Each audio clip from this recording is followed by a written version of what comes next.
story was posted by a user named ChoiceAd in the relationship advice subreddit. The post is titled, "I, 24F, cheated on my 26M husband out of spite." For a quick background, my husband and I were online friends since we were early teens. We met on a video game, and when I could no longer play as much anymore, we caught up through text. We always cared for each other and meant a lot to each other, or at least I think. I couldn't date him for religious and family reasons, but we still remained friends. In 2021, I decided I don't care what my family thinks anymore and that I'm old enough to make my own decisions, and I began dating him. It was long distance as he was still in the army. We were both so happy to be dating each other, but he had a problematic past and mine was more stable. 2 months in, he told me about a crazy ex he recently broke up with, which I felt was important to tell me earlier. Some things were happening and I lost trust in him. Our relationship was shaky, but I held on because I had faith in him. I didn't think he'd do anything to hurt me, and it turns out she was genuinely crazy as she still tries to bother him to this day.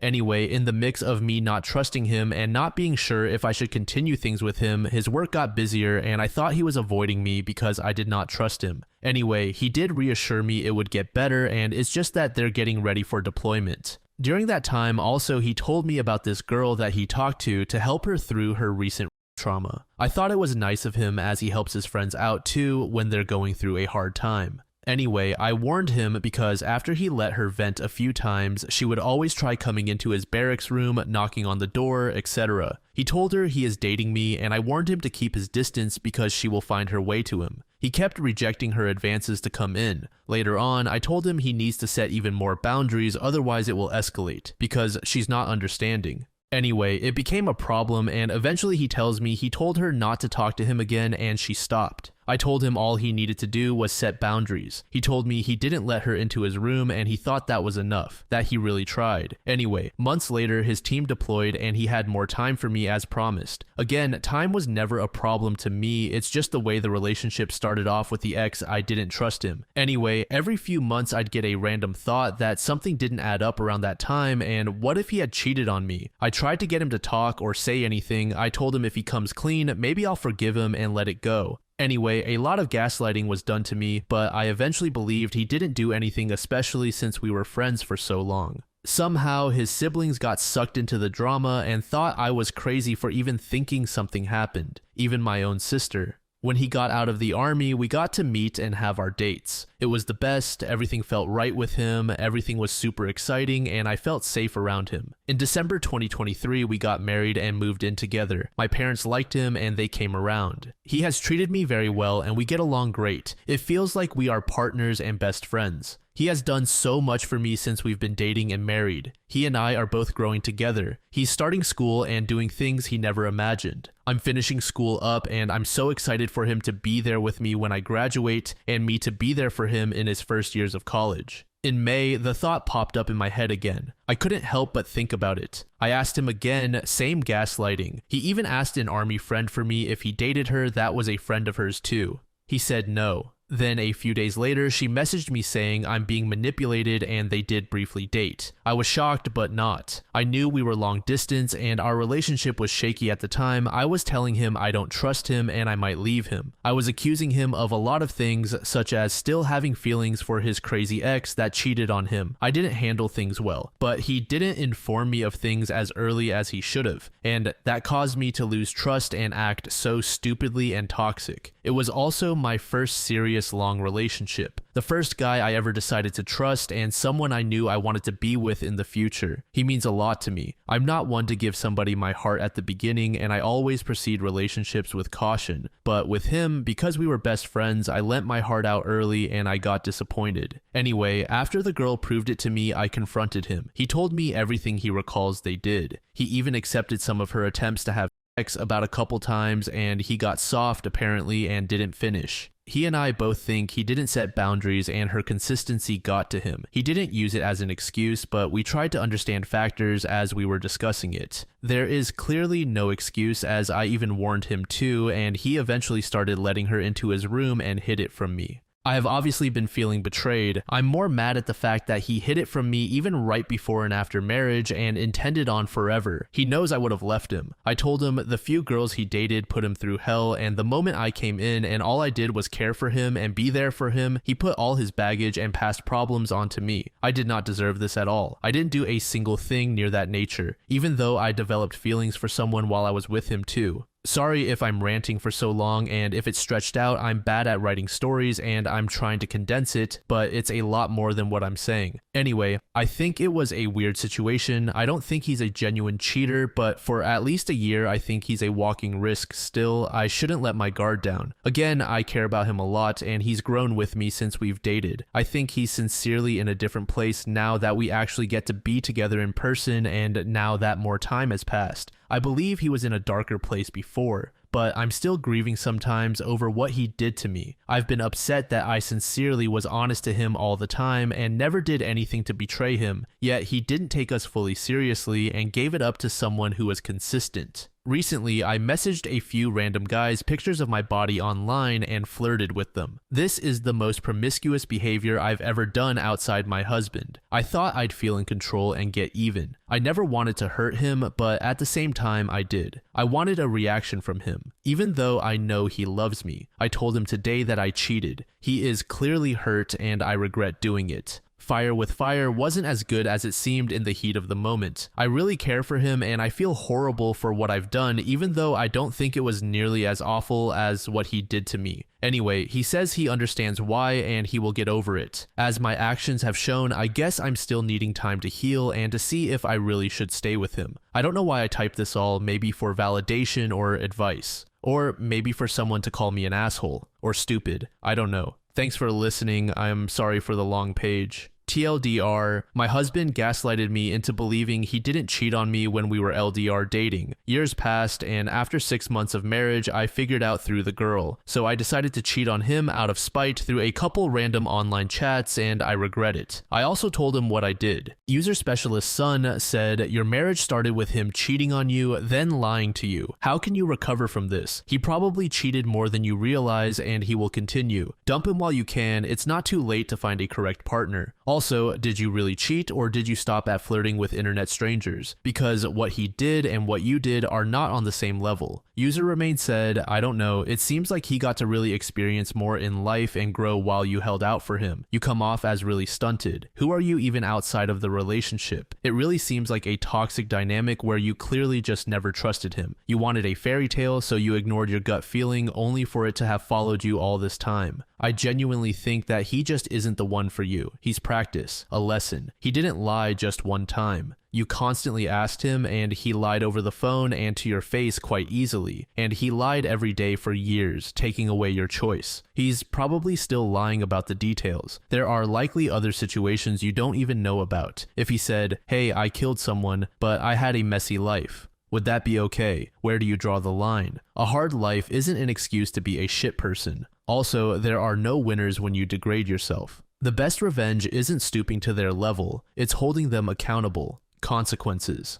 His consequence is either losing you or giving you a reason to stay. You determine what that entails. You can start with marriage and individual counseling, but I honestly feel you need to be on your own to grow, mature, and experience life. You should be with someone who makes you better, not whatever this is. He cheated. That makes him a genuine cheater. I'm honestly not sure what kind of answer OP was expecting making this post. It's almost like these two were made for each other. They're both pretty shitty people. Not that I think it would have worked, but OP definitely should have made more of an effort to confront her husband, rather than revenge cheat on him. Now, I'm okay with someone looking for revenge, but not to your own detriment. What OP did just felt like a net negative. And just to make sure it's clear, I think OP's husband was an absolute piece of shit. I don't want to make it seem like I'm picking one side over the other here. I don't really like either of these people.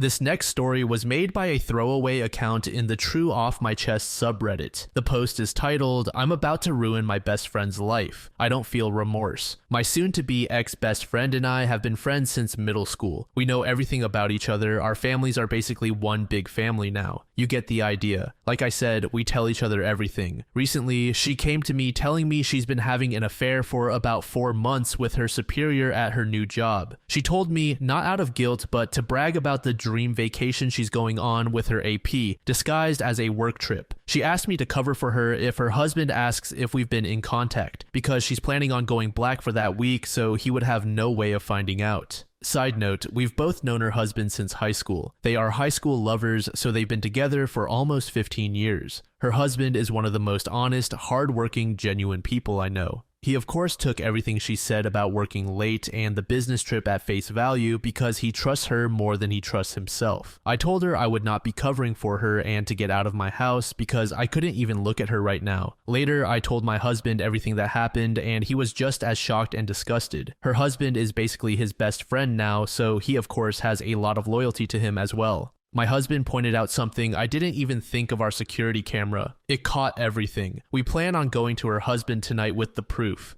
It will be up to him to do what he wishes with it, but he deserves to know. Secondly, we're taking this to her job. As far as I know, fraternization of any kind is prohibited at her workplace. She was also promoted once by this same supervisor, so this could be seen as favoritism. Our guess is that they will both be fired. Finally, I'm going to send a snippet of her admitting the affair to all of her family, including mine. As I said, our families are very intertwined, so I will easily be able to contact the majority of her family. I'm not going to give her a chance to spin this against me or her husband. Some may think this is harsh, but I wholeheartedly disagree with what she's doing. ETA. I decided to take the advice of some of the commenters and leave it up to her STBX to decide to go nuclear or not. As some of you pointed out, he may decide to stay with her, and going nuclear would ruin his life in turn. The other reason is going nuclear and making her lose her job could affect the outcome of the divorce. We still plan to tell him, but we have decided against the other two options for now. I'm going to let STBX know if she tries to pin this on either of us or tells anyone a single lie. I will do a 180 and go nuclear. I will not be seen as a villain for a situation I didn't even ask to be in the first place. She was the one who thought it would be smart to tell her monogamous friend with traditional values that she's cheating on her spouse. She can lie in her bed. Update, everyone involved: Alyssa, my best friend, Noah, her husband. I decided to take the advice of a few people and reach out to Alyssa before I went to her husband. I recorded the conversation and let her know I was for my safety. She seemed still extremely nonchalant about the whole thing. I told her I was worried for her, and even for her, this was very out of character behavior. Long story short, she felt very weak and unbalanced in her marriage to Noah. For context, Noah went to a trade school and makes very good money, while up until her promotion, Alyssa was making slightly more than minimum wage. She has recently been reading up on some anti-traditional values, and the women in those forums attacked her for making less than her husband. She then explained that she noticed her supervisor was trying to flirt with her, and her internet friends told her to run with it and use him to get higher up. She of course did, but admitted she'd become emotionally attached to him as well. All in all, she admitted she doesn't really regret the affair because it helped with her career and she found love. I told her she had the option to tell Noah the truth before me, but hubby and I were coming over tonight with the video of her admitting the affair, so she wouldn't be able to sway it in her favor. Again, she very nonchalantly said okay and hung up on me. I don't know what the heck is going on. I can't tell if she's having some sort of psychosis or she's literally just so detached from her marriage that she doesn't care what happens. Hubby and I still plan on going to Noah tonight, but I'm honestly intrigued to see what she says to him, if she says anything at all. About 2 days later, OP gave us an update. Apologized for not having time last night. We were obviously busy. I took a lot of people's advice and decided not to go nuclear. As many people said, at the end of the day, it's not my circus. The decision should be left up to the wronged party, and that is Noah. I also decided to reach out to Alyssa before telling Noah and decided to give her a chance to confess to Noah herself. After I talked to her, I was legit thinking about reaching out to her parents about medical help because she was so unbothered and so non-remorseful about the affair that I thought she was having some sort of mental break or psychosis. Yeah, Alyssa's always been the kind to find loopholes or ways ahead, but cheating on your spouse of almost 2 decades for financial gain, It's not normal. If you didn't see my small update, the whole reason Alyssa started the affair was to get the promotion at work. It evolved into an emotional affair eventually though. She admitted that her new friends from some feminism forums and Facebook groups told her she wasn't as valuable if she was making significantly less than her spouse. Something I learned she's been more insecure about than she's been telling people. They also told her that using a man isn't cheating as long as there's no emotional attachment. She's just being a girl boss. She admitted she couldn't separate her feelings from the intimate aspect and started going on regular dates and vacations, and eventually they started calling each other boyfriend and girlfriend. The AP knows she's married but was told they were on the verge of separation. My hubby and I arrived at Noah and Alyssa's with some booze and some dinner, and by the time we were there, Noah had already gone through a bottle of wine. Surprisingly, Alyssa did confess to Noah about the affair. He told us it was extremely non-apologetic though. She sat him down and told him that she wasn't going on a business trip this week, she was going on a vacation with her boyfriend. Noah, being the clueless and loyal person he is, thought she meant to say husband, and was so excited. He asked if they're going to Italy like they planned for, and Alyssa just stared at him. She repeated, "with my boyfriend." It took a few minutes, but it finally sunk in.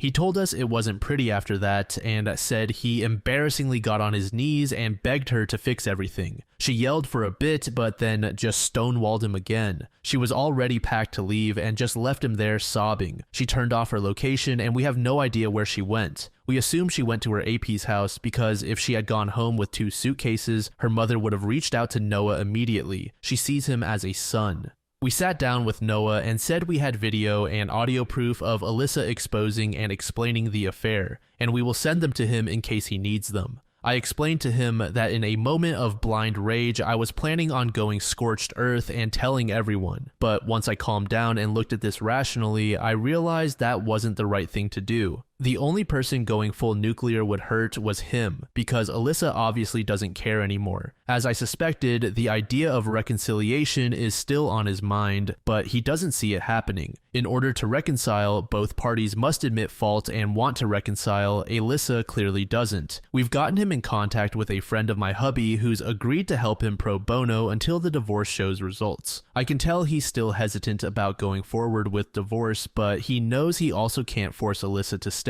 As comments have suggested, this is where we bow out. We're obviously going to continue to support Noah, but it's not our situation to handle. It's his. If there are any future updates, I'll of course ask Noah first, but you'll be the second to know. Thanks for being so supportive and helpful. It made me realize that how Noah handles his life and his marriage is his responsibility, not mine. ETA. I wanted to clear up some questions from the last post that I didn't really answer in the update. What did Alyssa ever do to you that made you want to go so nuclear? Honestly, nothing in particular. Like I said, for the past few years, our friendship has been for convenience at its best. We've basically been friends because we know each other so well and we have at least one friend. Alyssa has always had qualities I don't agree with, but who doesn't? I think it was just the whole situation that made my blood boil, especially since Alyssa has always been disgusted by cheaters. She was the kind of person to cut dozens of people out of her life if it meant not supporting someone's infidelity. So for her to make a complete 180 and not even have guilt for it, it just grinds my gears. That's part of the reason I think she's having some sort of mental breakdown. Not only is it hypocritical, it's extremely out of character, even for her. Are you in love with Noah? Of course not. Singing someone's praises and trying to portray that they're a genuine and good person doesn't automatically mean you want to sleep with them. Our relationship has been nothing more than platonic for the entire time I've known him because he loved Alyssa, and I loved their happiness. I love my husband and literally only ever saw Noah like a brother. Logic, people. The story was posted by a user named S. Banyan. The post is titled, "Psycho former friend from high school planned to kill me because she was insane about a boy." This is a story I have wanted to tell for a long time. Yes, it is very long. It is as long as it needs to be to say what I need to say. I included a TLDR at the bottom. This took place between 1995 and 2002. Everyone has had a bad friend or two. I had an epically bad friend. If it hadn't happened to me, I would never have known that this strange mental disorder was real or that people could behave this way outside of Lifetime Channel movies. I grew up in northern Indiana. I went to a large high school in the 90s, and my senior year, I met another student named Hannah who had recently transferred from the main local Catholic high school in the area. That was unusual to transition so late from private to public school. Hannah said she had been expelled because of a fight with another student over some drama about a boy. She said the other girl had made allegations against her and accused her of attacking her. Whatever had happened, the police had been contacted and she had a restraining order placed on her by the other girl. It had forced her expulsion, and that was how I came to meet her. Hannah said none of it was true. She said she never tried to hurt her. Later, I went to college in Indiana. She went to college in Florida. One day, a friend of mine from the dorms ran into a guy she had known from Catholic school back in my hometown. Once he left, she told me about this incident that had happened to him where these two girls were fighting over him about which one was his girlfriend. Neither one of them was dating him, and yet both of these girls thought that they were in a secret relationship with him. The whole thing had been very strange. Then she said one of them was a girl named Hannah. The next summer, I was back in my hometown, and Hannah was also. I hung out with her casually. I told her what I had heard about her. She said she would tell me what really happened. She had a crush on this boy, but she had seen him talk to another student named Julie, and she became jealous. She said she was convinced that this boy Mike wanted to be her boyfriend. She was sure Julie must have said something bad about her. Hannah said Julie was popular and pretty and a cheerleader, and she hated everything about her, so she decided she would try to see if she could push her to commit.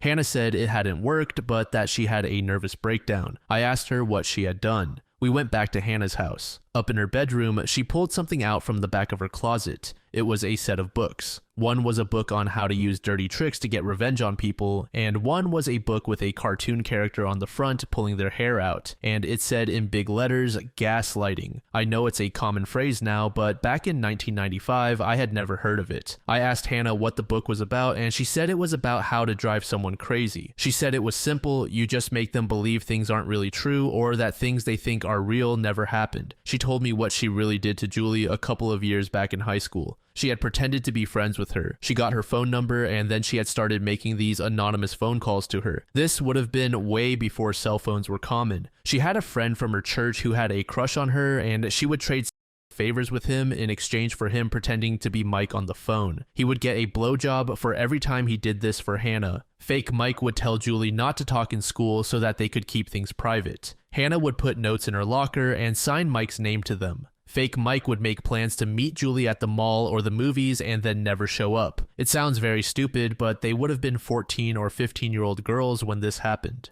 Hannah said she had done something really embarrassing, but that it had worked. She had a mixtape and she would whisper nasty little phrases like, "You want to die," or "You should kill yourself" between songs, and had played it in her bedroom when Julie was over. Obviously, she commented on it, and Hannah sat there with a straight face and said she didn't hear anything and had no idea what she was talking about. She had set it up with her brother earlier and had asked him to help her play a prank on her friend. He came into her bedroom and said he couldn't hear anything and turned around and told Julie that she must be crazy and hearing things. Julie's parents decided to confront this boy and his family about his behavior towards their daughter. He had no idea what was going on. Because her parents had confronted this boy about something he was never doing, Julie had been publicly humiliated at her high school, and everyone was talking about how she was crazy. Hannah loved every bit of it. Until Julie's parents got their phone bill and decided to give it a good look. Mike had not been calling their house, but somebody had been. They had numerous anonymous phone calls. They checked it out and found out they were all coming from Hannah's home phone number. Julie confronted Hannah about it at school, and that was when something violent happened between the two of them in the stairwell. Julie said Hannah had started screaming at her that Mike was her secret boyfriend.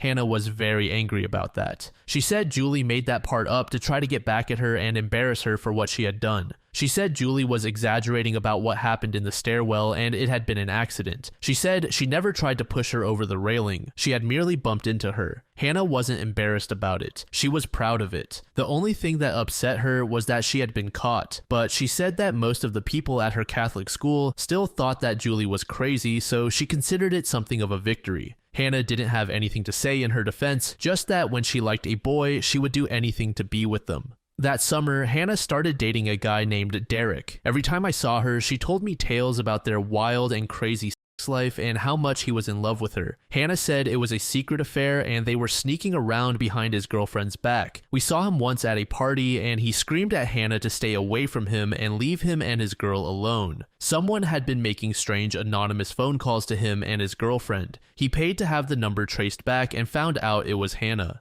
Hannah admitted that she had been trying to break them up because he was taking too long to do it himself, but that she had overplayed it and now he was angry and had broken things off with her. She was depressed after Derek, so I took her out to a bar. Hannah started flirting with this much older guy who was sitting by himself. She had recently purchased a cell phone. This would have been in 96 or 97 when they were still kind of new and novel. The next thing I knew, she had this phone out, and I thought she was giving this old guy her phone number. Instead, he asked her what she wanted him to say. She typed a phone number in, handed the guy her phone, and he made disgusting comments to whoever answered about how he was having sex with this guy's girlfriend and commenting on what a whore she was. He hung up and started laughing and handed the phone back to Hannah. Hannah gave him a $20 bill and said the girl was a bitch and deserved it for stealing her boyfriend. She was paying complete strangers to anonymously call people she hated on her cell phone and recite some prearranged script to spread rumors about them. I ran into a mutual friend later in the summer and mentioned that Derek had broken things off with Hannah. She gave me a very funny look and said that maybe there had never been any relationship to break off. A year later, we were both temporarily living back with our parents and sort of adrift. Hannah had been kicked out of her dorm over an accusation made by another student and never completed her degree. She had started hanging out with some old friends from high school. One of those former high school friends was a young woman named Kelly who Hannah had been pretty good friends with. Something had happened between the two of them because Hannah went on and on about how much she hated her. It had something to do with Kelly's new boyfriend, Dan. Hannah insisted she was using him in some bizarre plot to make another man jealous and was worried that she would hurt him because she had found out about an STD that she had. I drove by her house one night and there were 2 police cars out front. I went home and called her and she said she couldn't talk. I went over and saw her the next day. I thought that their house had been robbed or something. No, the police had been there to talk to her about an incident that had been reported. Hannah was upset. She said that she had to tell the police that she had smoked weed and had gotten high because Kelly had made an accusation against her. Hannah said it was an accident and a misunderstanding. Hannah swore she hadn't been trying to hurt her. The day after, Hannah told me about how much she hated Kelly. Apparently, she had called her up and said she wanted to talk to her about something. She and another friend had shown up, and the 3 of them had gone out to some local overlook to smoke a joint.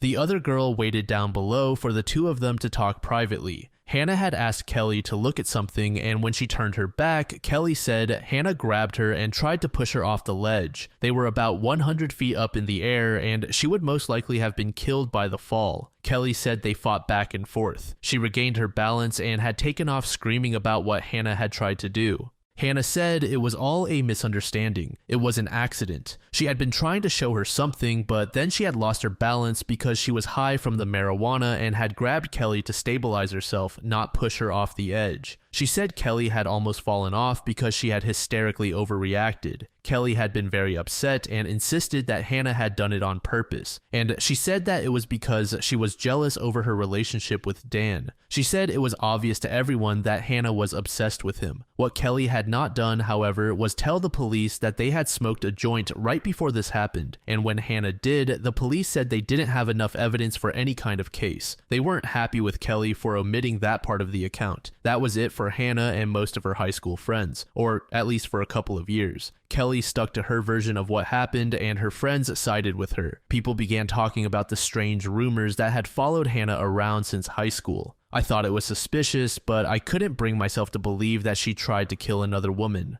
I thought that sort of thing only happened in the movies, not small towns in Indiana. I did not, however, want to be friends with her. She was an embarrassment to be around. She had almost no friends left in town at that point. She called me up to tell me she had decided she needed a change and she was going to pursue a different career and move to Minneapolis to make that happen. She moved in 1998 and I honestly thought I would never see her again. I wish I hadn't. She called me about a year and a half later. She said she was doing really well and that the move had been good for her. She said she had made friends and she had met a boy and was completely in love. She said this was the guy she was going to marry. His name was Dan, and she told me that he was the guy that had gotten her interested in punk rock and heroin. I kind of paused when she said that. I wasn't any kind of angel in my 20s, but I never even dabbled in hard stuff like that, and it didn't sound very good. Hannah insisted it wasn't a habit. She said it was amazing and easy to control as long as you were careful. This was a complete change in lifestyle and scene. Before this, she had been something of a hippie chick, but that was all gone now. At that point, her life revolved around hair, punk rock,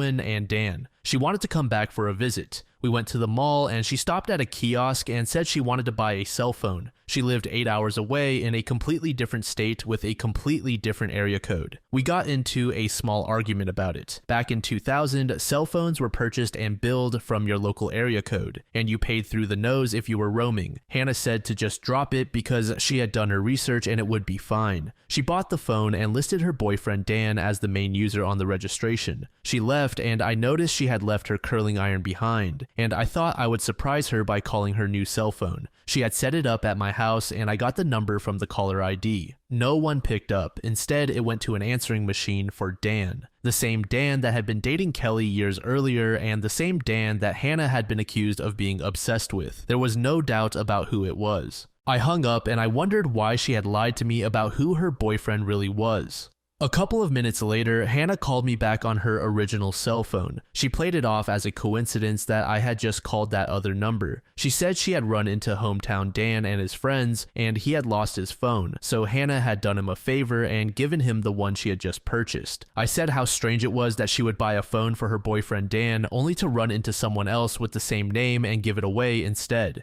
Dan's real name is very common, probably one of the most common names for men of my generation, and Hannah joked about how many different people she knew with that same exact name. A couple of months later, she called. She wanted to visit again in the summer. No matter what she said about being in control of the heroin use, it was very obvious that it had become a full-fledged habit. Things had taken a turn in her life. Her boyfriend Dan had moved to Chicago. Hannah said that he was still in love with her and they were still together, but that something had happened with his ex-girlfriend and they were taking a break and only seeing one another privately. Hannah said he was trying to protect her. According to Hannah, his ex-girlfriend had refused to accept their breakup and had been stalking Dan for months. It was one of the reasons he had moved. She had taken an overdose of heroin and had tried to commit when she found out that Hannah and Dan were together. That was the reason that they had decided that they had to keep their relationship secret. That was why Hannah was really in town. He was going to be coming later to join her and they had set up a get-together. I wanted to meet him, but Hannah said he wouldn't act like her boyfriend when other people were around. I started to question her. She got angry and said she wouldn't let me meet him because I wouldn't understand their relationship. We got into a fight. I ordered her out of my house and made it clear that I wanted nothing to do with her. Her mother called me about a year later. She said that Hannah was living with them in Atlanta because something very bad had happened in Minneapolis. Hannah didn't have any friends left. Her mother straight up begged me to please forgive so she could have someone to talk to. She said Hannah had spent 3 months in rehab and was off the heroin, but emotionally not doing well. She said she had to make a trip back to Minneapolis to take care of some things and pick up some of her stuff. Her mother was worried that being back there and around her old friends would trigger her to want to use again. She said it was very important that Hannah not relapse. If she did, the consequences would be severe. She wanted me to go with her. I said I would. Hannah wouldn't tell me what happened. She just said that someone had almost died and it had been an accident, but it had still been her fault. She drove into town to pick me up for our trip up to Minneapolis, but said we had to stop somewhere first. We went to the old bar downtown that we used to hang out in when she had lived in town. She said she had to meet someone. Some young woman walked in and Hannah walked over to her and hugged her and started crying. She was apologizing all over the place and kept telling her she needed her to realize that it had been an accident. The woman said she forgave her, but that her life had been difficult since what happened and she could not have anything to do with Hannah anymore and could no longer be friends with her. Hannah asked if she had ever spoken to her ex-boyfriend and had a chance to work things out with him. She said no. He was mad at her and he refused to talk to her. Hannah said he had a new cell phone and she gave her the number just in case she changed her mind and wanted to get a hold of him. She left. I was sitting there totally confused by what I had just witnessed. I was really uncomfortable with what I had heard. I asked Hannah if the ex-boyfriend she was talking about was hometown Dan. She said no, someone else that I had never met. Hannah said she and her Dan had broken up because he was still using and she said it was too painful to talk about him. She said it was so painful that when we got to Minneapolis to please not bring him up. She said her friends knew not to mention him around her, and she asked me not to also. We got to Minneapolis, and the young woman we were staying with turned out to be one of Hannah's former roommates. That is when I found out what had really happened and what Hannah had been refusing to talk about. It turned out that girl from the bar had been the other roommate, the one that had almost died because of something that Hannah did. We settled in, and Hannah said that she could explain what happened a year ago. That was the first time I realized that this had happened much longer in the past than I thought. The former roommate said that she was happy that Hannah was clean, but she needed her to explain why she had tried to kill the other girl. Those were her words. She wasn't calling it an accident. She said she was there, she saw it, and Hannah had done that to her on purpose, and she wanted to know why. This is what she described. Hannah had a friend from Indiana that had broken up with her boyfriend Dan after Hannah had told her that she found out he was cheating on her and had gotten another woman pregnant. Hannah invited her to live with her up in Minneapolis to get away from him and start over. She had no idea that Hannah was a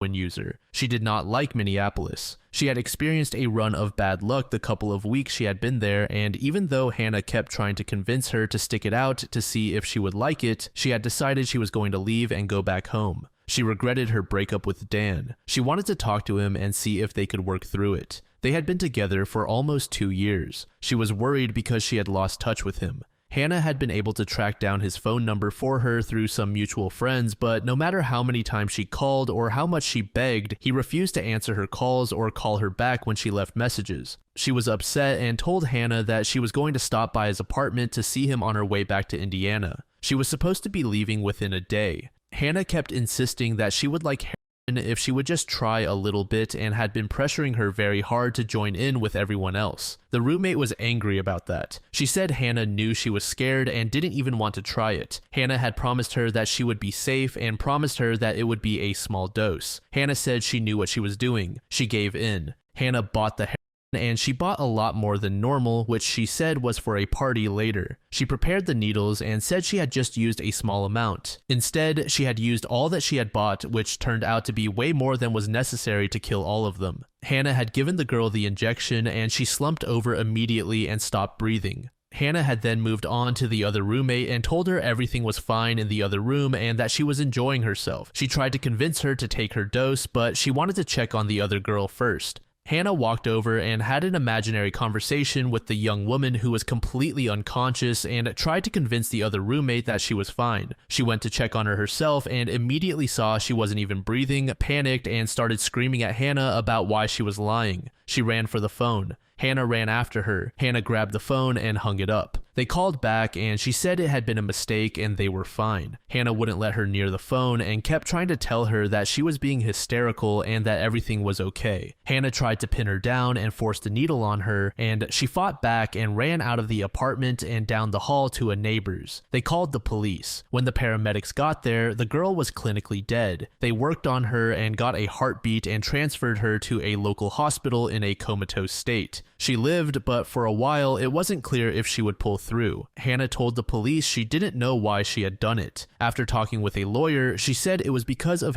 psychosis and that she had been temporarily insane at the time. She agreed to a long-term rehab stay and a year of drug testing and probation. After that, the charges against her were dropped. That had been the reason that it was so important Hannah did not relapse. She would have been looking at prison time. Hannah said it had been a strange temporary hallucination that had caused her behavior and that she had never meant to hurt her, and the whole thing had been an accident and a misunderstanding. The same excuse she always used. I'm going to spell this out since the morons who work for the Minneapolis Police Department were too stupid to realize this 20 years ago. Hannah was obsessed with this girl's boyfriend Dan. She had been obsessed with him for years. She had developed a detailed and deranged fantasy that the two of them were in a secret relationship together because she has a peculiar and somewhat rare psychiatric condition called erotomania. She believed that this young woman was standing in the way of their romance, and so she ingratiated herself to her and pretended to be her friend so that she could find a way to get close enough to her to get her out of the way. She successfully managed to spread rumors and interfere in their relationship enough that the two of them broke up, and then Hannah invited this young woman to Minneapolis to isolate her from her other friends and control what information she had access to. This was the year 2000. We didn't have text messages or Facebook back then for keeping in touch with people. She lulled her into a false sense of friendship and security so she could manipulate her and get close enough to her to hurt her. When she realized she was still in love with Dan and wanted to talk to him, Hannah realized that she would eventually find out that the rumors she had been told were not true and that Hannah was the source. She purchased a cell phone in Indiana and made a recording of Dan's answering machine message so that she could impersonate him on the phone, and so the young woman would believe she was in contact with him. She never knew that Dan never received the messages. Hannah was using that to spy on her.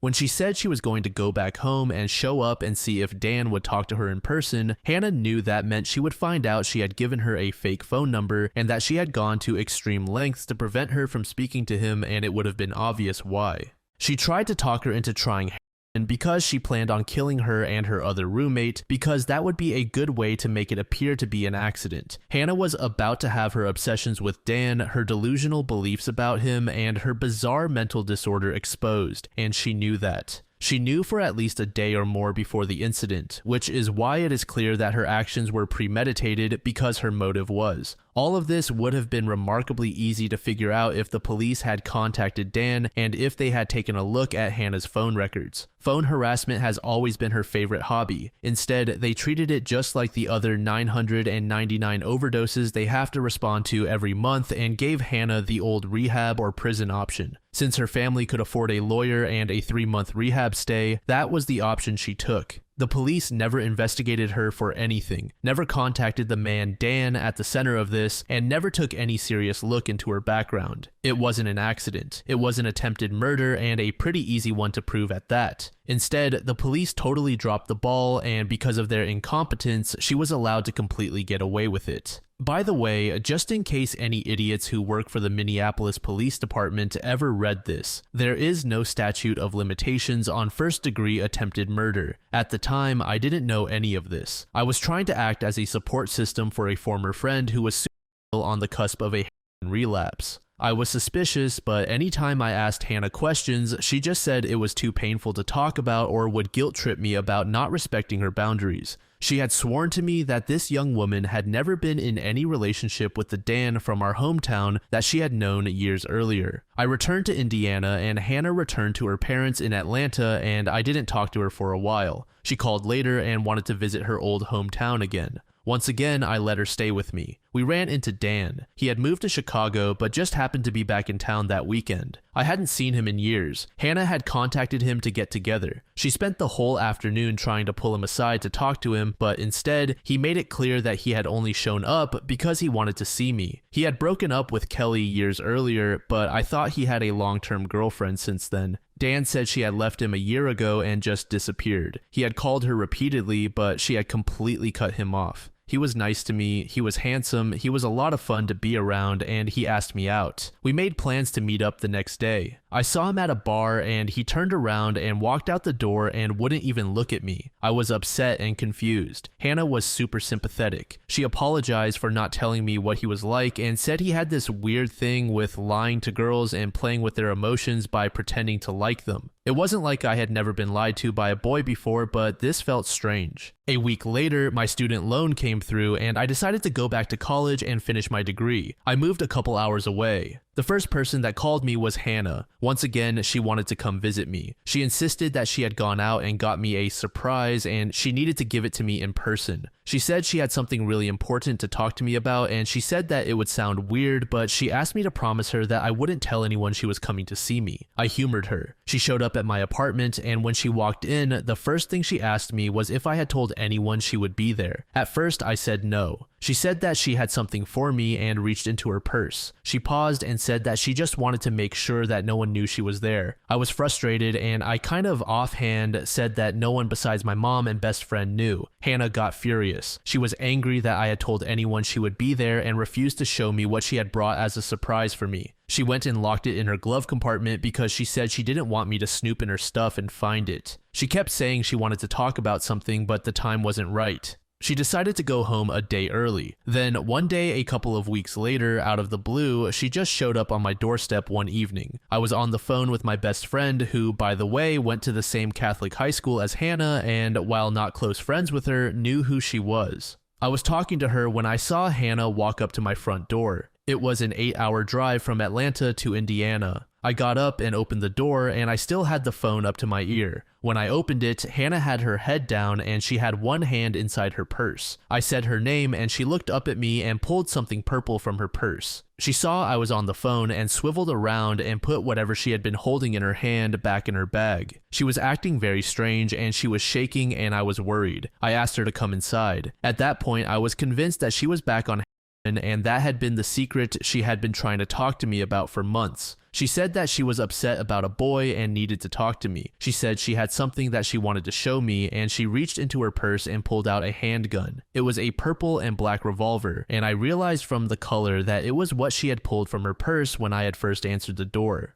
She said that she had been checking to make sure the safety was on, and I was lucky that she hadn't accidentally shot me because I had startled her. She said the gun was because she was back on and scared of the part of town she had to go to in order to buy it. I didn't know it back then, but revolvers don't have safeties. She told me about a musician in Atlanta that she had met, and she was frustrated because he had a girlfriend, and she hadn't been able to find a way to get him to pay attention to her. She wanted me to tell her what I had done to Dan so she could use it on this guy. She told me he was still talking about me months later, and she wanted to know why he was still interested even though we hadn't talked since the previous summer. From my point of view, he wasn't. He had ghosted me months earlier. Hannah kept insisting that I must have done something to him. It was like she was implying that I had hypnotized him or something ludicrous, and she wanted me to tell her. I clearly explained that I hadn't done anything and he had ignored me and then never returned my phone calls after I tried calling him. She cried and drank for a couple of hours and then turned around and drove 8 hours back to Atlanta in the middle of the night. Just for the record, Hannah was the one who gave me Dan's phone number. After this, something very strange seemed to get set into motion. I got a phone call from an anonymous number, and when I answered, it was Hannah who said someone wanted to talk to me, and she flipped me over to a three-way call with someone else. It was Dan's roommate and best friend in Chicago, and he started screaming at me, asking me why I was playing games with Dan and messing with him. He said he was going out of his mind, and I needed to call him back and stop whatever it was that I had been doing to him. I told him I didn't know what he was talking about. Dan had never called me, and I had tried to call him, and then we were disconnected. Then another anonymous call that was really Hannah with another three-way call and another group of boys who started yelling at me and telling me they would kill me for what I had done to Dan. Then another disconnected line before I could ask them what they were talking about. Then I called Hannah to find out what the hell was going on. It was the craziest and most disturbing conversation I have ever had with another person. At first, she just kept saying that I had hurt Dan and I could not ever talk to him again or have any contact with him.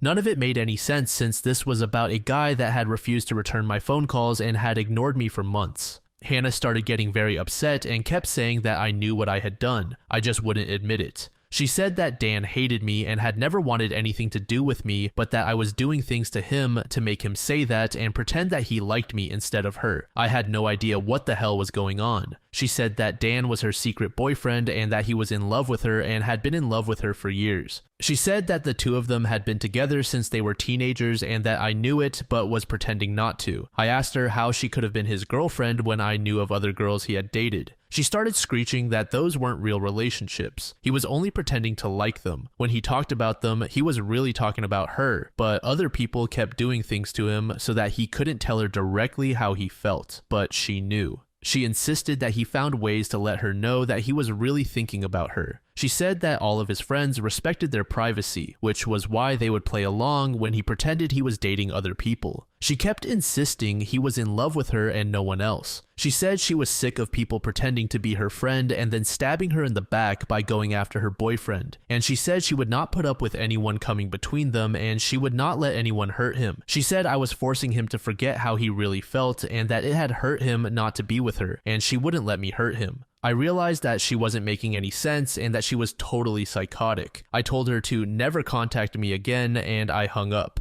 All I could think about was how she had pulled a gun out of her purse the last time she had shown up at my apartment by surprise. She had given a fatal overdose of heroin to another woman and had been accused by another of luring them to a ledge and trying to push her off. The one thing we all had in common was Dan. I called the number I had for Dan, it was disconnected. I thought about that weird situation with the cell phone she had purchased a couple of years earlier. I found that old number in my address book and called it, except this time it wasn't Dan's voice on the answering machine, it was mine. The psycho had made a recording of my voicemail and had put it on a cell phone that she owned, and once I discovered that, pretty much everything fell very clearly into place. That was what had happened to that girl in Minneapolis, and that was why Dan had spent the last several months thinking he was contacting me. There was no relationship with Dan. It was all in Hannah's head, and she was frantically trying to keep other women away from him to protect her fantasy from imploding. Hannah is psychotic. It is a mental disorder called erotomania, and it is the fixed delusional belief that another person is secretly in love with you. Not everyone who has it will be violent, but some people are. In some cases, other people are used in strange psychotic dramas and vicious smear campaigns that are aimed at trying to rearrange reality so that it conforms with the delusions inside of their head. The people that are perceived as standing in their way can be the victims of extreme violence. Hannah showed up the next day at my apartment screaming at me to let her in. I would not, and I was getting ready to call the police when she started crying and saying that Dan had killed himself. And then she walked away, and that was the last time I ever saw her. I spoke to my parents who told me that I had received several phone calls to their house from people letting me know the same thing. I changed my phone number to keep her from contacting me. I contacted the police in Indiana who said if she showed up again that they could arrest her for felony intimidation, but not for anything she had done months earlier. I contacted the police in Minneapolis, but I knew very little information, only Hannah's name, not where or when it had happened. I asked repeatedly to please be allowed to speak to someone, but the woman on the phone said they weren't interested in talking to me. I moved so she wouldn't know where I lived. I cut myself off from anyone from my hometown who I thought might know her, so nothing could ever get back to her about where I lived. The last I heard from her, she was stalking some new guy down in Atlanta. I would have been more than happy to meet the in a courtroom, but unfortunately, the law is nothing like you see on TV. So unless I ever have the privilege of sitting in on her sentencing hearing, Hannah from Indiana, let's not meet again. TLDR, former friend turned out to be a psychotic stalker with a strange mental disorder who spent years engaged in bizarre and secretive behavior to attack or kill any woman who went near her imaginary boyfriend. User C. Pollywiner said, "That is the craziest, wackiest, most insane thing I have ever heard. She is batshit crazy. Thank God she didn't kill you. She obviously planned on it. Did Dan really kill himself? Did you ever get to speak to him to tell him everything she had done? I am so very sorry you had to deal with Hannah the psycho." Under this comment, OP said the following: "Yes, she is batshit crazy. Yes, I obviously think she planned on killing me, but the police said that it wouldn't be attempted murder unless she actually shot me. They said they could have arrested her on felony intimidation if she came back, but she never did, and then I moved. No, Dan did not really kill himself. I spent 7 years believing that he did. He tried, but thankfully wasn't successful. It was just another lie. Many, many years later, I tried to contact him on Facebook, but never heard back from him. It was apparently a horrible time in his life, and I haven't bothered him since because I don't want to pick at an old wound." User C1 said, "This is crazy. That girl is a full-fledged psychopath. So glad you got out of that situation okay. So is Hannah just free roaming around, destroying other people's lives? How has she not been institutionalized or thrown in jail at this point? I mean, she clearly has a trail of crazy shit that can't be deemed just coincidences by any law officer with a brain and more than one person willing to help prove it. I can't believe the officers wouldn't talk to you. Man, that's just crazy. Hope you never see that Muppet again."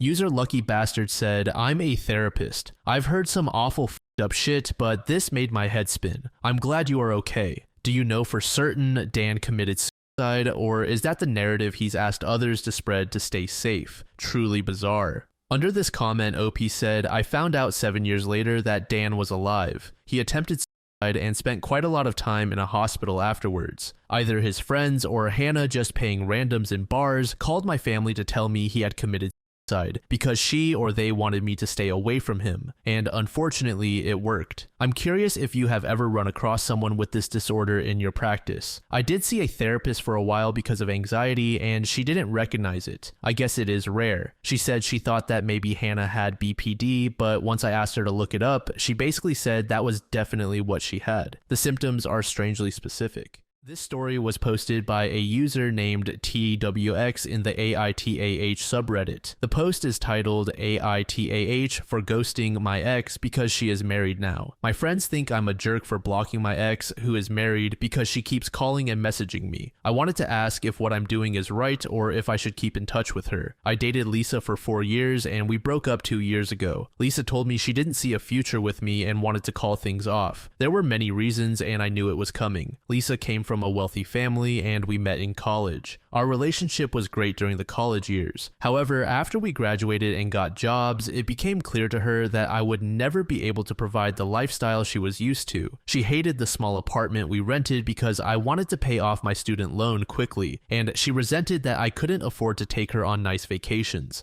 It sucked, but I couldn't blame her. I loved Lisa deeply, but I also knew she deserved the life she wanted. After we broke up, we still had lingering feelings and stayed friends for a few months. We had mutual friends and would meet regularly. I never hated Lisa. In fact, I cherished the memories of the 4 years we were together, but I was also acutely aware that we came from different worlds and that she shouldn't have to settle because of me. Still, it was hard to let go completely, and sometimes I wondered if I'd ever truly get over her. We drifted apart after Lisa started dating a family friend. I met him a few times at parties. He knew Lisa and I had dated, and though he was polite, I started avoiding her and focused on work. Eventually, I moved to another city and lost touch with Lisa. I heard from mutual friends that she got married 6 months ago. I wasn't invited to the wedding, but I was happy for her. I also dated someone briefly last year, but right now, my career is my main focus. That's what I need to believe. 3 weeks ago, out of the blue, I got a call from an unknown number. It was Lisa. She started with small talk and we caught up on each other's lives. She told me about the new house she and her husband had just bought and how busy she'd been. I told her about my work and my new life. It was nice, like catching up with an old friend. She gave me her new number and the call lasted about 20 minutes. Although I found it odd, I figured she might have thought about me and decided to reach out. The next day, she messaged me and sent a few photos of her new house. I complimented her on them. 2 days later, she called me again, saying she was driving and thought about chatting. We talked about my new city, my new friends, and even gossiped about our old mutual friends. Then, she started sending me photos from a recent party where they all met up. Over the next 2 weeks, Lisa began calling me almost every day. I ignored most of her calls, but she always said she had free time and wanted to talk. She started sending me TikToks, memes, and messages, initiating conversations all the time. At first, I brushed it off, thinking she was just being friendly, but it felt wrong. Lisa is married, and I shouldn't be talking to her so frequently. The more she reached out, the more unsettled I became. Was she unhappy in her marriage? Was she just lonely, or was I reading too much into it? Last Friday, I finally messaged her saying that it felt inappropriate for us to talk so often, given that she's married now. She replied almost immediately, saying there's nothing wrong with us being good friends, like before. I didn't want to continue, so I told her we needed to stop talking for a while because I needed to focus on work. After that, I blocked her number. She called our mutual friend, Jess, crying about how I was rude and blocked her. Jess told our other friends, and some of them called me, saying I was being unreasonable to treat Lisa that way and cut her off. I don't understand how no one sees that it's wrong for Lisa to call her ex when she's happily married after more than a year of no contact. It doesn't make sense. But maybe I'm the one who's missing something. Am I being unreasonable with Lisa, or was it right for me to block her for both our sakes? And if I'm right, why do I still feel so conflicted? I personally think there is nothing wrong with completely cutting yourself off from an ex. That being said, I wouldn't go as far as calling what OP is doing ghosting. He did respond to his ex to inform her that he doesn't want anything to do with her out of respect for her husband. But for whatever reason, she keeps on insisting on keeping their friendship alive. As we will soon discuss, many people in the comments believe that this woman has ulterior motives, such as potentially being bored with her marriage and wanting an outlet. User RocketMN said, "She is bored with the lifestyle that you couldn't provide. She's missing what you had and it will turn into an affair. Maybe her husband is gay and is hiding in the marriage so that he doesn't lose his inheritance. No matter the reason, NTA." User Do Promotion said, "NTA, she still wants you. This can only go bad with you made the villain in the story. For your mental health, you have to put up the wall. Staying friends is one thing, but communicating multiple times a day means she wants a daily relationship with you. I don't know what she is thinking. She may want you to be her side piece. She may just want to string you along. Maybe she feels bad because she wants you but wants money also. Who knows? That said, she gave you the full court press and tried to ramp back into contact with you. She went from 0 to 60 in a few days. She wants something or is missing something." User Orekiet said, "You feel conflicted because she feels bad and because your mutual friends are criticizing you. Also, you enjoy talking with her. Nothing wrong with that. But she isn't wanting you to be friends with her and her husband, and you don't actually want to be talking to her every day anyway. Tell your friends you and she grew apart and you don't want to hurt her, but you just don't want to be that intense a friend to her." User Azura said, "NTA, but I don't think most explanations are going to work on the mutual friends, because they just see her as someone trying to be friendly and got rejected. So the whole defense of she was just trying to be nice and etc. comes out." A quick way to turn that around is to be less focused on the whole "it feels wrong" aspect, and more focused on "I think she is leading me on and I don't feel comfortable," which will likely get the same response or worse depending on their attitudes, or the second and better option. Tell them that "I am sorry, but I cannot handle talking to my ex every day. It brings back the emotions of when we were together and then the emotions of breaking up. I need to protect my mental health before it drops any further. I think I started to fall for her again and that is wrong because she is in a marriage. And I am not the type of person who would cheat or attempt to break up a marriage. I may have been projecting earlier when I said it was not appropriate for a married woman to be talking to her ex, because my feelings were all over the place. But I think I have had enough time to realize it was mostly because I was allowing myself to dream that we could be together again. And that hurts. That hurts real bad. I am sorry I am not able to cope as well as she has to the breakup, but I just needed to do that before I did or said anything stupid. I hope one day we can be friends, but right now is not that time. And it would only be at a distance, so I don't dare to dream again. Not only will that do two things. First, if your mutual friends are good friends, they will get off your back about this situation. But also, if she is intending to cheat and these mutuals kind of know info back to her, well, it could give her the motivation she needs to do it. And then you can send that info back to her fiance, because, well, he should know not to hurt her, but to protect him. I get it might seem petty to lie and claim all these emotions you don't have, but I mean, it's just the same thing you were saying originally, but from a different perspective. And if they don't want to listen, why not give it to them in a form they will empathize with? Is it the most moral thing to do? Probably not, but it is the quickest path to the solution though.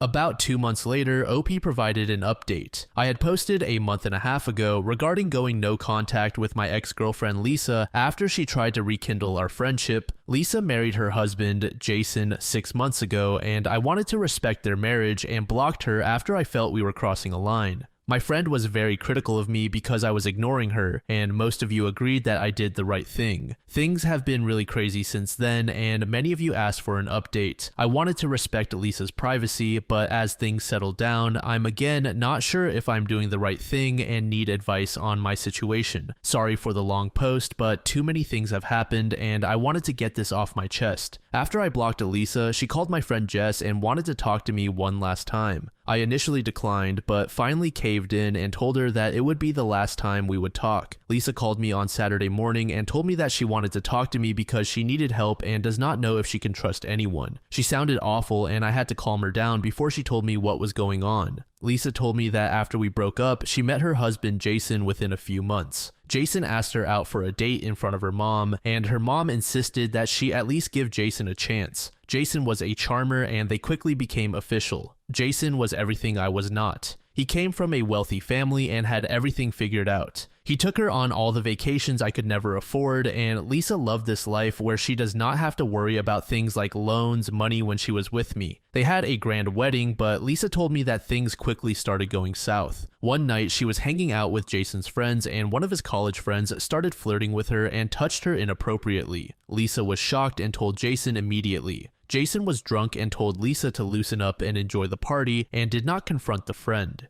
As months went by, Lisa found proof that Jason and his friends were doing drugs, and Jason had slept with most of his friends' wives, and it was a common thing in their friend group. She suspects it happened during the time they were dating and also a few times after they were married. She confronted Jason, but he just got mad at her and told her that she is being too uptight. Things got messy, and Lisa told me that there were some instances of physical abuse. Lisa wanted to leave Jason and told her mom about it. However, her mom told her that it is too early in their marriage, and instead, Lisa should work harder to make Jason happy, so that he does not need to look at other women. Lisa never told any of our mutual friends about this because they all loved Jason, and Lisa just felt very lonely and helpless. That is when she got a burner phone and started messaging me on it. She apologized to me for getting me involved in her mess, but asked me if I can buy her a ticket to my city so that she can get far away from Jason and everyone and figure out what to do next. She could not buy the tickets because Jason had access to all her cards and accounts, and she could not trust any of her friends back home because Jason might know about it. I was really angry with the whole situation and agreed to help her. I got the tickets immediately and did not email her any details. I only told her the confirmation numbers when she packed and reached the airport. She flew to my city and is staying in my guest room. As expected, hell broke loose as soon as she called her parents to tell them that she has left Jason and is with me. She told them and our friends why she did what she did. However, everyone just thought that we had an affair, and she left Jason for me. Jason was really angry and demanded her to come home or they are done. His parents called her to plead her to come back and talk about things calmly. Her dad refused to talk to her while her mom flew to my city and we all met and she told her what happened. Her mom was more worried about their reputation than what Lisa went through in the last few months. It was just sickening. Lisa is looking for lawyers to file for a divorce and has refused to talk to Jason since she came here. Jason has not made an attempt to visit her and initially sent her a lot of threatening messages. I feel he was advised not to send any more incriminating messages to her, and the messages from him suddenly stopped and there is radio silence. Lisa is currently living with me for the last month. She has offered to pay me rent, but I have told her to just save up for any legal fees, as it seems her parents might cut her off. Many of our mutual friends still refuse to believe what Jason did, and some feel we were having an affair. Many of them have completely stopped talking to Lisa and me, and even removed us from their socials. Lisa looks like an empty shell of herself. She was the most kind, fun person when we were together. Even though she keeps a brave face, she just bursts into tears randomly. I feel she has still not told me the whole story on what Jason did to her, but I am just going to be a good friend and give her the space she needs. I honestly am not sure how to feel. Everything happened so suddenly, I never had time to react and think if what I am doing is right. I don't know how I got in a situation where my married ex is now living with me. I cannot kick her out and I want to be there to support her in such a horrible time. However, a part of me also does not know if what I am doing is right as she is still a married woman, and I do not want to be labeled as a homewrecker or a cheater. Any advice would be appreciated.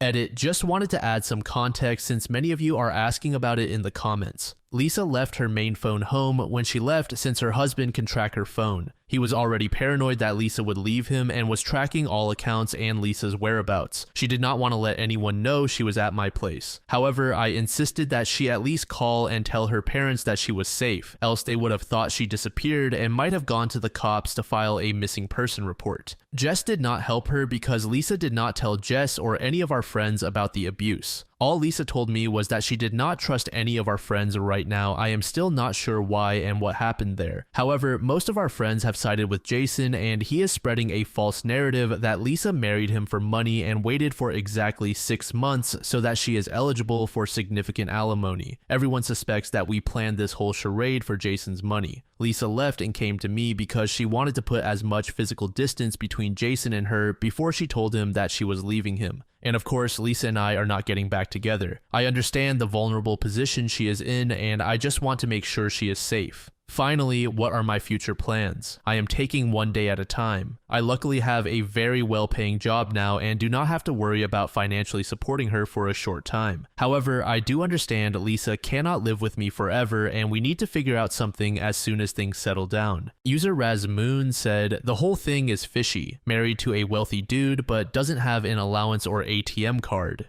OP is worried that her parents might cut her off, which implies that she had access to financial resources to buy her own ticket. I assume that she owns her own car, so why not drive to OP even if it takes 3 days? This all makes no sense. Why is Jess always the intermediary? Why not have Jess pay for the hard-to-get ticket? Why was it not a team effort between Jess and OP?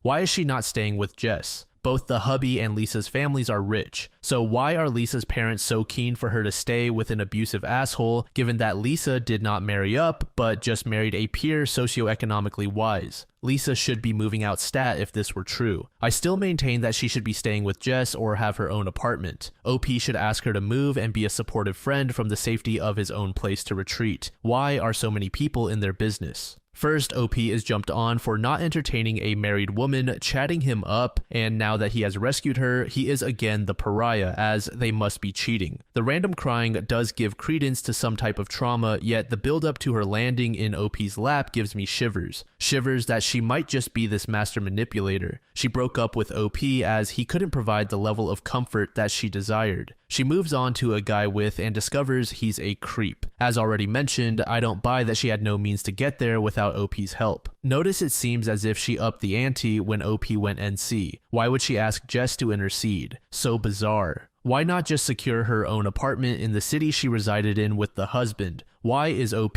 her discarded ex, the one she insists be the White Knight? Why had she not contacted a divorce lawyer earlier and not before she landed OP? She sounds dangerous to me. Get her out of your apartment. Get in touch with a domestic violence helpline so that she can get psych assistance leads. I just don't like this at all. User Act Stunning said, still really weird the way she went about it, but whatever. To each their own. No one knows how they'll react in that scenario. Still think you need to keep boundaries with her. Don't let the affair rumors have any grounds. That'll not only hurt her divorce, but also you in the long run. You're firmly lodged in the middle of this now and need to figure out how to handle it from the sidelines. She has to manage her own mess, but do not get emotionally involved in this. It's crazy. You have a life too. You need to protect that first. Help her get a jump start on a new life.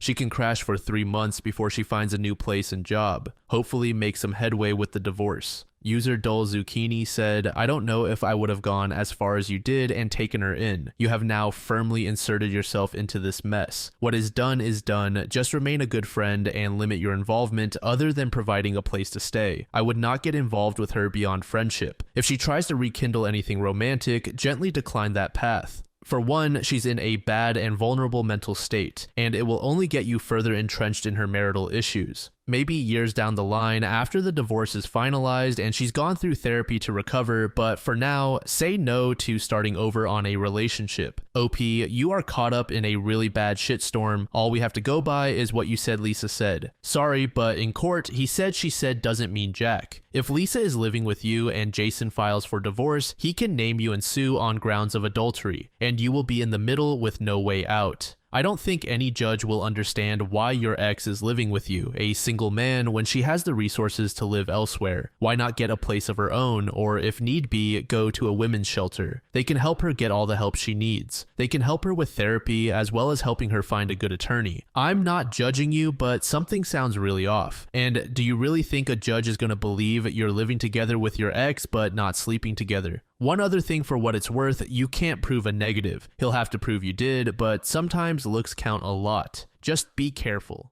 This story was posted by a user named Warm Wasabi in the Off My Chest subreddit. The post is titled, I caught my wife cheating, I'm divorcing her. So I, 38M, caught my wife, 31F, cheating on me with a work colleague. I never saw it coming. It has absolutely devastated me. I gave my heart and soul to this woman. I felt like she was my soulmate, and now I feel like I was just tossed aside after 10 years of marriage. My wife was someone to me who had courage, strength, and integrity, or so I thought. These values are what really attracted me to her. And now I don't think I even know this person anymore. She completely denies cheating and her affair, and it hurts that she can't be honest with me. I gave up so much to be with her. I moved to a new continent to be with her, gave up my career, my family, friends, and now I am all alone in a foreign country. One could say maybe it was something that I did, but I was a really good husband, loving, caring. Her family had major issues, and I would help out where I could to support both her family and her. I encouraged her to further her education. I put her through college and beauty school to encourage her talents. Most of all, though, I just loved her. I cared for her well-being. When she had bad days at work, family, I was there to support her. I trusted her completely. I wasn't a perfect husband, but I did my best. I never screamed, shouted, abused her in any way, shape, or form. Never stepped out on her either. I came from a broken home, and my father was the worst person to me and my mom. So I made it my life's mission to be better and nothing like him.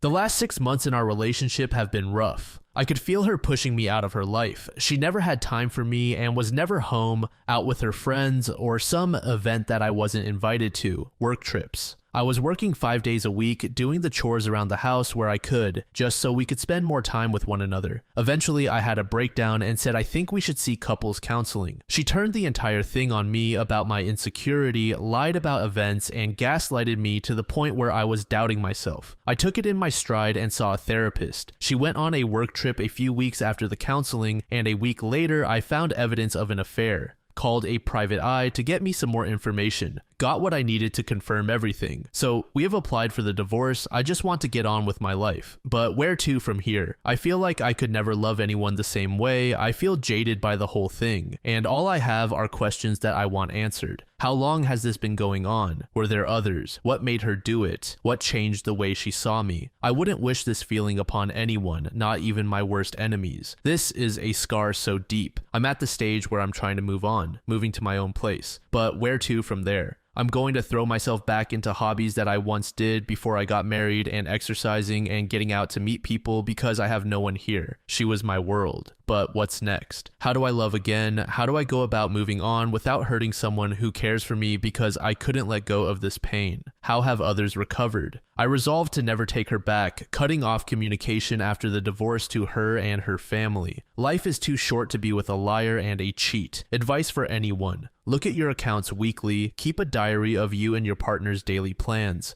It's all there, but sometimes we are just naive in our trust. Thanks for reading. Edit, I just want to thank everyone for the love and support. The way I have felt until today is lost and completely alone, and now I know I am not. You all have really saved me. The gaslighting was an immediate red flag and should tell you enough of what kind of woman OP is dealing with. Any reasonable partner would try and support their other half if they are having any level of doubt. But in this case, OP's partner simply tries to pivot any responsibility off of herself and blame OP.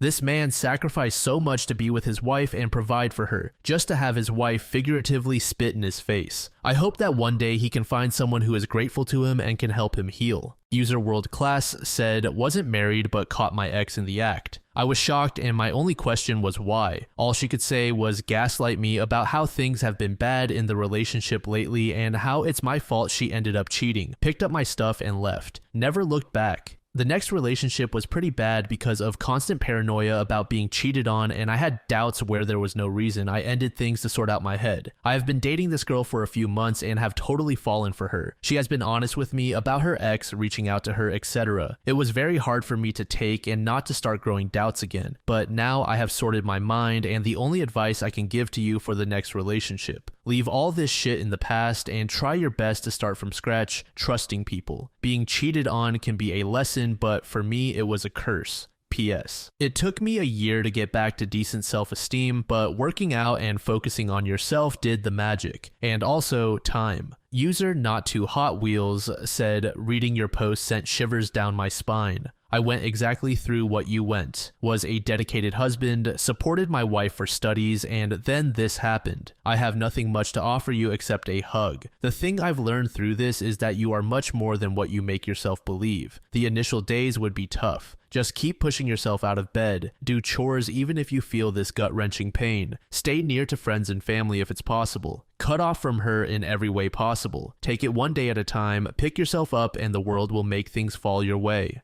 Godspeed. User Blown Away said, I went through something similar, not quite the same story except for the fact that she was cheating, and although I had evidence, she never fessed up to things. It's now nearly 2 decades later, and I thank heavens that we are no longer together. I'm now happily married for over a decade with a great wife and great kids, so there is a light at the end of the tunnel. Much of your wife's behavior over the last 6 months was how my wife behaved during the last months of our relationship. Once I learned the truth, everything clicked, but not just about those 6 months, about other moments from our relationship that didn't jive completely, or at least didn't allow me to feel completely safe and secure within the relationship and in my ability to be able to express myself without fear of some sort of backlash from her. I bet if you truly examine the entirety of your relationship, you will see the same things. That being said, now is the time to do you. Will you trust again? Yes, the same way. I hope not. I hope you learn to trust yourself better and to now recognize the signs of a relationship uncoupling and not allow a future partner to play you as she did.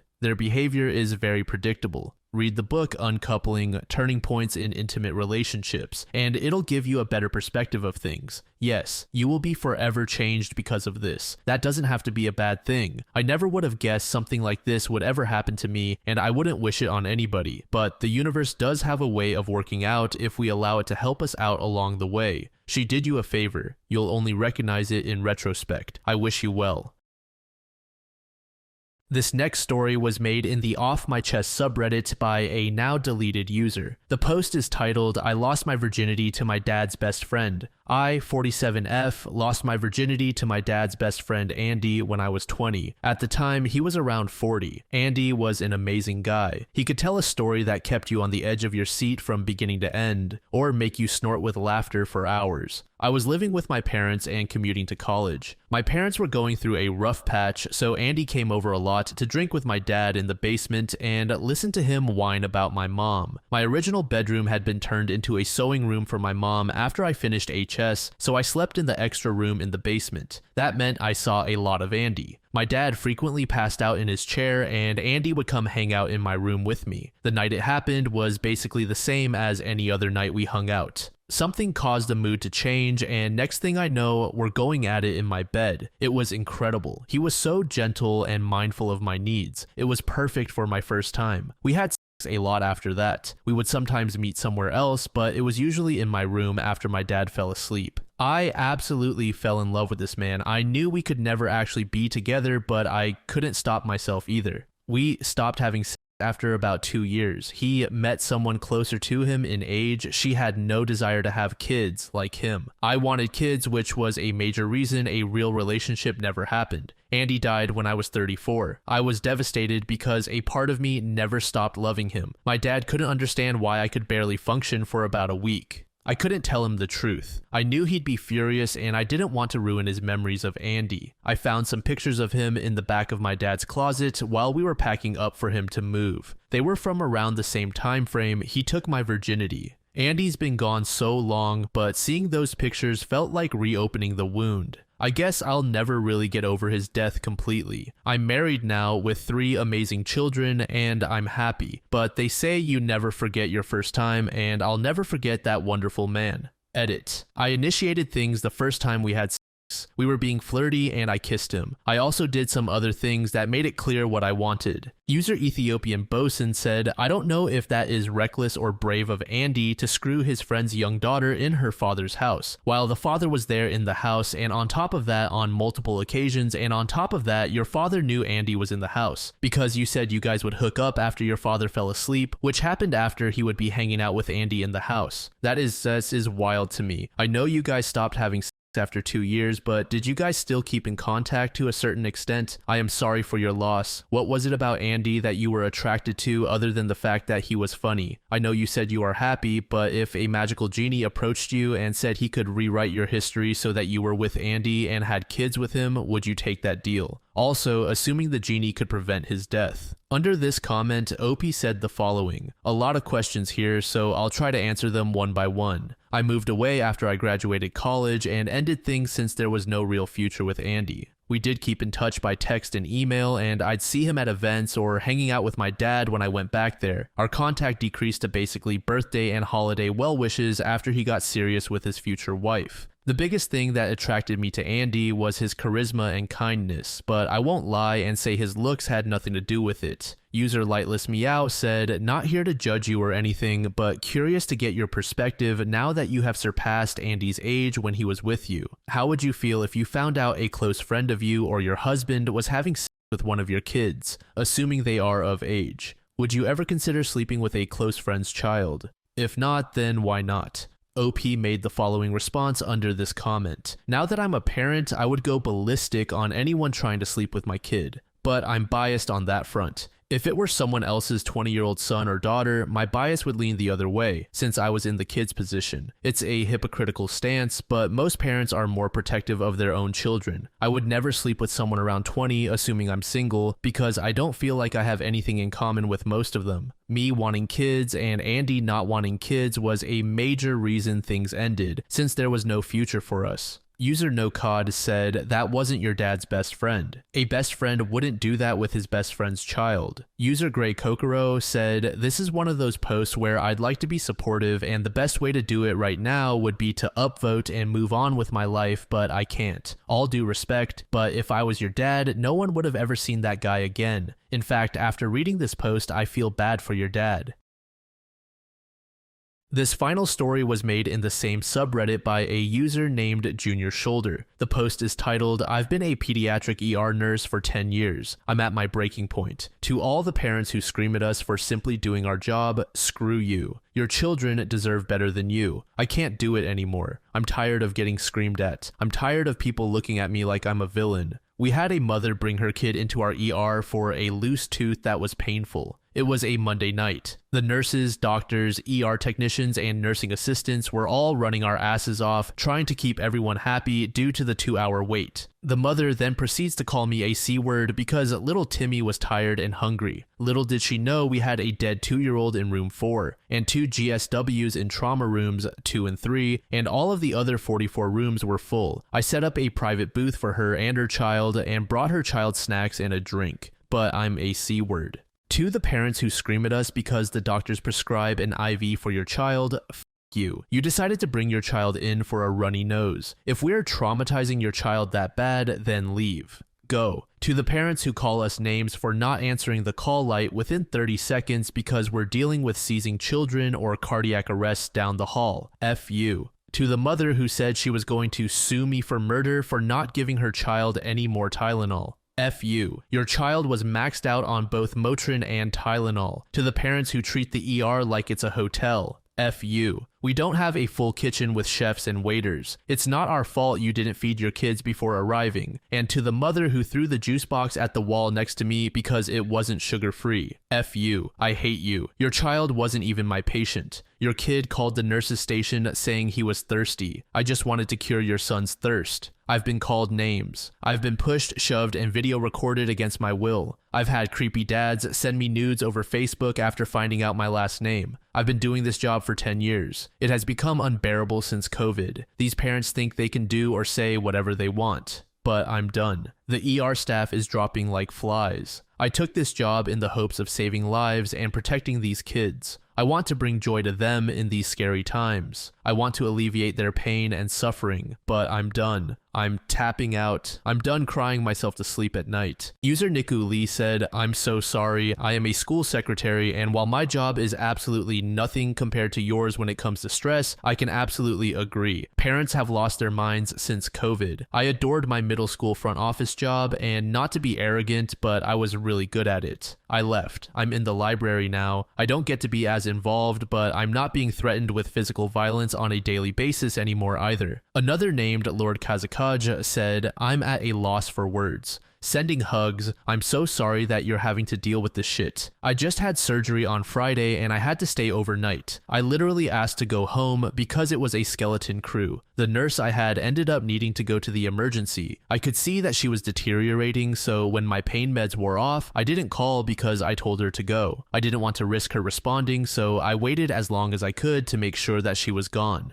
They were short-staffed. I've always given props to nurses. However, after being a patient, I hold nurses in high reverence. You're the ones in the trenches. Reading your story not only pissed me off on your behalf, but it illustrates why hospitals are short-staffed. I know that nurses are criminally underpaid for what you do, and no amount of money is worth the abuse. I feel like I need to apologize for their behavior, and I don't blame you for being done.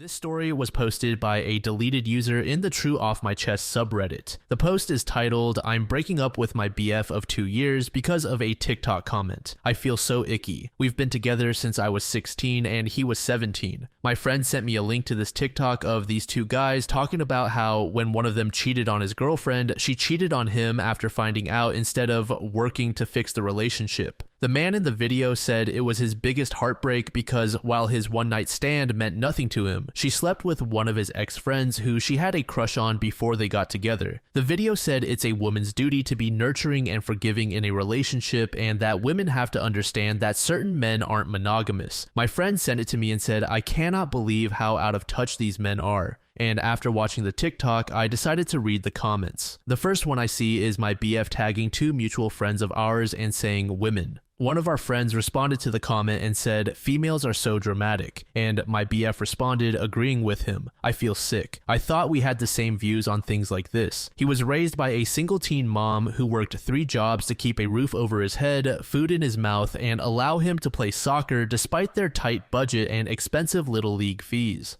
When we first started dating, I asked him who his role model was, and he said his mom. He went on and on about how strong and brave she is and how much he appreciates her for all she does for him. His mom was single and living alone at 17 because my boyfriend's father cheated on her after she gave birth and was recovering because he can't be expected to just not have sex for 8 weeks. I'm just upset. I'm at school right now typing this out in one of the bathroom stalls because I just can't keep this to myself anymore. I'm disgusted with him. He texted me earlier this morning asking if I want to hang out after school, and I said yes. I'm gonna break up with him and tell him why. ETA. He has commented under almost every post this account has made, agreeing with all of their misogynistic views. He thinks that girlfriends and wives are the property of the men they're with. Edit 2, I'm not just gonna show up at his house, say, we're done, and leave. I'm gonna tell him what I saw and if there's no explanation for it. I don't know what the hell kind of justification there is for the shit he said, but we'll see. Then I'll break up with him. I'm giving him the benefit of the doubt as much as I can. I don't know why some of y'all think I'm just gonna say, we're over, with no explanation or discussion. Update. Okay, so in the short amount of time from my last comment to now, shit hit the fan. I made my last comment from my car, then started driving back home to hopefully try and get my shit together before he got off work in 20 minutes. His mother called me while I was in the car. Literally, as I was driving 2 minutes away from my house, she called me to ask me what sides I wanted her to make for Thanksgiving, and I tried to keep it together as best as I could. I guess she could hear that I was upset because she said in her mom voice, "What's wrong, beautiful?" And I started sobbing. Like so bad, I had to pull over at the entrance of my neighborhood, and I told her the bare minimum of what I'd seen, and she was just dead silent for like 20 seconds, and I swear my heart fell out of my asshole. She said, "Honey, he's not at work right now. I damn near died." Get this. Her best friend owns a bunch of apartment complexes, like luxury, nice apartments, like the $3K a month kind. This guy is viewing an apartment to surprise me with when I graduate. His mom said her friend offered one of the apartments to my BF for dirt cheap. He's planning to get all the papers signed and surprise me with them on Valentine's Day since the current tenant is moving into a house with her wife and their lease ends on February 1st. His mom's coming over to look at the screenshots I have, then she's taking me back to their house to confront him. She's literally the sweetest, you guys. She said she wanted to be in the house when I talked to him just in case. Currently sitting right inside the front door of my house, taking the 8 minutes in between their house and mine to type this out. I am in shock. I'm just waiting for her to pull up, so I'll update as soon as I can. I don't think I'm that sad anymore, just pissed off and confused as hell. OP's BF has taken the red pill. It doesn't seem like he's an inherently bad person as he cares about his mom. According to OP, it seems like he understands the hardships that she had to grind through to raise him. If anything, the guy probably has just been on the internet way too much and is someone who is easily influenced by others and wants to feel validated or fit in. That being said, I think totally ending a relationship without at least talking is a very Reddit thing to do. So instead, maybe OP should sit down and have a conversation about this with her BF. Afterward, if it's clear that this is the path he wants to go down, then by all means break up. Obviously, your household and circle can think and act however they want if everyone is in agreement. So if OP's BF is hard stuck in his mindset, then there's not much you can do. I just find it kind of cringe and disrespectful is all. But again, it's not like that's my family, so my opinion doesn't really matter in the first place. And there is an update, however, it seems that it has been deleted. But there is a user that summarized it and left it in a comment under the first post. User Kelsey Kill said, "The update for all who missed it. Basically, her boyfriend and his friends knew a girl in a relationship with a guy who was toxic and had these kinds of beliefs. They were attempting to get proof to show to the girl by gaining his trust. The guy was suspicious of them, so part of that plan included publicly making comments. Upon confrontation, OP's boyfriend pulled up lots of proof immediately that the scheme had been going on for a month and a half. Boyfriend was trying to do something good in a naive 19-year-old way. OP's boyfriend had given his friends his password and they were making comments on his account as part of this whole scheme. In the end, she still wanted to take a month or so break to heal from the whole incident with rules like no dating or intimacy with other people, no frequent texting, going to individual counseling, and then maybe couples counseling. User Visual Highs said, "I disagree with anyone here who says you have a stupid reason to break up. It is important to be with someone who has the same views as you on certain issues. Not everything, mind you, but certain important things. His comment made you uncomfortable because the belief they validated makes you uncomfortable, and it's not stupid to want to get yourself out of an uncomfortable situation." User Archigeo said, "Hey OP, you're doing a really great job and you have a very good head on your shoulders. You're very smart, way smarter and more mature than I was at 18. Wishing you all the best and cheering you on as you make this decision with courage and insight. You'll find someone who isn't a raging misogynist. Sometimes they try to hide it, but they always tell on themselves with their actions and words." This next story was made in the same subreddit by a user named Her. The post is titled, "Tonight I saw the negative effects of firsthand with my GF. I, 26M, started dating this girl, 25F, recently. She spent her entire life in a religious bubble and was bullied by her family into believing it up until 2 years ago when she got the courage to break them off. I'm her first ever boyfriend and she said she was a virgin, and tonight we decided to be intimate. I brought her to my bedroom and we started to kiss, and then she really quickly took off her clothes and then pulled my pants down and started to give me the most aggressive and exaggerated BJ I've ever received. Seriously, she was going at 100 miles per hour, trying to choke herself on it and manhandling my with her hand and mouth. It got to a point where I gently pushed her head back and pulled her back up, but then she got on top of me and forced my dick inside her. I could see on her face she very clearly wasn't enjoying it, so I told her we could stop, but she said it was okay. Then she started flailing around on top of me, which I could see she was struggling with and also wasn't enjoying. I stopped her and got her back on her feet and said we were going to try again, and I took the lead. I noticed she kept trying to switch positions every 2 minutes, and I told her she didn't need to do that. From that point on, she was just a total deer in headlights and kept looking at me for guidance on what to do. I walked her through the whole process and also got some insight on how she liked to be touched and handled, and in the end, I think we both enjoyed it. We cuddled afterwards, but I could see from her body language and mannerisms she was very embarrassed. OP is entirely right. There is a major problem with porn negatively affecting the minds of young men, but not just men and the younger ones, but women as well. If anything, it's even worse for women because of just how taboo of a topic this is. With men, it's already a touchy subject, but in a society where there is an expected norm, it can be even more uncomfortable for women to speak up about this kind of thing. It's kind of scary to think how worse off the next generation might be to these same things as technology and its accessibility evolve. I just can't see a path where porn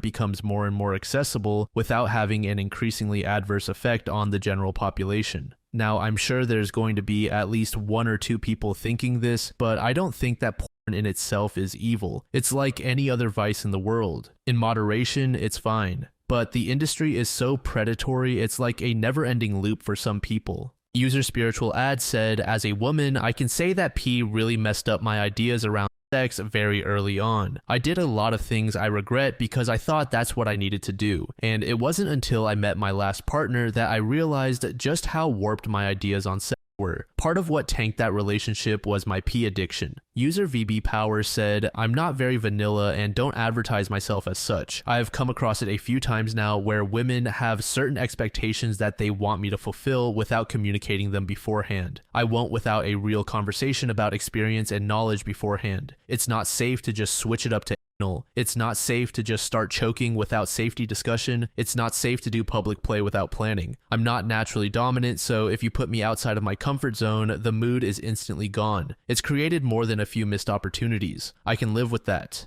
Pee is entertainment. The real act requires a lot more care. User Traditional Ad said, I'm a 52F and I have allowed too many behaviors because I thought that's what was expected. My mom died when I was 6 and I also had a strict upbringing in a small town, so I was naive. I am still learning. I survived an abusive marriage of 13 years. I have dated and had a couple of LTRs. I work daily on trust issues and can honestly say I don't want to be touched and dislike my body. When I am intimate, I can't help but think how I don't have a better looking body like P performers or other people even have. I am pretty and usually like myself, but with intimacy, I can't help but feel like there's an invisible P champion I'm competing with, whether in my mind or his.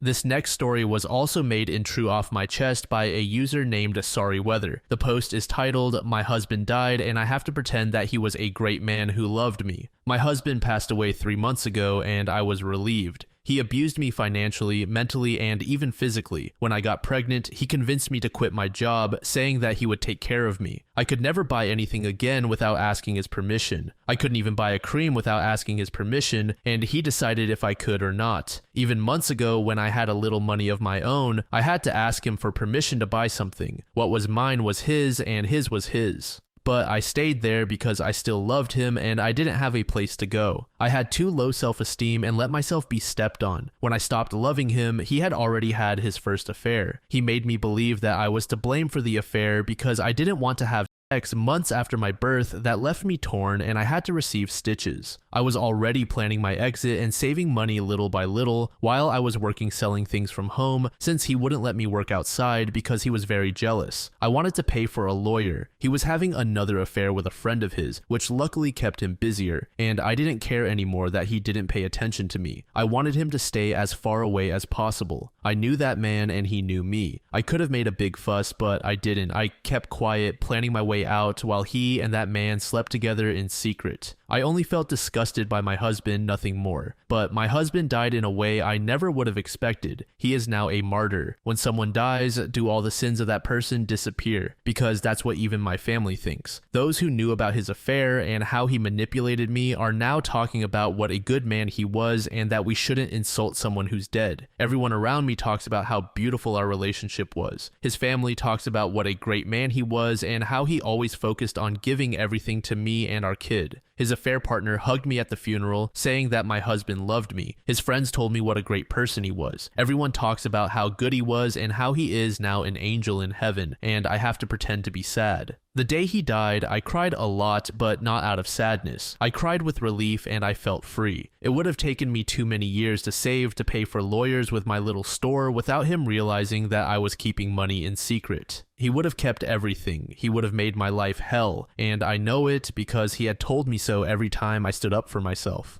But now I have the house, I have everything, I have the monthly money for being a widow, I have my children totally with me, I have started seeing a psychologist. Everyone thinks that I do it to cope with my grief, but no, it is to overcome the abuse I suffered from him. It was really hard to pretend being sad at the funeral, but I did it for my child. I did it because now everything is over and I'm free. If I made a fuss, my ex-mill would have done something so that I wouldn't keep anything. They were just like him. But now I'm just a sad widow who needs help in their eyes. The silly widow who didn't know anything. But that's helping me to be free and have what I deserve. Sorry for the bad English. I used the translator for many parts. Edit, we are not from an Islamic country, and here same-sex couples can live and marry freely. He just cheated on me with a man like he cheated on me with a woman. I guess he was bisexual. About 2 months later, OP provided an update. It's been several weeks since I last posted, and I didn't expect my post to end up in other places. Honestly, I had totally forgotten that I posted here, but a few days ago, the lover and friend of my ex-husband, what I started to call my dead husband, visited my house saying that he found my post. I didn't expect him to find this, and it scared me a bit, but honestly, there's nothing I can do about this anymore if someone has posted it elsewhere without asking me first. One of my sons let him in when I hadn't heard the doorbell, so I had no choice but to let him in to not make a drama in front of my kids, and I wanted to know what he was going to say. Once alone, he told me that he knows that I know about him and my husband having an affair because of the post I sent to TikTok, although I never did any post on TikTok. That's why I think someone uploaded this there. He told me that my husband was not the best husband, but he was a great friend to everyone and a very hardworking man to everyone, that even his family misses him too much, and even though he had his mistakes in the past, that I should let go of the past and stop digging into it because we're all better off like that. He was insisting for a while to such an extent that I felt intimidated by him to the point he reminded me of my husband, and it is the first time that I have had that feeling with a man that is not my ex-husband. I can talk peacefully with them, but this situation made me feel on the verge of a panic attack because of his attitude.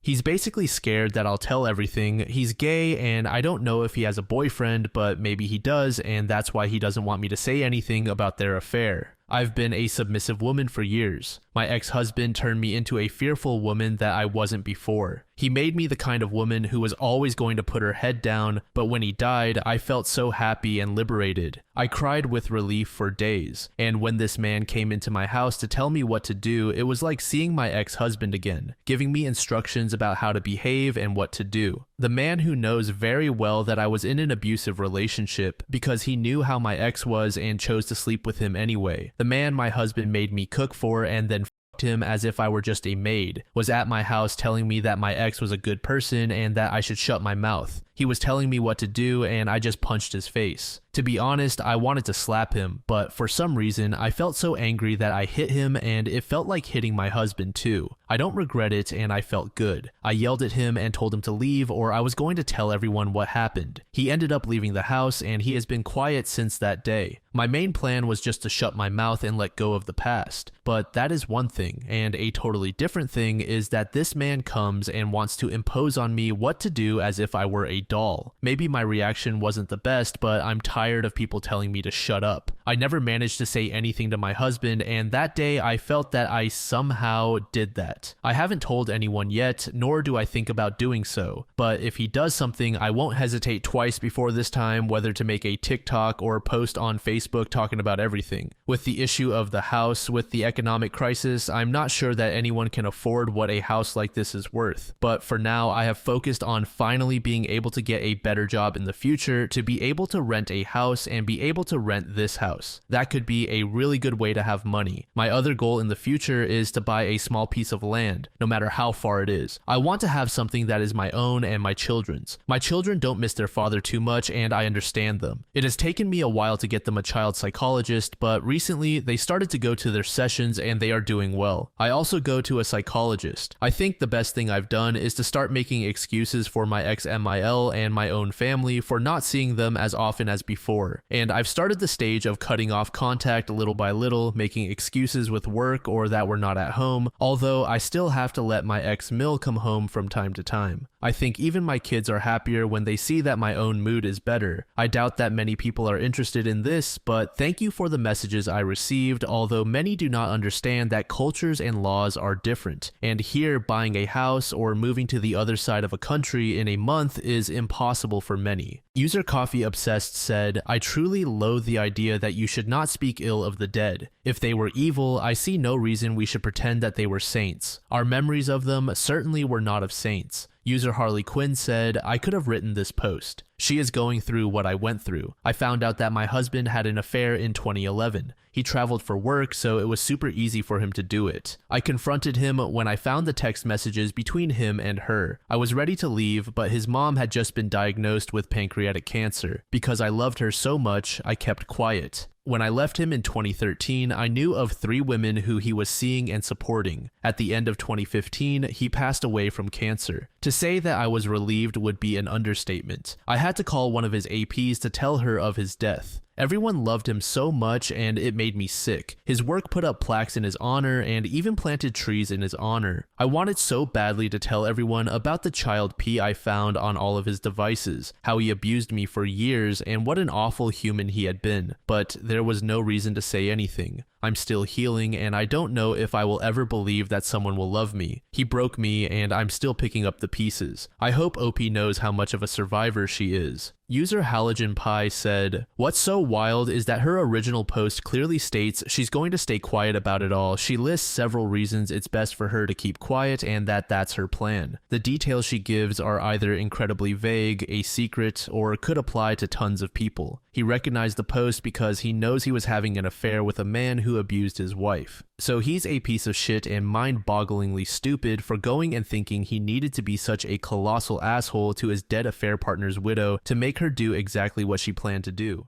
This story was posted by a user named True Evil Incarnate in the AITAH subreddit. The post is titled WIBTAH if I called out my MIL for literally putting my husband last. TLDR, my mill picked my junkie Bill over my husband after a traumatic event occurred, and I am considering yelling at her about it. I am 29 and my 33M husband was hit by a car while on his e-bike 3 weeks ago, and luckily he survived and didn't break a single bone. He did suffer a traumatic brain bleed though. While he has been home recovering, he's been having lots of various symptoms along with some bottled mental health decline that he thinks he's hiding. This man is usually very stoic, calm, and collected and usually if anything on the angry side, but he has been crying at the drop of a hat, left and right. Even he knows it's odd. Ever since his accident, I've been in contact with his mom, keeping her updated as she lives across the country and couldn't be by his side like I and his brother were. This is important because when my husband was a very young child, he had an extremely rare blood clot occur that caused permanent optical nerve damage in one eye, and his mother is the knower of that whole period of his life, as she spent every day with him for a full year in the hospital working to get his sight back. His previous clot made this new bleed very dangerous, so keeping my mill in the know was and is a must. My bill only hung around for the first 2 days and then gave up on caring and left, and at some point a week and a half after the accident, my MIL stopped answering texts about the updates entirely. My husband blew it off as his mom thinking no news is good news as a better option, but I found it to be a jerk move. Suddenly, last week, she texted saying she and her partner were coming to visit this week. When I talked with her sister, who lives near her, she said my MIL had been frantically trying to find cheap flights to come see my husband. Said husband got very excited visibly, but then blew it off and said, "Okay, cool." I knew he's been missing her as she only moved away due to some trouble between our families that resolved itself in an odd way. No hard feelings between anybody, just weird living situations. He's also been so emotionally unstable that I think he really just needs her around. We've been together for 11 years and he's nowhere near alone, but she's still his mother nonetheless. Plus, she's an absolutely wonderful woman in many ways, so she's great to have around when you feel like shit. She didn't tell us a day, so when she texted me this afternoon suddenly saying that she was driving back from her sister's house, would be visiting my BIL, getting a motel, then stopping to say hi, you can say we were both surprised and both feeling a mixture of happiness but also sadness. The sadness is because of her choice of people to visit. The airport she landed at is 30 minutes north of where my husband and I live. She decided, instead of immediately coming to check on her son, who is lucky to be alive, to instead travel over 2 hours north from the airport to visit her 3-year-old granddaughter at her sister's house. My BIL and his girlfriend have severe drug issues, so my aunt-in-law has custody of her for now until they get their shit together. Then she left there to travel 2 hours south back towards us to visit my BIL, then get a motel in his town, then maybe come say hi if it's not too late for her. My husband said this was fine, but I could tell he was upset because he started tearing up. He kept blowing it off, but it really made me mad. Then 5 hours later, as I suspected would happen, my mill called to say that she was tired from driving and her plane trip, and that she was going to go to sleep and see us whenever tomorrow. My husband quietly broke down, denying his emotions and saying he's fine. He doesn't know why he's reacting this way. So would I be the jerk for telling my mill she's a jerk, made my husband cry, and while I understand she's stressed out herself dealing with my BIL and his bullshit, but that she needs to stop putting my husband last to placate the piece of shit she should have aborted. That her firstborn son that she spent so much time and effort taking care of almost died and wants his mother to the point of crying like a baby, and that directly doing everything but coming to see him broke his heart to bits. The reason I word it that way is because my BIL has a massive second child complex where he thinks my husband is the favorite because he was born first. And due to his childhood medical issues, he more used that as ammo to my EMIL as to how my husband is her supposed favorite. Note, he's 31 and is still doing this shit. It doesn't help that she's a massive pushover who lets this shit happen in the first place. But she always does what Bill says and bends to his will. Every time she visits, we only see her once for a few hours out of her week-long stay, because my child of a Bill wants his mommy to himself, and she caves. My husband likes to keep to himself, so he says it's fine, but I can tell he thinks his brother is the favorite, and it makes him cringe internally and seethe with pain. I don't know when she's going to be here tomorrow, but I really want to lay into her. My husband says, leave it be, she's got a lot on her plate. I called BS, she's literally on vacation right now, there's nothing on her plate. She should have come to see him first. Whether she plans on spending a whole day with him tomorrow or whatever, it doesn't matter. She said she missed him and desperately wanted to see him and hug him, but when it came down to it, she'd rather go cuddle with a baby who barely knows her than travel to a different location entirely to visit that baby's shitty father instead. Then not even show up at all. I think I'd be in the right by calling her out, but I think I would also be an asshole because she's a usually wonderful woman who has helped us so much throughout the years, is dealing with a stupid man-child and trying to help him get his daughter back, which is saintly itself considering he doesn't deserve anyone's help in general. She really doesn't deserve someone yelling at her, but I can't just sit here while my sun and stars breaks to pieces. Also, since my own mother's death and our previous relationship, I've been a bit touchy on the subject of how mothers and children should treat each other, but I don't want to make my mill cry just because I'm being a jerk.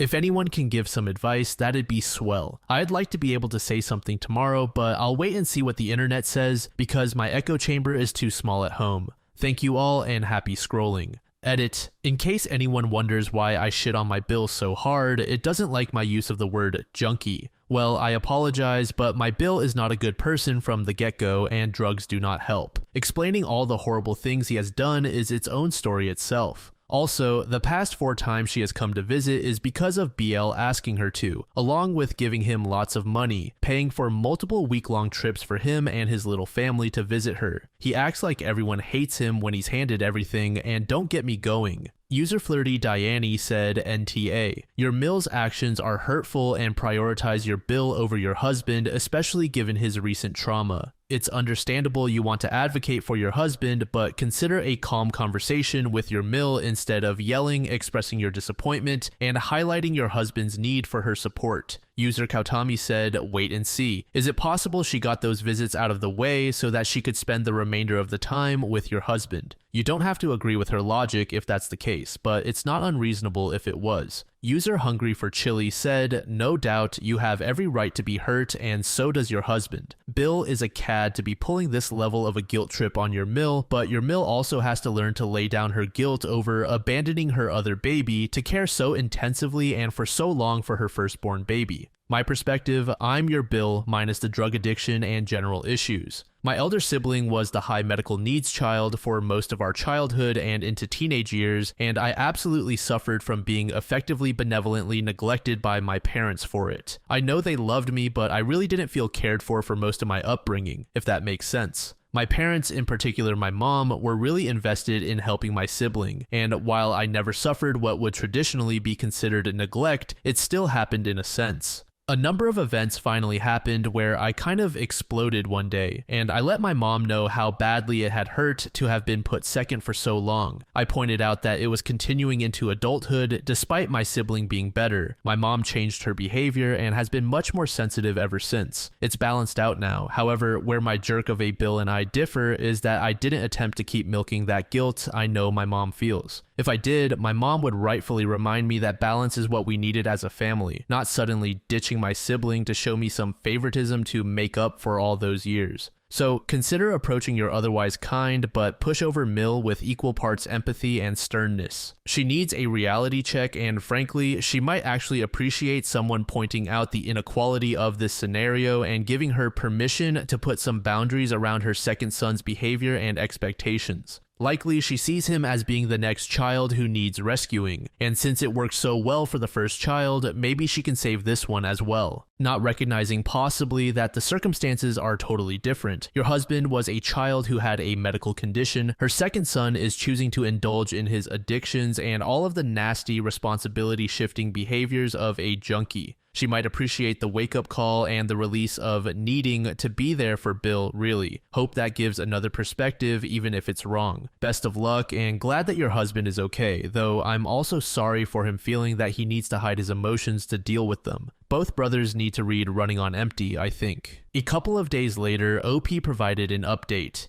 TLDR, well, I said something only after everything spiraled, and now my husband is back in ICU waiting for CT scan results again. My BIL is sitting in the police station. My MIL and SIL are at a separate hospital ER, and I'm just sitting here staring at my husband with his aunt hovering around, and I just don't know what to do anymore. To sum up the OG story, since I can't link it here, my Mill was coming to visit under the guise of visiting my husband, because he was hit by a car 3 weeks ago, and his mother desperately wanted to see him, but that was a ruse, and she spent the whole first day with my junkie Bill, and I was waiting until we finally saw her to confront her about putting my husband last behind a piece of shit who doesn't deserve anyone's respect, as my husband is extremely depressed and has been having emotional breakdowns at the slightest thing, and this is killing him because he just wants his mom to be there for him, and she started ghosting him instead. Well, here's what happened. Yesterday, my husband and I waited all day for my MIL to call when she was going to come over to say hi. I had to text her at 1 p.m. because I was starting to get really pissed off. She hadn't said anything yet, and her response led to me punching a wall without thinking. She said that they were out to lunch with Bill, Sil, and their daughter, who they got to have a surprise visitation day with. She said after lunch, when my niece went home at 3 p.m., she would come see us. I was furious, but whatever. My husband was clearly distraught, but again playing it off. Eventually, around 5:30 p.m., we got a call from my MIL saying she was coming over. Well, finally, we made a plan for her to come to pick us up so we could get pizza for dinner, and I laid out a whole idea my husband came up with to get some pizza, go see a movie, and maybe go play some pool afterward because that's a pastime his mother loves. Well, nope, Mill said she needs to return to Bill's house, so she'll be picking us up to get pizza, and then we're gonna go see Bill and Sil afterward. So we went with that plan for the sake of not starting an argument. When she showed up, she was nice enough to come up to our apartment to say hi to my dad, who lives with us but wanted to leave right away. The only reason we didn't was because my EMIL brought her sister, who hasn't lived in the area or even visited for 30 years, but apparently came with EMIL to see my husband specifically. She sat with my dad asking a bunch of questions, was looking through all the hospital paperwork and accident reports, etc.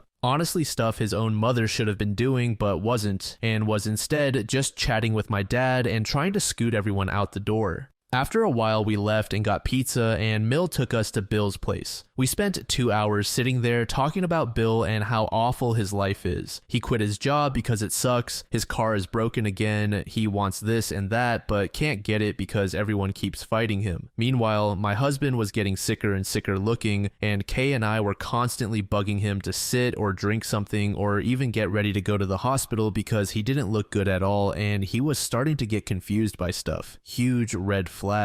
Now here's where everything spiraled. Kay suggested that maybe we take my husband home at least because he was starting to sway in his seat and she was guessing maybe he was just tired. My Sil, though, started freaking out saying we need to call an ambulance. See, my Esil had a severe traumatic brain bleed happen years ago due to circumstances, and she is also a super empath. According to her, she could sense something was super wrong and that my husband needed to be seen right away without delay. Now, my husband usually would be refusing viciously at this point. He hates hospitals and especially hates ambulances, but he wasn't saying anything, so I knew something was wrong and started making the call. My Mill and Bill seemed maybe a little worried, but they kept playing it off, saying he's probably just tired, he probably needs to rest. It wasn't until my husband threw up all over the floor that they got the picture. I sat and handled the phone call while Kay and my Sil tended to my husband. Now, I don't know what happened because my back was turned when I was on the phone, but the next second, I heard a wicked loud yelp and then the sound of crashing glass, then lots of yelling. According to Kay, what happened was my Sil went to hold my husband's head as he was starting to go limp, so they were transferring him to a laying position, and my Sil ended up taking his head and laying it on her lap because their floor is hardwood and she was afraid he'd hit his head. Totally valid worry, and I thank her for it. My stupid Bill didn't like that though, and without thinking about anyone but himself, grabbed my Sil by the hair, picked her up by it, and threw her into their coffee table. Multiple things happened at once, and I can still see it in my mind's eye in slow-mo. First, my husband's head had apparently dropped to the ground, and Kay wasn't close enough to catch him, so he ended up hitting his head. At this point, I had turned around and saw Sil in a bloody pile of glass, Mill holding Bill back from trying to attack Sil while my husband was having a full grand mal seizure on the floor beside them about to get stepped on. Panic doesn't even begin to describe the feeling I had. Even though unfortunate due to me having epilepsy, I understand and know seizure protocol. I was in a panic noting the time and all that jazz. I didn't even notice the EMTs and police show up. Apparently they heard the crash on the phone and assumed to send police as well.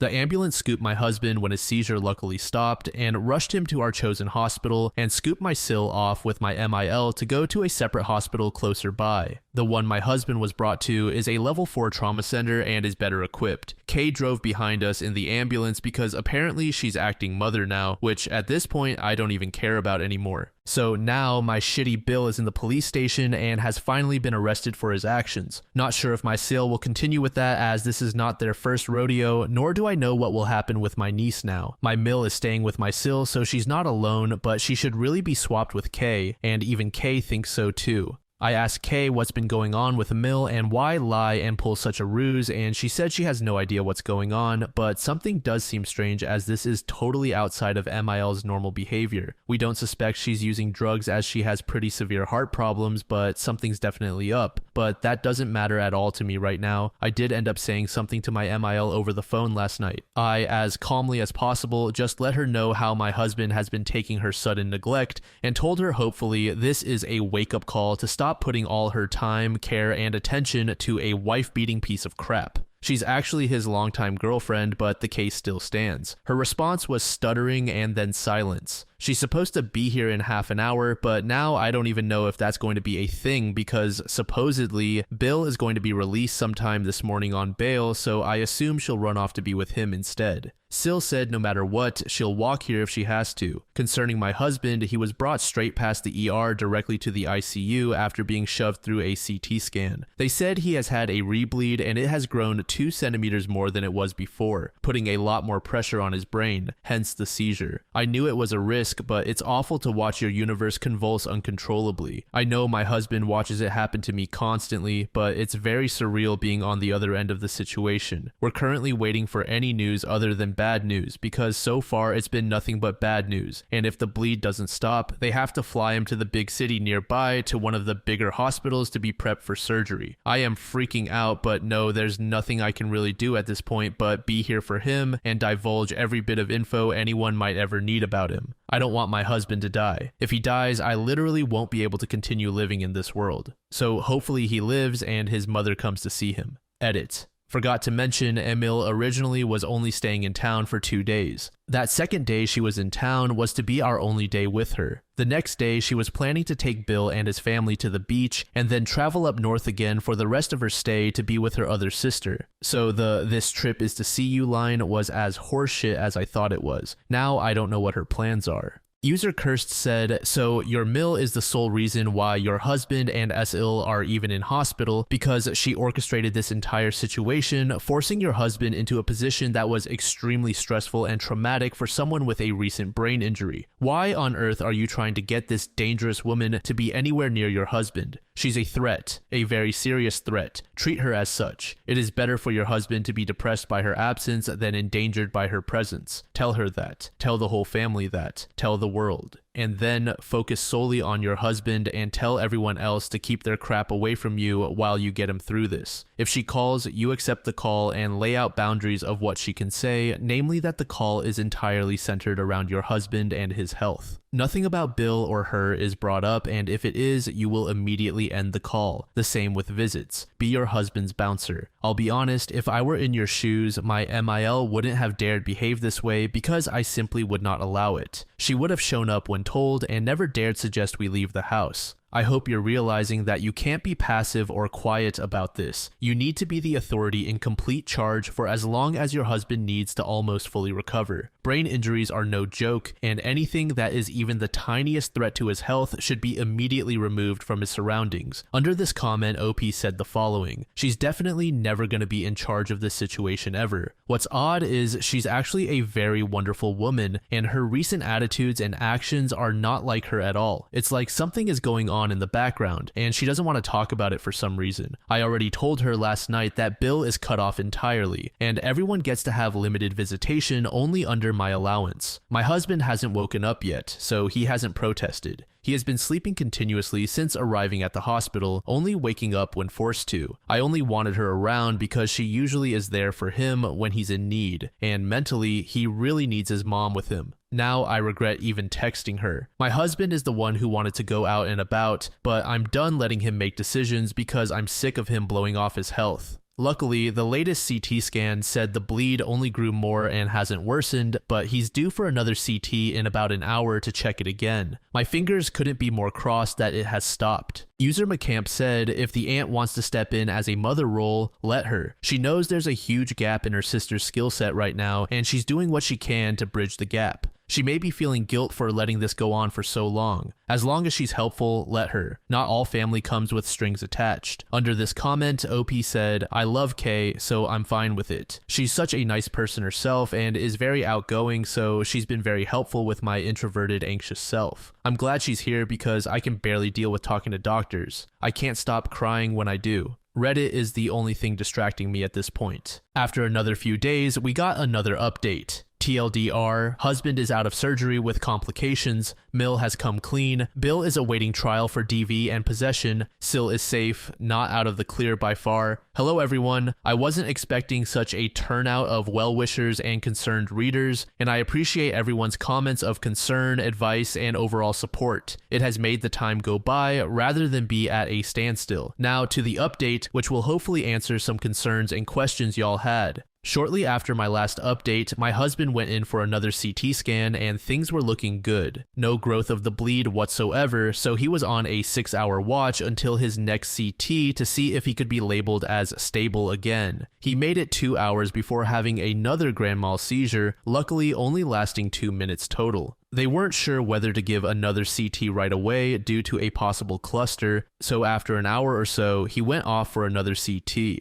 They also prepped the helicopter in case it was needed to fly him to the bigger city an hour away so that he could get surgery there, as the hospital we were at wasn't equipped for that. Turns out that seizure opened the hole and now the bleed was massive. It had reached about 5 centimeters and was leaking towards his ventricles. My husband was somehow conscious and his eyes were open, but he definitely was not all there and could barely speak. He did recognize me though, and he was able to remember and say our special goodbye that we say to each other before they took him off to the helicopter. I wanted to go with him, but they told me it would be better if I could drive because my weight would slow them down and they need the space. I called bullshit but didn't didn't want to fight them too much, and left with Kay as I am not able to drive. On the way to the city, I called my mill to see what was going on with Sil and informed them of the situation, as I had directly been ignoring their texts for the most part because I'd been staring at my husband for hours on end. Mill freaked out and said she was already on the road and that she would be on the way to the city as well. She also informed me Sil was with her and would be coming with, who then took the phone to inform me Bill was staying in jail for DV and drug possession, as he apparently had his daily dose of shenanigans in his pocket at the time of his arrest. SL also let me know that she was fine and that she just needed some stitches around her eyebrow because some glass cut her face. By the time I got to the hospital in the city, my husband was apparently already in surgery. The plan, I guess, was to stop the bleeding from the source itself and try to remove some of the built-up blood because it was creating too much pressure on his brain. He had another seizure on the helicopter ride, and the bleed was even bigger, although they either never told me the size or I didn't even soak that in at that point. But at this point, the only thing that I could do was wait out the surgery and see what would happen next. I'm actually no stranger to waiting for close family to hopefully survive awful and life-threatening situations and surgeries. It's like a curse that followed me since I was 4. Death follows me like the plague, and other than my husband, I only have my dad left as living family. I prayed death would take the day off. My mill got to the hospital about half an hour after Kay and I. She was in hysterics, apologizing to me and Kay and begging the doctors to let her into the surgery room at first, but then acquiescing when told it was too late to see him. I told her she needs to tone it down, and she's lucky I've even let her know where he is or what's even going on considering how she's been acting. And I honestly spent a good hour sitting there tearing into this woman. I loved my MIL and felt so hurt that she left my husband high and dry to cater to a monster. I hated her for using our softer sides against us to drag us to my Bill's house and into a living nightmare. She listened tearfully and ate every word I dished to her. I didn't feel better afterwards whatsoever. She was an absolute wreck and I could see it. Years of worry for my husband, dread and regret, sadness and understanding. She looked very broken and it made me feel so much worse. She's helped us so much for years. She housed us for free while we struggled for work, fed us with no questions, gave us rides and support in all times of need. Hell, this woman taught me to crochet, which is my favorite thing to do in this world besides my husband. Insert quirky laughter here. I'm currently too tired. So when she responded to me with what she did, I honestly wasn't surprised and a little pissed at myself for not seeing it in the first place and yelling at her as hard as I did. Apparently, my MIL and my SIL have been working for the past year to get my niece adopted by my MIL behind my Bill's back, along with all of our backs as well because they wanted as few people to know as possible for the safety of my Sil. When my Sil overdosed a year ago and they lost custody of my niece. I guess when she was taken away, there were lots of stipulations to get her back. And while my Sil has gone through recovery and everything beautifully, my Bill was uncompliant and making the process complicated for no reason. He also was completely unresponsive and still is unresponsive to all correspondences and calls from CPS, so had no knowledge of any of the proceedings even though they sent him forms to sign. My MIL had flown them out to give them a vacation to hopefully restart their mentalities, and so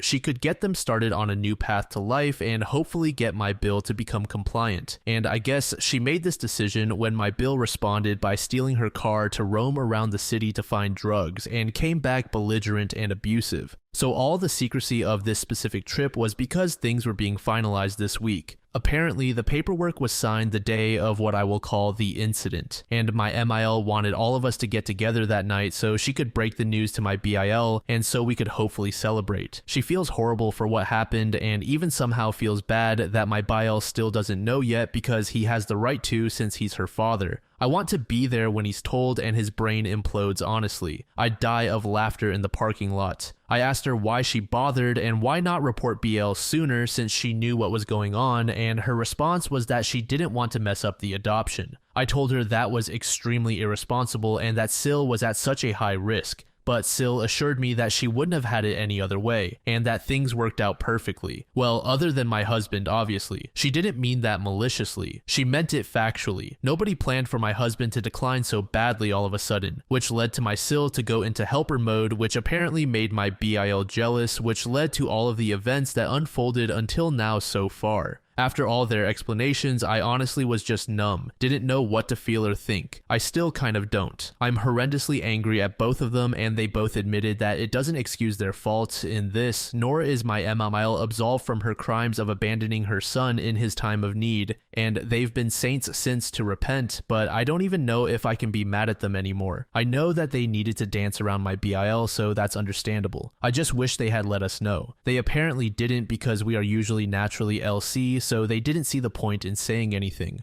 Bad excuse, and now my husband gets to suffer for their incompetence. I told my Emile and Scylla they're lucky I don't press charges against them, and they agreed that's fair and that they deserve whatever crap comes their way. 8 hours after going in, my husband came out of surgery alive. They supposedly closed the source of the bleed, but there was a lot more blood than was originally realized, and it created a lot of pressure. And I honestly don't care to type out all the medical bullshit they told me, but pretty much due to the scar tissue and permanent damage that was already present on my husband's optical nerves from his childhood clot. The pressure from the bleed created a massive strain on said optical nerves. And with the way things are, my husband is blind and will be for the time being until the inflammation from surgery and bleeding is absorbed, hopefully. My husband opened his eyes yesterday afternoon, unable to see entirely. He previously had 1.5 eyes worth of sight, and now he has none. He only remembers getting pizza and saying goodbye to me. Everything else in between was an empty space. He's having a lot of neurological issues so far, obviously, and his speech is extremely slurred, but he is alive, cognitive, and has motor function. He remembers me and his mother and remembers our special words and handhold. He is luckily still my husband so far. This is actually not his first time being blind, and he is actually surprisingly okay with it for now, at least. He says it's kind of nostalgic in a way. I didn't want to worry him, but he kept asking questions, so I told him everything that has been going on from beginning to end. He fell asleep as I was telling him the story, and when he awoke later when the nurse came in to check on him, he asked for the rest. I know he needs to be resting, but my husband is the type of person who needs to know. He is an informational index that needs to constantly be fed, and it kills him to not know things and have answers withheld from him. I am so happy he is alive. Mill is extending her stay and will be staying with me in the city along with Syl, and they're paying for my hotel. Kay will be leaving in 2 days when the vacation is supposed to be over, as she can't miss work. We're all waiting for news on BIL and on the hospital that did the original surgery when my husband was a child, to see if anyone from the team might still possibly be in practice and have some insight as to where to go from here, as there's a lot of personal things I left out because this case is apparently very rare and has this teaching hospital in a frenzy. My husband's childhood event was a rare situation, so this is something that's never happened before so far from what they told us. I will update you all if anything happens since you all seem so invested in our nightmare. Sorry if I'm not so responsive as I've been obviously preoccupied. Also, I read a lot of the supportive comments to my husband last night and he fell asleep crying from your kind words. So thank all of you immensely. He really appreciates your support even though you're just strangers on the internet. He wants me to say, it's really cool if you consider how much the internet has helped people and stuff. And to those who stated I'm a pussy and this is my fault, you're damn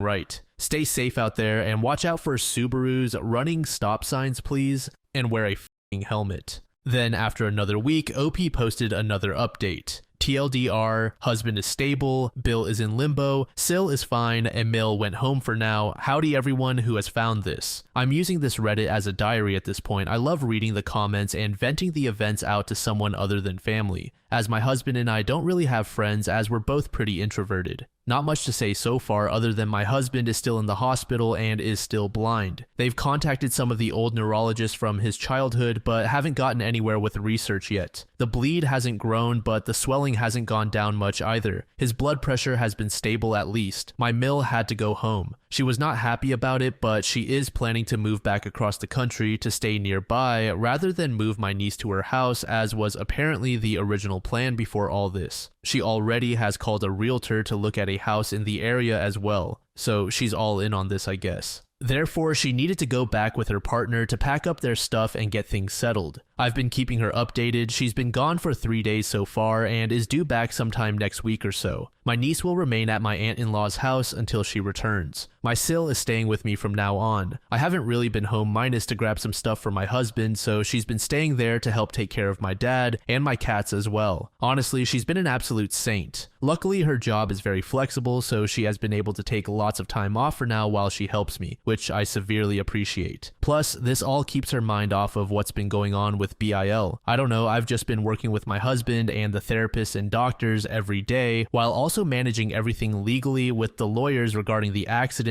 that started all this mess and all that jazz. It's been fun. I'm fine though, no need to worry about me. I've been enjoying this time with my husband the best I can. He's still definitely suffering many neurological complications that keep changing day to day, so it's hard to tell what's going to happen next, so we're just taking everything one day at a time. And Bill's first trial was rescheduled. He apparently tried to kill himself in holding when Esil contacted him to let him know what was going on with my husband. So they have him in some sort of mental health evaluation hold for now or something. Sil didn't explain it well, and I don't feel like researching right now. He doesn't know about my niece yet either. Esil decided to wait until he's seen someone to talk to first, like a therapist. I told her to just get it over with, and she's considering. The final update then came out a week after the previous update. TLDR, something happened to my Bill in jail, and when I laughed at the news, the whole family got butthurt at me for no reason, and I'm wondering now if I'm TA. I posted about my Emile a little while ago asking if I was the asshole for being mad at her for ignoring my husband after he almost died. To sum up what happened, my husband was hit by a car while on his bike over a month ago and received a lovely brain bleed, and after a few weeks of being home, he was hospitalized again and has gone blind due to a rebleed and swelling in his brain.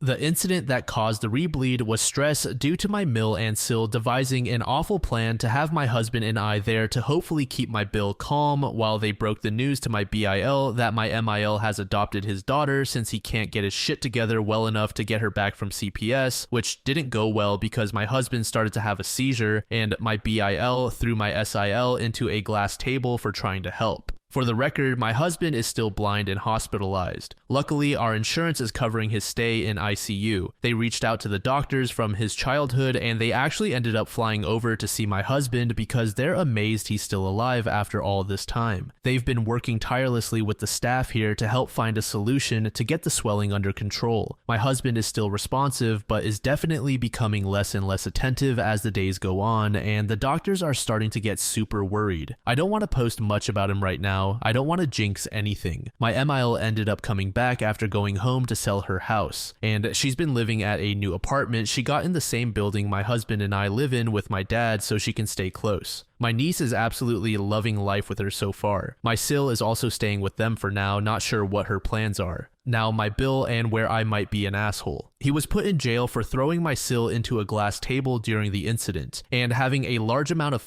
on him at the time of his arrest. When he was processed, I guess they told him what was going on with my husband, and he tried to kill himself somehow. Well, they put him into a mental hold for a couple of days, and then he had court, and they found him guilty, and he's supposed to be serving a good chunk of time. My Sil eventually broke the news to him over the phone that Mill adopted his daughter, that his brother is blind and he's possibly at fault, so on and so forth. Not sure how Sil laid it out, but if she was rude about it, I don't blame her. But apparently Bill couldn't handle the news and again tried to kill himself in jail. He also almost succeeded and is now sitting in a hospital getting both of his wrists rewired pretty much because he ripped his arms apart on a partially open grate. Esil showed up about half an hour ago to tell me. I have barely left the hospital since my husband got to this one here. I couldn't help myself and the first thing I did was hysterically laugh for a good 30 seconds. To me, it's hilarious justice and that POS deserves so much more. But Sil got mad at me and told me I'm an asshole and stormed out. My husband also thought I was being an asshole. I retorted she shouldn't have brought such news to his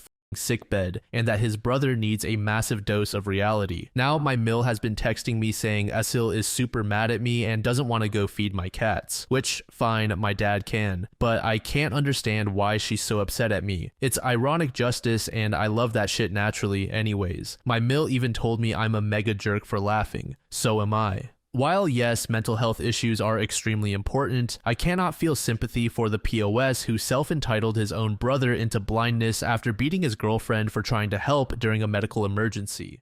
This story was posted by a user named Different Echo in the AITAH subreddit. The post is titled AITAH for telling my wife to kick out her friend who's been living with us for the past month. Her husband kicked her out. I am 45M and my wife's friend Zell is F32. She has been living with us for the past month after her marriage imploded about a month ago. Zell came to our country about 3 years ago on a work visa. She was working for a company and met my wife Molly, F43, at a work event. Molly and Zell became quick friends as Molly used to do social work, and she found Zell's story to be very moving and interesting. Zell started dating this guy I'll call Ed, M35, who had recently launched a company in her field. She left her original job and started working for Ed, and not long after that, they got married. Zell's job became pretty cushy, so instead of working, she went back to college to pursue a career in social work, and since Molly had experience in this, she became a sort of mentor for Zell. With Ed funding Zell's education and living expenses, it seemed like everything was set for her. Fast forward to mid-August, and Ed found out Zell had been cheating on him for several weeks with one of her classmates. Ed immediately cut funding for Zell's education and kicked her out of his house. The prenup Ed had her sign left her with absolutely nothing, effectively making her penniless and homeless. On top of that, Ed has spread the story across their community, and as such, Zell's reputation is in tatters, and her family back in their home country wants nothing to do with her. The divorce hasn't been finalized at the time of this writing. With the resources he has, I imagine Ed could speed up the process, but for whatever reason, it's dragging on. With seemingly no one to turn to, Zell came to us and Molly welcomed her one day while I was at work. Since then, she has been living in our basement. Molly spends a lot of time now just talking to Zell and trying to help her get her life back on track. So much so that it is starting to affect our personal lives, and I feel like childcare has been made exclusively my responsibility for most of the week. Not only that, but since our gym equipment is in the basement, I had to stop working out, which has adversely affected my own mental health. I've been very annoyed about the entire situation, but have largely borne it in silence until last night. Right before bed, Molly started going on about how the divorce could take months and that we need to find Zell a lawyer. At this stage, I told her that Zell had overstayed her welcome and needed to leave. It got pretty heated, and my wife said I was being shockingly unempathetic. I told her she was ignoring her responsibilities to our children, which deeply offended her. In the end, I told her that as a compromise, we could buy Zell a plane ticket back to her home country so she could be with her family. Molly was so upset at this for whatever reason and just responded with "good night." We haven't spoken since then, partially because I decided to go work in my office today since I needed a break from Molly's nonsense. I honestly don't know what to do at this stage. I just want that woman out of my home. Update: 15 hours later, I still haven't really spoken to my wife. Partially because I was at work all day, but also because I was hoping she'd reach out first. When I got home, Zell was still hanging around like nothing happened, though I guess expecting her to magically leave would be asking for too much. Before the day is done, I will talk to my wife about our situation again because it needs to end. Also, for those wondering, the classmate won't have her either. According to my wife, he told Zell that his personal life would be destroyed if he tried pursuing anything with her, so he ended things abruptly. To my understanding, he has a wife who doesn't even know he cheated. User I want to be an anemone said NTA. Wife is putting her martyr complex ahead of her own family. Zell ruined her own life. Letting her stay any length of time is incredibly generous. Paying for her to fly home to her family is beyond what most would even consider. Make it clear to your wife that you're disappointed she's putting a cheater ahead of her own family. User Dresden Mouse said NTA. Your wife is ignoring the fact that everything that happened to her friend was brought upon herself. Also, bringing a guest into your home without telling you is a huge no-no, especially when there is no plan or exit strategy. And now she wants to finance her lawyer. No, there is more to this. I would not be surprised if your wife was aware of the affair all along. User Late Glenn said NTA. The decision of whether or not a third adult would be moving into your marital family home should have been made as a married couple. Your wife should not have made a unilateral decision to welcome another person into your house without discussing it with you and agreeing on it together. You each get a vote in this. I would remind your wife that she did not respect you when she invited this woman to move in, and yet you have tolerated it for weeks. You are not unilaterally kicking your guest out. You are seeking to discuss with your wife the options you have, and you put up an idea of buying her a plane ticket. That was a good suggestion. There was nothing wrong with it. If your wife doesn't like it, she should come up with another idea, not just shut you down. About 4 days later, OP gave us an update. I haven't had the chance to update my post because the last few days have been particularly hectic for the family. To sum things up, I did reach out to Molly on Sunday and we managed to patch things up. Since we hadn't spoken for more than a day at that point, I decided not to push the Zell issue any further right then. Fast forward to early Monday morning when we got a call from Molly's sister. Apparently, their father had a serious fall in the bathroom during the night, and their whole family is flying out to check in on him. Molly booked her flight soon after the news and left yesterday. She hasn't booked her return yet, but I'm guessing she'll be gone 10 to 15 days, depending on the severity of her father's injuries. In the meantime, I've been totally swamped with work and taking care of the kids, but Zell has offered to help out where she can. This morning, she made breakfast for all of us and even packed lunches for me and the kids, so I don't really have any complaints at the moment. Last night she did some laundry and straightened up the living room and playroom as well. So far I'm pleasantly impressed and figure I'll keep my mouth shut for now, depending on how things go from here. Edit. After reading a few comments, I'd like to assure everyone that it is extremely unlikely that Zell will try anything suggestive. To be totally honest, I always got the sense that she felt like I didn't like her much. In the time she's been here, we've probably only spoken 10 to 12 times, and about half of those were just in the past 24 hours given the current circumstances. If she wants to make herself useful, I won't stop her. That being said, several of my women co-workers have expressed their disbelief and disappointment in how Molly departed so suddenly, and one even suggested that I do not eat food prepared by Zell. Moreover, 2 of the older ladies have even offered to make food for myself and the children, but I declined. The way I see it, if Zell is useful when I actually need the help, I won't complain despite the protests of some of my co-workers. Molly and I have been paying for all her living expenses. This is the least she can do. User purpose no said, so your wife welcomed a cheater into your house, then left her with you for 10 to 15 days when she goes overseas. Your wife is a bit naive. Make sure you keep your boundaries with Zell clear and keep up your communications with Molly. User Contrary Coyote said, get some security cameras. Your wife left you alone with a known cheater. You need to cover your ass because if she puts the moves on you and you reject her, as you should, then she can make up whatever and you're toast. The law always believes the woman over the man. Always. Be safe and good luck. User C. Rain said, the wife took in a cheater and has defended the cheater at every turn, going so far as to call you unempathetic when you tried to enforce a boundary when the wife was beginning to prioritize the cheater over her family. That worries me greatly. Usually, the only time I see a person defend a cheater that vigorously is when that person is trying to atone for their own sins. Then another week later, OP gave us a second update. It's been a week since Molly departed, so I thought it would be a good time to provide a brief update on our situation. Molly's father broke his foot when he fell in the bathroom. Fortunately, the injury isn't too severe and the doctors expect him to recover within about 8 weeks. The greater concern at the time was the cut on his lip, which caused pretty significant bleeding and understandably led to all the panic, especially for Molly's mother who found him on the floor. I spoke with him a few times over the phone and he seems to be in good spirits. For a man turning 88 this November, he's spry for his age and is pretty active, so I'm hopeful for his full recovery.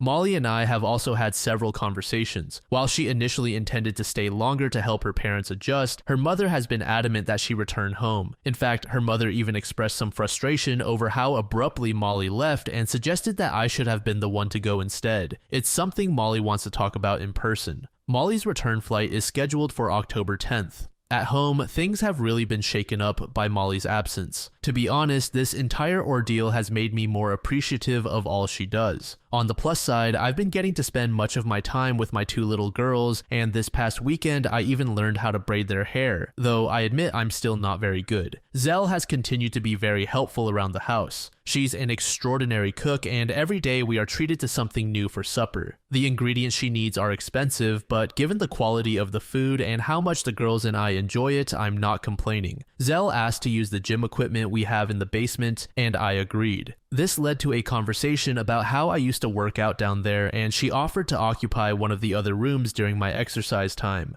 However, I've been mainly coordinating my workouts with when she's doing something else so as not to disturb her. Zell has also asked me to look over a few resumes she's been sending out to different job openings, and I've gone over them and given her suggestions on how to improve them. I don't anticipate the coming days will bring anything too exciting, but I'll be sure to share another update if anything noteworthy arises. OP's most recent update came just 2 days ago. I regret to disappoint those eagerly awaiting scandal, but Zell and I behaved entirely appropriately during Molly's absence. Yes, I've managed to rise above the incredibly low bar of not betraying my marriage in the few days Molly was away. I feel like I deserve a medal for such extraordinary restraint. Now, on to the boring update. The remaining days before Molly's return continued as per the new normal. Zell continued being helpful and attended 2 different job interviews and got 1 acceptance. Molly returned in the early hours of October 10th, and things have been going well for the past few days. I didn't bring up the fact that Zell is still living with us for 2 reasons. Molly is still pretty concerned about her father, and Zell had been very helpful during her absence. So for those reasons, I was waiting for Molly to bring it up, and I didn't have to wait too long.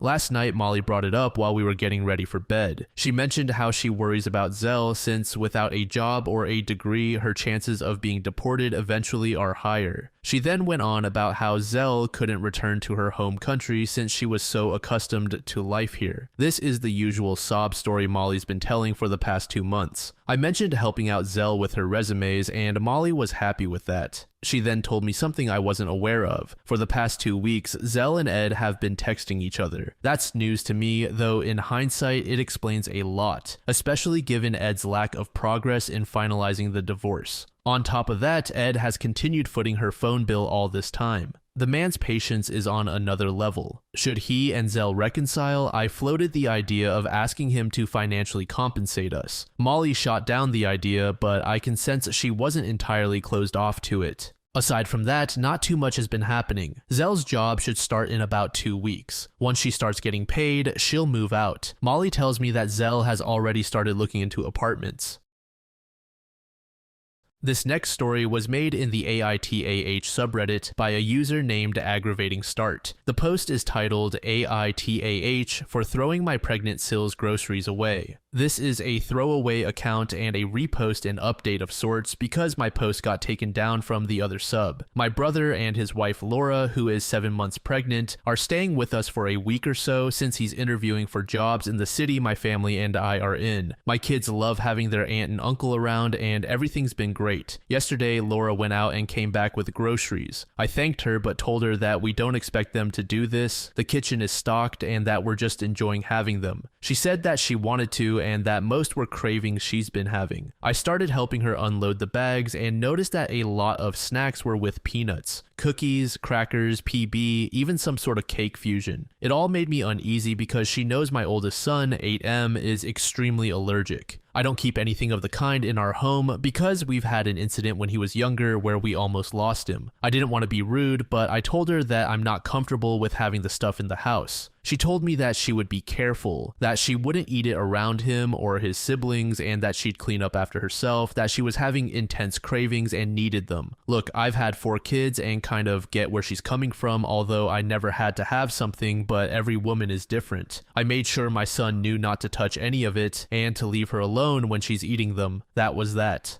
Today, I woke up early to make breakfast and opened the fridge only to be greeted by strawberries dipped in PB left out without a container to chill. The PB jar wasn't sealed properly next to them, and there were sandwiches on a plate because she likes the bread cold and soggy. I was pissed. I've read enough about airborne contamination to know that you can't really determine it, but I wasn't risking it. I grabbed a bag and started throwing everything in it, our groceries, hers, I didn't care. I was going to take the bag, drive to a shelter, and let them know about the situation. Laura woke up while I was on my rampage, came down, and asked all upset what I was doing. I was snippy with her and didn't try to hide it. We got into an argument with her defensively saying that I can't do this, that the baby needs it, and that it's cruel to put a pregnant woman through unsatisfied cravings. I told her bluntly that I don't give a single if she can't keep to her word, then I won't either, and that she'll live without her craving. My son can't say the same with his allergy. She went back upstairs, packed her bag, and came back down, grabbed the bag of food, and left in a huff. My brother was at his interview and called me half an hour later to ask me what happened. He was upset with his wife, but also with me because nothing happened, and at the end of the day, my son is fine. I told my husband when he came back from work, and he's completely on my side. Mini update. Like some people had predicted in the comments on the other sub, Laura did go straight to my family and started complaining. She hadn't twisted anything, told them the full honest story, and my mother was livid. She called me panting like she ran a marathon after she berated Laura to make sure my son was okay. So I can only imagine the riot act she read her. Apparently, even my stepdad gave Laura one of his disapproving frowns. My brother came back in the evening to get his stuff since Laura had only packed hers for some reason. He did apologize for what she did, said that he'll have a chat with her once she's calmed down. She's been inconsolable. He told me that she's been crying since she left my mom's house and that she now feels unwelcome and unloved in our family, and he blames me for it. My husband butted in and told him that it's enough. That whatever she's feeling doesn't cover half of what we felt, and that she needs to get over herself. That I've been scrubbing the house from top to bottom for hours because of her actions. I did get panicky and went on to deep clean the whole house, especially the kitchen, but anyway. My brother left after he said that there's no leveling with us when we're being this stubborn. Now that I've had time to get out of the state I was in, I do feel bad that she's distressed and feels unwelcome in our family. That was never my goal. I've been debating sending her an apology, not for my actions because I stand by them, but for the way I went about it. I shouldn't have allowed the stuff in our house in the first place and could have been calmer about it after I opened the fridge. About 3 weeks later, OP gave us an update. A lot of people asked me to update, so here it is. Warning, this is a long one, and if I wasn't a jerk before, I sure am now. So after my mom berated Laura and my brother yelled at my husband and me, I took the advice I was given and sent them a long text, which ended up being a bit of a ramble about everything, how messed up the situation is, how we're disgusted by their stance, and how we'll be going LC until we feel ready to be around them again. That was the day after my brother packed his bags and left. I was left on red and I thought that was that until a few days ago when I got a call from Laura. I thought about not answering it, but curiosity got the better of me. When I picked up, Laura tried to make awkward small talk, but I think she sensed I wasn't in the mood and got right to it. She apologized about her behavior, said she had no excuse other than her hormones, and we ended up having a long chat about everything. By the end of it, I actually felt better and like we could get past it and work on our relationship. She also mentioned that she would still like for my family and me to come to her birthday dinner. It wasn't going to happen in a restaurant anymore and that it was going to be at their house instead.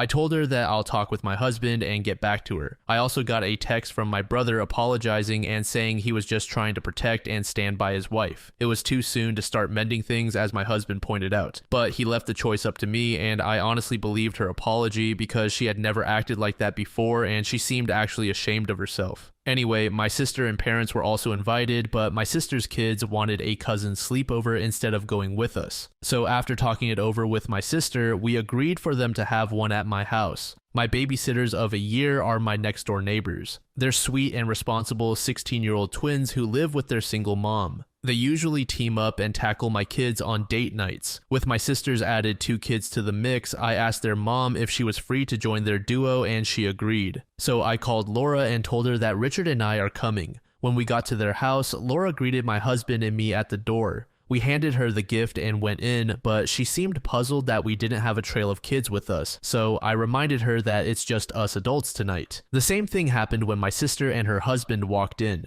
Dinner was awkward no matter how we tried to lighten up the mood, and the conversation was stilted at best, but I thought it was at least a step forward. Laura asked this time about why the kids were not with us, that she had made special food for them. I never mentioned the kids when I got back to her, just my husband and me, but I felt like it was my fault that I didn't clarify, and so I apologized for it and thanked her for thinking of them. My sister chimed in that her kids and mine were having a cousin's sleepover tonight and how she was excited about our soon-to-be nephew joining them when he's here and older. Laura looked at her with a smile and said, "Yeah, I'm sure he'll be best friends with his cousins and his step-cousins." This pissed me off because we don't use step anything with the kids, but I bit my tongue. For context, my sister is technically my stepsister. I know I use stepdad in my first post. I usually call him by his first name. I consider him a parental figure since he raised me since I was 10, but I had a dad and the title will always be his. My sister gave her a hurt look, but it was my brother who nudged his wife with a "what are you doing" look.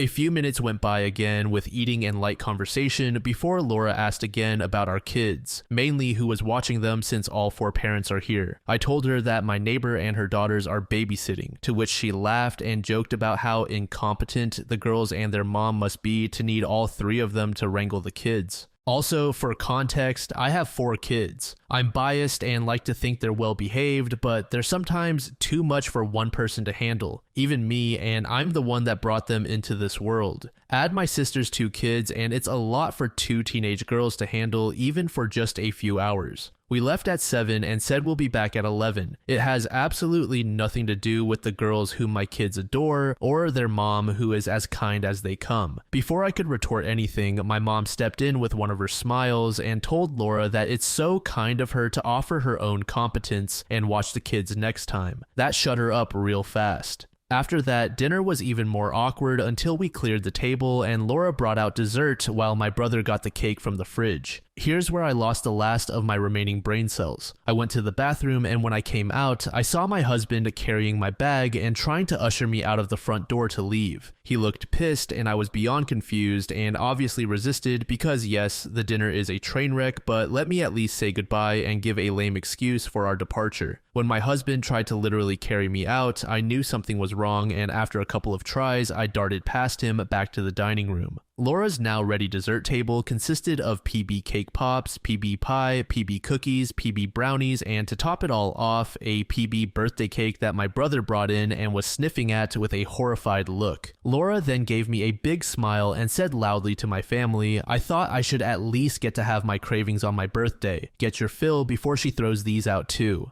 I honestly thought for a second that my sister was going to tackle her, and I wasn't that far behind her because all I could think about was the fact that she thought my kids were coming, and she planned this accordingly. I felt so guilty for allowing the stuff in our house the last time, and if my sister's kids hadn't wanted to sleep over, I was going to walk my son into danger a second time. I lost my shit. Without thinking about my actions, I grabbed Laura's head, forced her face towards my brother, who was I think too shocked to react, and slammed her head straight into the cake. I held it down as long as I could while she flailed and told her I hope she chokes on her cravings before I let her go. I honestly wanted to go for the pie too, but I had embarrassed myself enough by acting like that in the first place. So I told my brother that I'm done with both him and his wife, and if they try to contact me or my family again, I'm filing for a protective order. Then I let my husband lead me out. My sister was cackling as she followed us with her husband, but our parents stayed back. I heard Laura screaming profanities after us, but my stepdad raised his voice, which shut her up.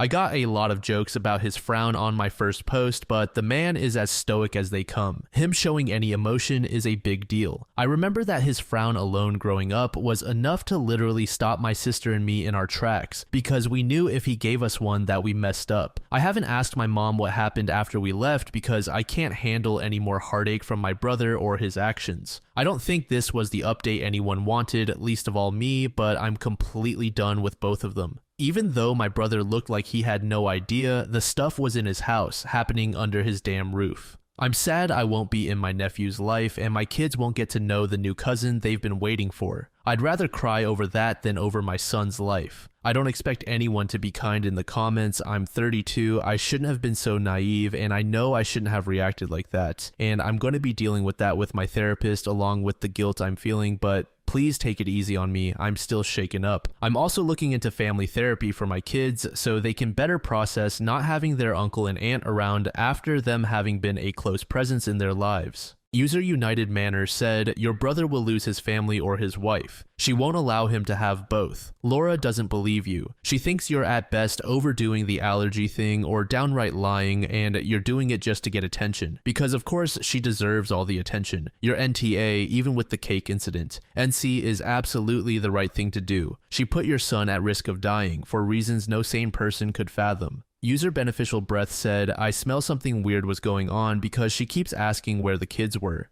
That is sus as hell. Normally the response of, we got our neighbor babysitting for the night should be enough to cut any other comments on that. Shoving her into the pie, cupcakes, and whatever wasn't the most mature response on your part, but does it make you a jerk? Maybe a justified jerk if you really need a judgment. Before cutting your brother out of your life, I would like to see his response to that. It would be a divorce-worthy offense for me. If the SIL has a PB craving during her pregnancy, having PB stuff in her house doesn't raise an eyebrow for me. She could have just kept them to herself and served you a normal chocolate or vanilla cake for dessert. So I would take a wait-and-see approach concerning your brother. However, still don't come near any of you anymore. This story was posted by a deleted user in the AITAH subreddit. The post is titled AITAH for wanting to divorce my postpartum wife. It's stupid to think I'm at this point, but here I am. My STBX wife, 28F, and I, 29M, have wanted kids for years, and we were thrilled when she finally got pregnant last year. From day one, I wanted to be the most supportive husband and future father I could.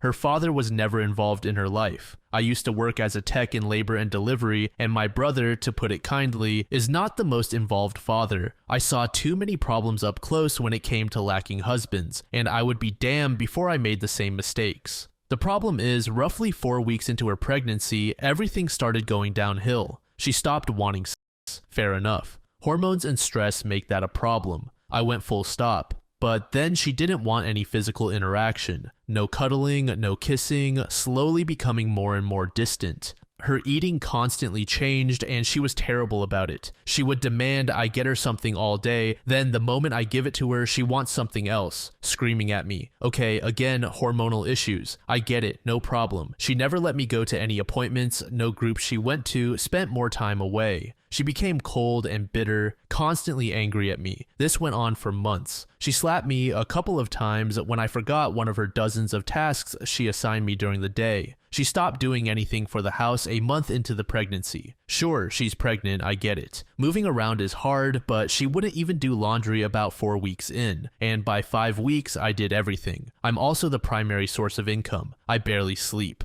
I'm running on fumes. She made me sleep in the guest room, would always try to pick fights. I never once raised my voice, my hand, or my tone. I sat there and constantly mentally reminded myself this isn't her and this would all be worth it. She didn't want me to make any baby decisions. No name, no work on the nursery, nothing. 1 month before she delivered, she yelled how useless I am and how I don't do anything and that she's staying with her mother. She didn't let me get her anything, come check on her, threatened to divorce me and get a restraining order if I even called her. A couple of weeks back, I found out about the birth of my son from a Facebook post. She posted it with her mother and some family. It broke me. I tried to go to the hospital and visit. They had security kick me out. After months of outright hatred, anger, and abuse thrown at me 24/7, I had it. Odds are I'm not even on the birth certificate. I opened a new account and all my deposits go there. I took half out of our joint account. She never bought baby stuff ahead of time. Who knows what that money was going towards? So now that she has to buy supplies for our son, she's used up every cent.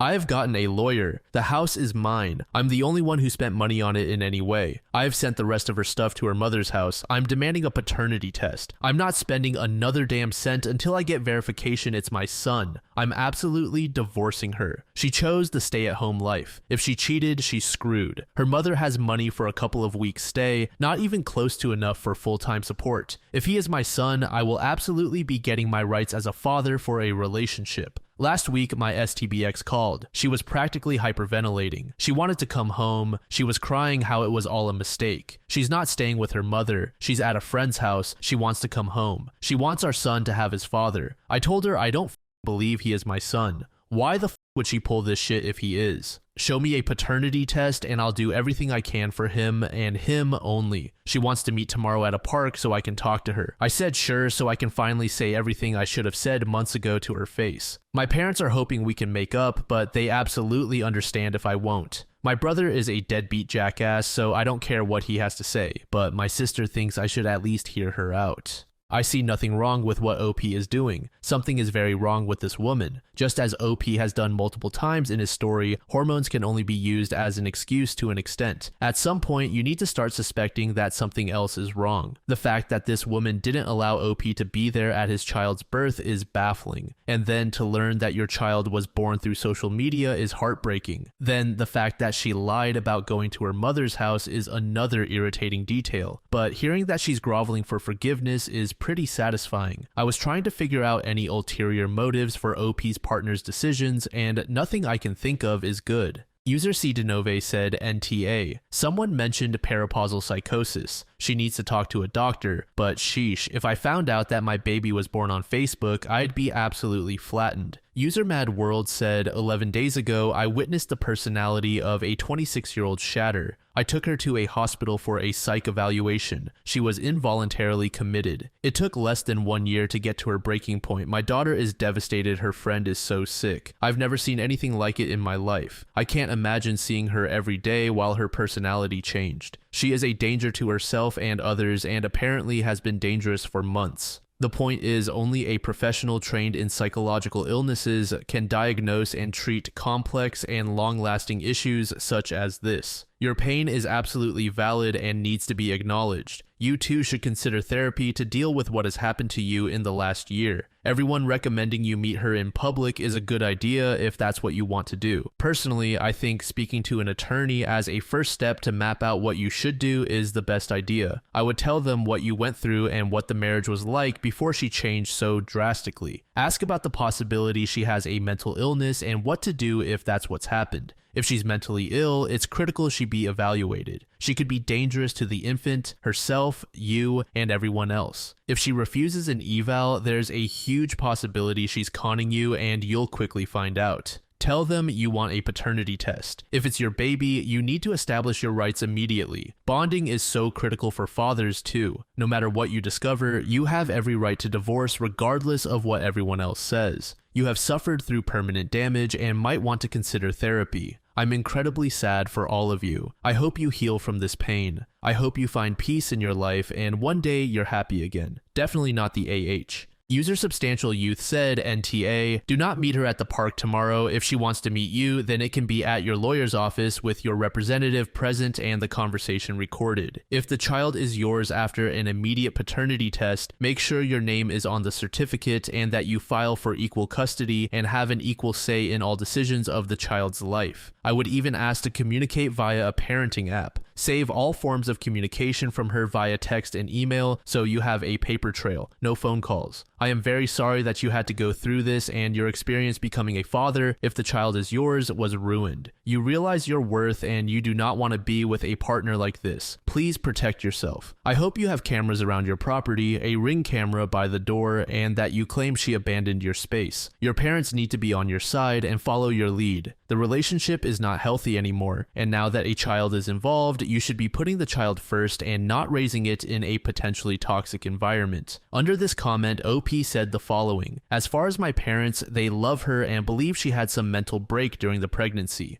However, when they found out about the Facebook post, my dad was heartbroken and my mother was utterly livid. They want me to have a happy family, but they are also pissed at her on my behalf. They will support whatever I decide. User Potentro said, I'll be honest. By the title, I thought, yeah, you're probably the asshole. After reading it, NTA, she's f***ing nuts. Sounds like she cheated and the grass wasn't actually greener on the other side, so she wants to come back. Out of curiosity, you just let her be a stay-at-home wife before you had a kid? Is that normal or common? To this, OP said, to me it was normal. I made enough to support both of us. We planned on having several kids. She wanted to start a business where she worked from home. It all made sense at the time. About 2 days later, OP provided an update. I had to speed up the process of actually talking to her since the story spread quickly around on the internet, inevitably reaching someone involved with friends or family, and now way more people I personally know are getting the details than I'm comfortable with. Before I ended up chatting with her, I opened up to my parents and sister about what was happening in detail. My parents were flustered at me hiding the more unsavory details, to say the least, and are probably going to be checking up on me daily for the rest of the year to make sure I'm okay. My sister would probably have to be held back from thrashing her, so I had to get a friend to help with the chat since my sister would not be able to contain herself. So basically, within hours of the story going into the digital stratosphere, I called my wife back as quickly as I could to finally sit down and talk. We chose a local park this morning and I had a friend of mine record the conversation from beginning to end. I was basically ready to hear the generic affair story and get out of Dodge. But of course, it got complicated. We met at a section with picnic tables and picked one as far away from other people to avoid them getting wrapped up in any awkwardness. She looked terrible, haggard, stressed, and thankfully without the baby. She tried to have the big emotional chat and whatnot. I wasn't tearing up or acting like the hardened badass. I frankly was just wanting to figure out what this was all for. I didn't even get to ask the question before the floodgates spilled. I'm going to attempt to relay this story as best as I can, because even looking back on the recording, it's a mess, but also it's because I don't 100% believe it, so fair warning, it could all be fake. This all started with her mother. As I said before, my wife's father was absent. He started off well, having 2 sons with her mother before her. When her mother got pregnant with her, her father went from being the picture-perfect guy he was at first and slowly changed into a negligent, abusive, unfaithful, and unsupportive jackass, ending with him disappearing when her mother was delivering. He's been in and out of prison since. No one knows why he did it. The impression her mother always gave was a strong, resilient woman who withstood anything life threw at her and did anything for her kids. She has claimed to be in therapy for years. In reality, she has managed to conceal a deep hatred for men outside of her sons, but according to my wife, there was favoritism towards her. My wife also found out she stopped therapy almost a decade ago, but never told anyone. Her mother seemed to always have some slight against me, and now I know why.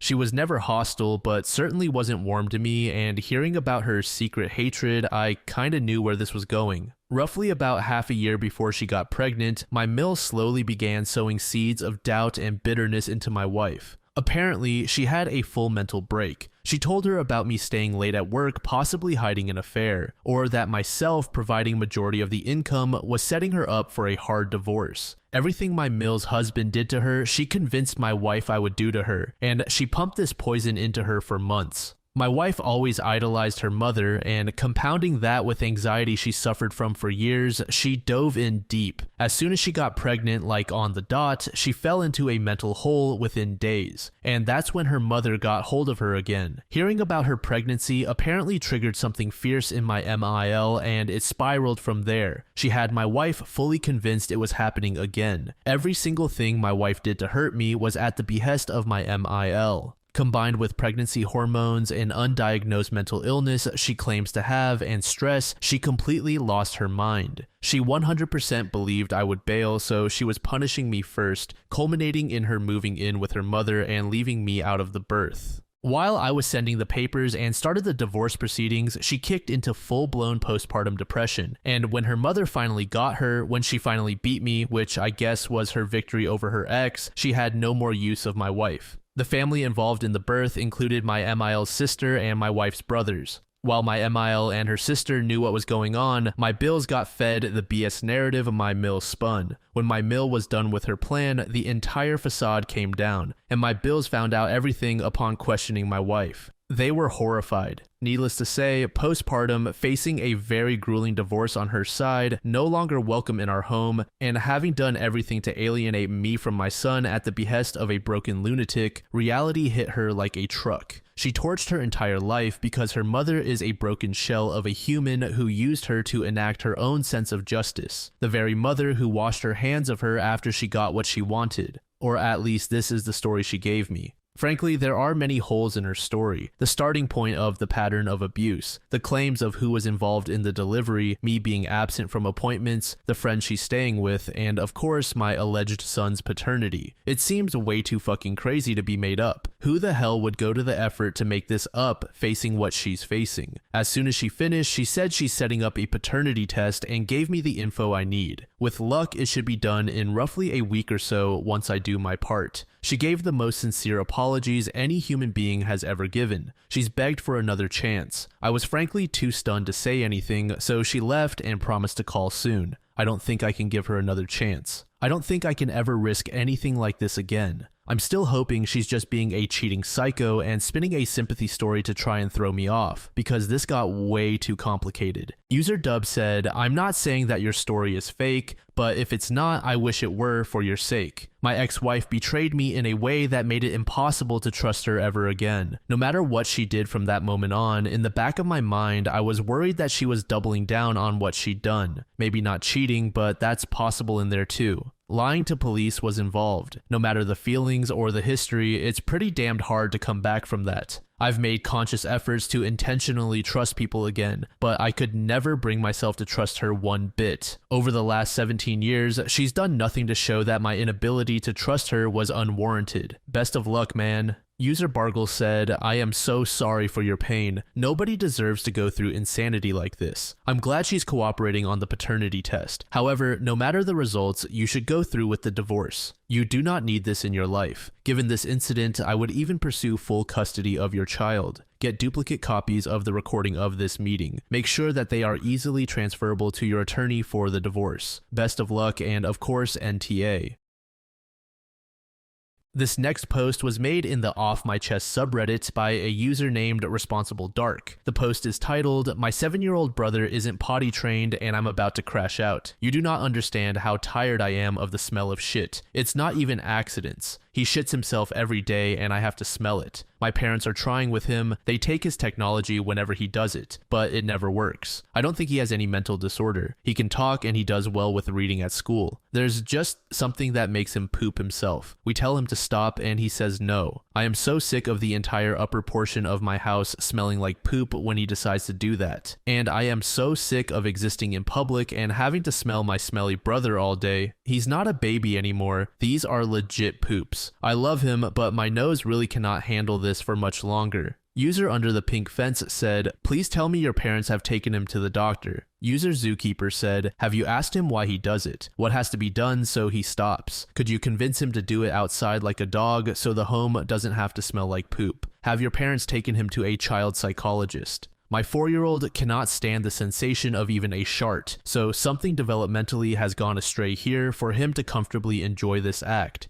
Is he being abused? Hitting, shaming, and punishment are not the solution to this. Proper intervention, direct intention, and attention are. User This Could Be Massive said, pooping pants is a sign of sexual abuse in kids his age. User Strike Light said, I understand your frustration, but you should be more concerned about your brother's health. There is definitely something wrong with him, and if your parents haven't realized that, they might be in denial. User Different Bat said, my cousin is 10 and does the same thing, but he plays in it and tells us he does it because he's bored. It's horrible, and I wish his mother would get him checked out, but I don't know.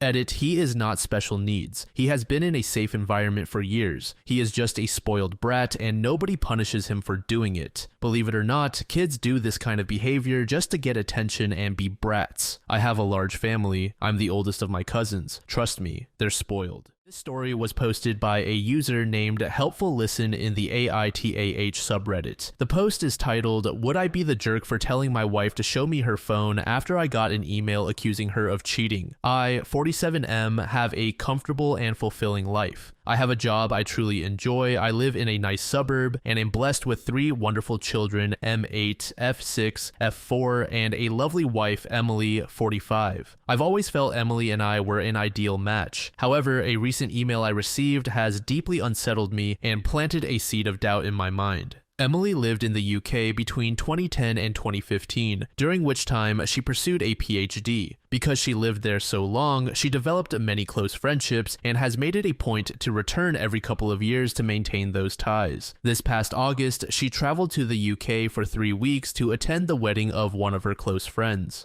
After some consideration, we agreed that it would be best for me and the children to remain at home, as I could not take that much time away from work, and the children were unlikely to find much enjoyment in such an event. Emily departed, returned as expected, and life returned to normal for us. Last week, I received an email on my work email address. It was supposedly from the wife of Emily's friend. I'll call him Jake, 44. According to this woman, she has a very strong reason to suspect that Jake and Emily engaged in an affair. She listed off her suspicions, noting Jake had picked Emily up from the airport, spent considerable time at her hotel, and how the two of them frequently went out to dinner alone. She even included pictures of my wife's earrings that she said she found in Jake's pockets when she was doing the laundry, and pictures of a lipstick stain on his shirt. The color is one I recognize as something Emily often wears. There is some other evidence she listed off. For the sake of conciseness, I will not include them here. All this was a lot to absorb, and for a while, I thought it was some sort of joke. So I tried my best to ignore it, but it kept coming back into my mind. I remember that before her trip, my wife would talk to all her friends there. I don't know if this email is influencing my memory, but I think she probably spoke with Jake the most.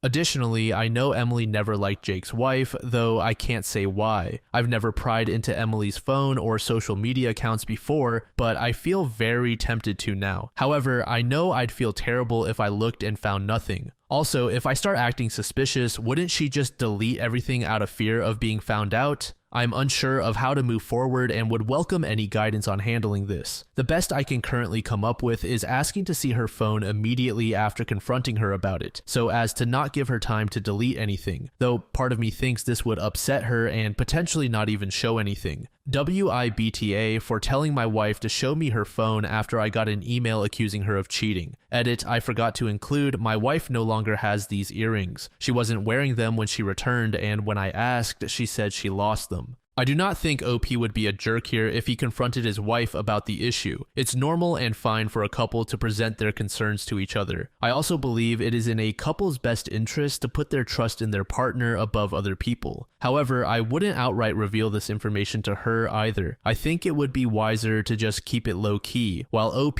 does a bit of non-intrusive digging. On the chance that his partner is having an affair, he wouldn't want her to have the opportunity to prepare and cover her tracks. Once, or if OP gets evidence that does support the idea of an affair, then he can sit down and lay out all of his cards. User Virtual Instance said, your first point of contact should be Jake's wife. Get the full details of her evidence and have her mail one of the earrings to you. She'll probably want to keep one as evidence on her side. Discuss with Jake's wife what she plans to do with her marriage to Jake. Ask her if she knows anything about your wife's prior trips to Europe and especially about your wife's time as a grad student there. In particular, ask Jake's wife if she has an ability to access Jake's email, phone, and messaging apps. If she can, ask her to share it with you, then coordinate with Jake's wife on when you will confront your spouses. You do not want Jake's wife to confront Jake before you confront Emily, since Jake can then warn Emily and she can clean all her email, phone, and accounts. I am presuming that you have no ability to examine Emily's email, phone, or messaging accounts without her approval. Once you have received the earring from Jake's wife, you can confront your wife. Start by asking her how and where she lost the earrings. After she entangles herself in whatever story she makes up, you can produce the earring and state that since she is lying about fundamental aspects of her relationship with Jake, you would like her to open all her email, phone, and messaging accounts for you to examine. She will vociferously object. You will tell her that either she does this or you lose all trust in her and your marriage is over. Tell her that you can forgive cheating even if you can't, but dishonesty is unforgivable and that she needs to go full open kimono if there is to be any chance of saving the marriage. Depending on the domestic family laws in your state, you can also waive child custody issues in front of her. She'll either go ballistic and into full fortress mode or eventually let you look at her accounts after many tears are shed. At that point, you'll have the information you need to make your next move. User Radish Slaw said NTA, have an adult conversation. Start by explaining you have an email from an unknown person which accuses her of an affair and go from there. Unless you are happy to live with the suspicion, you will be having this conversation at some time, so you might as well get it over with. User Another TD said she definitely cheated on you, leaving her husband and 3 kids for 3 weeks to attend a wedding. How long was the damn wedding? She probably decided on 3 weeks because she knew you wouldn't be able to go, but it's not as absurd as leaving her family for a full month.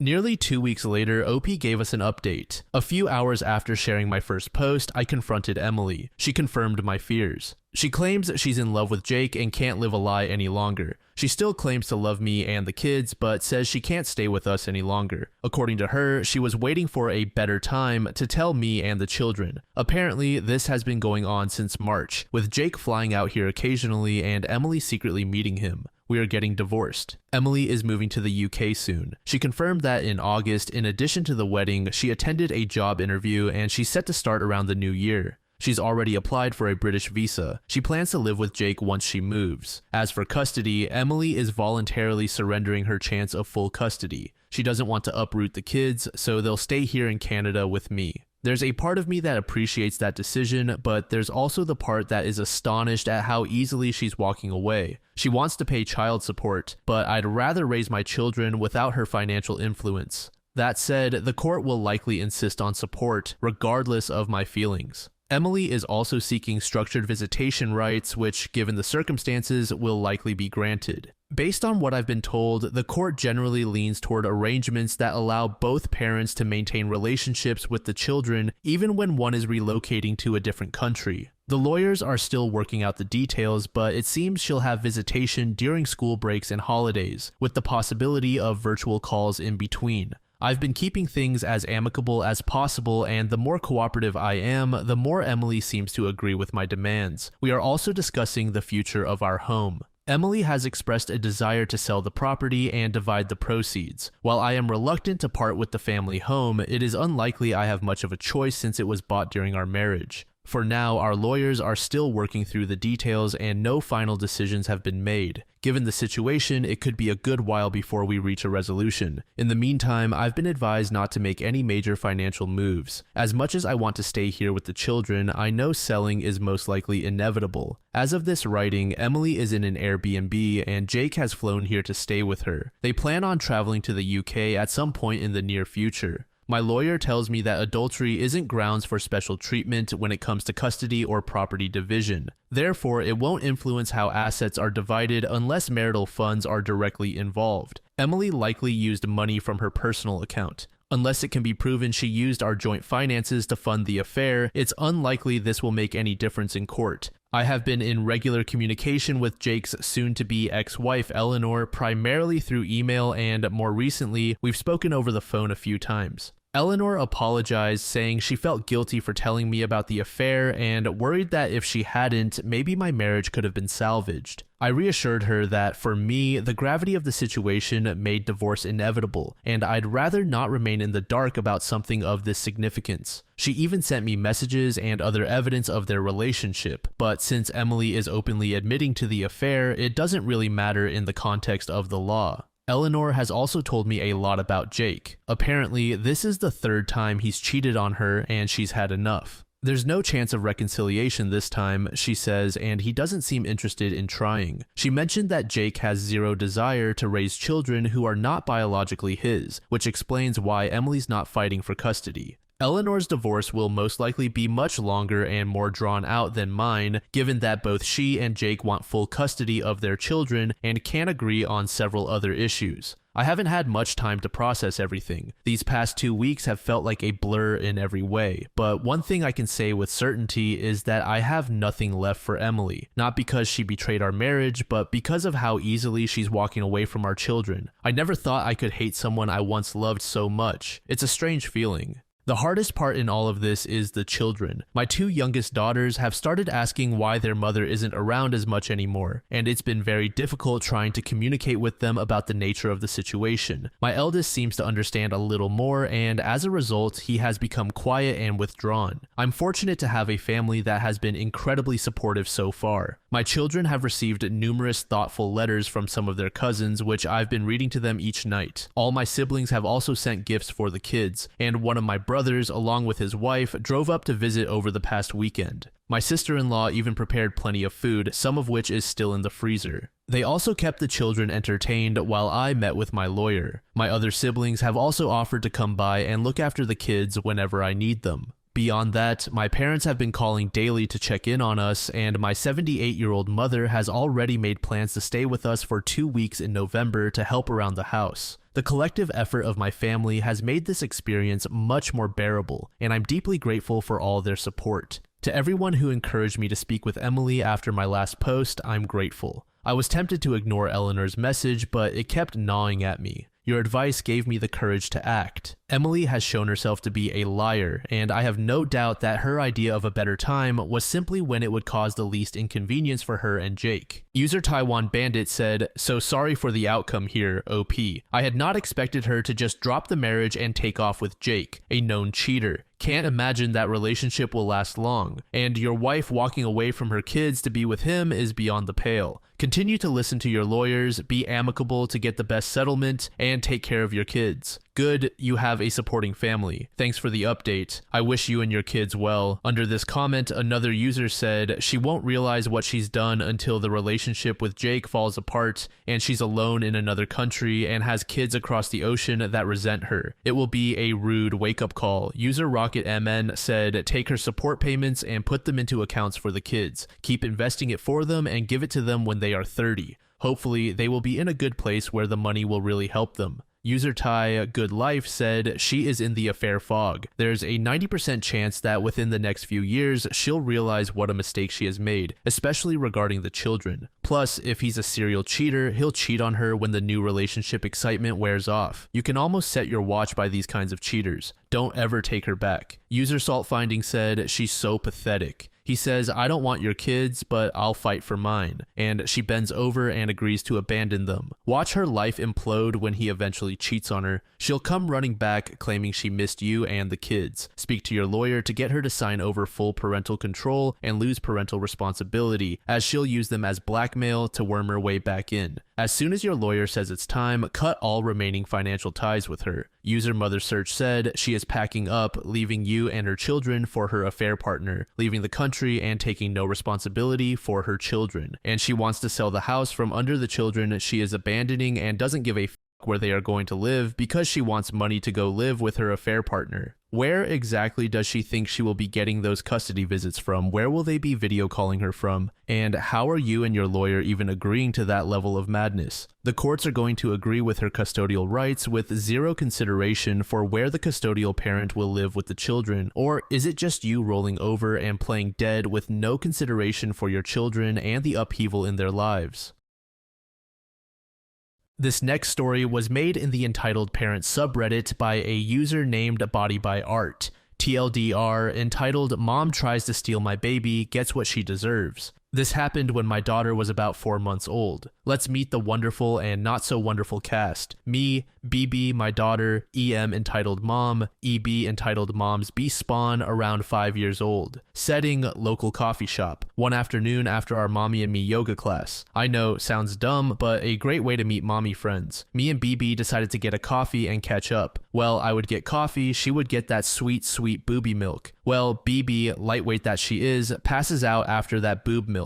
I decide to be wild and get that second cup of coffee. I'm drinking my second cup of coffee when a wild EK and EM appear. EK, a baby. I smile but go back to reading the news and sipping my coffee. When I look up, EK is trying to pick up my sleeping baby. I panicked, obviously. Me, no. EM, she wasn't hurting her. EK, I want to hold the baby. Me, she's sleeping and you're too little to hold her, honey, she's heavy. EM, just let her hold her. EK is very mature. Me, she's not a baby doll. No. EM, you don't have to be a bitch. Me, excuse me? During this time, EK tried to pick up BB and woke her up, so BB starts crying. I pick her up and start hushing her. Me, see what you did? Leave us alone. EM, she just wants my daughter to hold her. Me, get away. EM, just let her hold her. Me, help. At this point, the coffee shop employees jump in and pull her away. One of them says that they called the police. EM's nose is bleeding. EK is sobbing. I kind of feel bad for the kid. She's pretty little, but her mom should teach her better. The employees ask us to stay and wait for police. EM,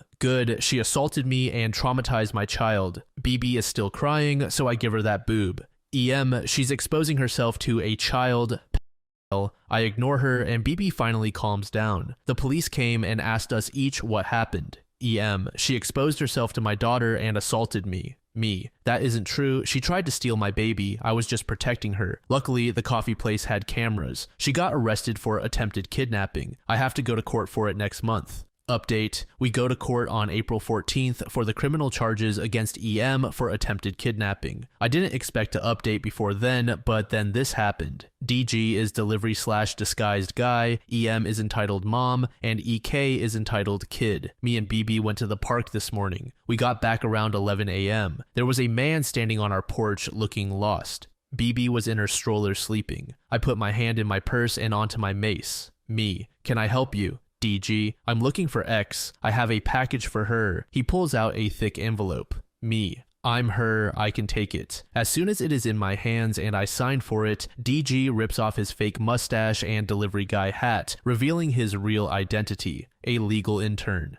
DG. Cool, cool, cool. You're being sued, by the way. Good luck. That's right, I'm being sued by EM. Why would the woman who tried to snatch my baby be suing me? How much damage could I have inflicted? Well, apparently I did 25,000 USD in damage. In this poor envelope was about 10 million pages detailing how she is suing me for everything that is wrong in her life. Apparently, I had broken her nose, so she's suing me for not only related medical bills, but she also wants me to pay for them to fix her pre-existing toad nose. And of course, emotional damages to her and her child. Apparently, EM has anxiety and depression because of me. EK has PTSD from the incident. Finally, I'm also being sued for slander and character assassination, because how dare I say she tried to steal my baby? Of course, at the end, she said she would be willing to settle out of court if I would drop the criminal charges. Well, I took that letter to my lawyer and he said the judge would laugh her out of court, especially if the criminal trial goes in our favor, which is basically guaranteed. So I will be seeing her in court on April 14th and I will see her again in July for the civil case. User Shadows in Times has said, "What is wrong with people? Seriously, what the hell?" That reminds me of an old friend, so just to share, I knew a person, a mother, who had that happen to her toddler. I think she was a year old. A strange woman just walked right over and picked her daughter right up and out of the shopping cart one trip, and the mother came rushing right over and told her, "What the hell are you doing? Let go of my kid." The woman, like in your post, was oblivious to how screwed up it is to touch someone else's child and said, "I just wanted to hold her, she's so cute." She told me she was about to whoop her one, but let it slide and left. Anyhow, that's screwed up and I hope you win because nobody should be handling your child without permission but you. Like common sense, right? But some people just don't get it. User Momo said, "I had a lady take my baby out of her car seat carrier at Target. She was in the big section of the cart in her seat but not strapped in as I was alternating between holding her and pushing her. An older lady comes along and just scoops her right up. When I panic and grab her back, the lady says, 'I just love babies.' And I say something like, 'I don't know you. You should never touch a stranger's baby.' And she said, and I quote, 'Oh, relax. Babies belong to everyone. Not my baby, you space cadet.'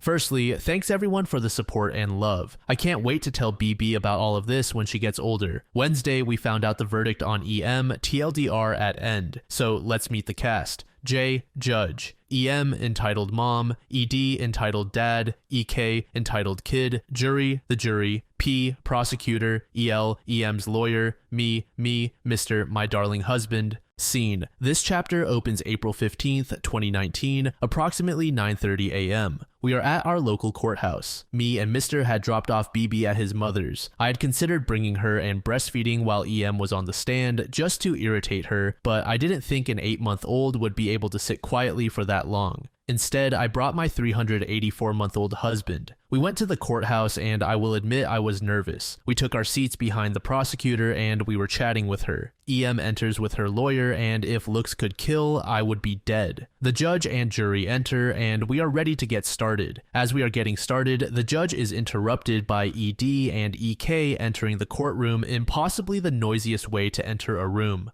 Disclaimer, these were 3 very long, very stressful days, so I will be paraphrasing a lot. J. EM, you are charged with attempted kidnapping, first-degree assault, disturbing the peace, and disorderly conduct. How do you plead? EM, Your Honor, I am 100% innocent. In fact, I am outraged that I stand accused of wrongdoing. I am a proud American and the biggest supporter of these proud, fair, and just. J, please sit down. EM, but J, now. J, we will now proceed to opening statements. Prosecutor, P, lays out the case, succinctly explaining that EM was a dangerous woman who attempted to rip a small baby from its mother's arms.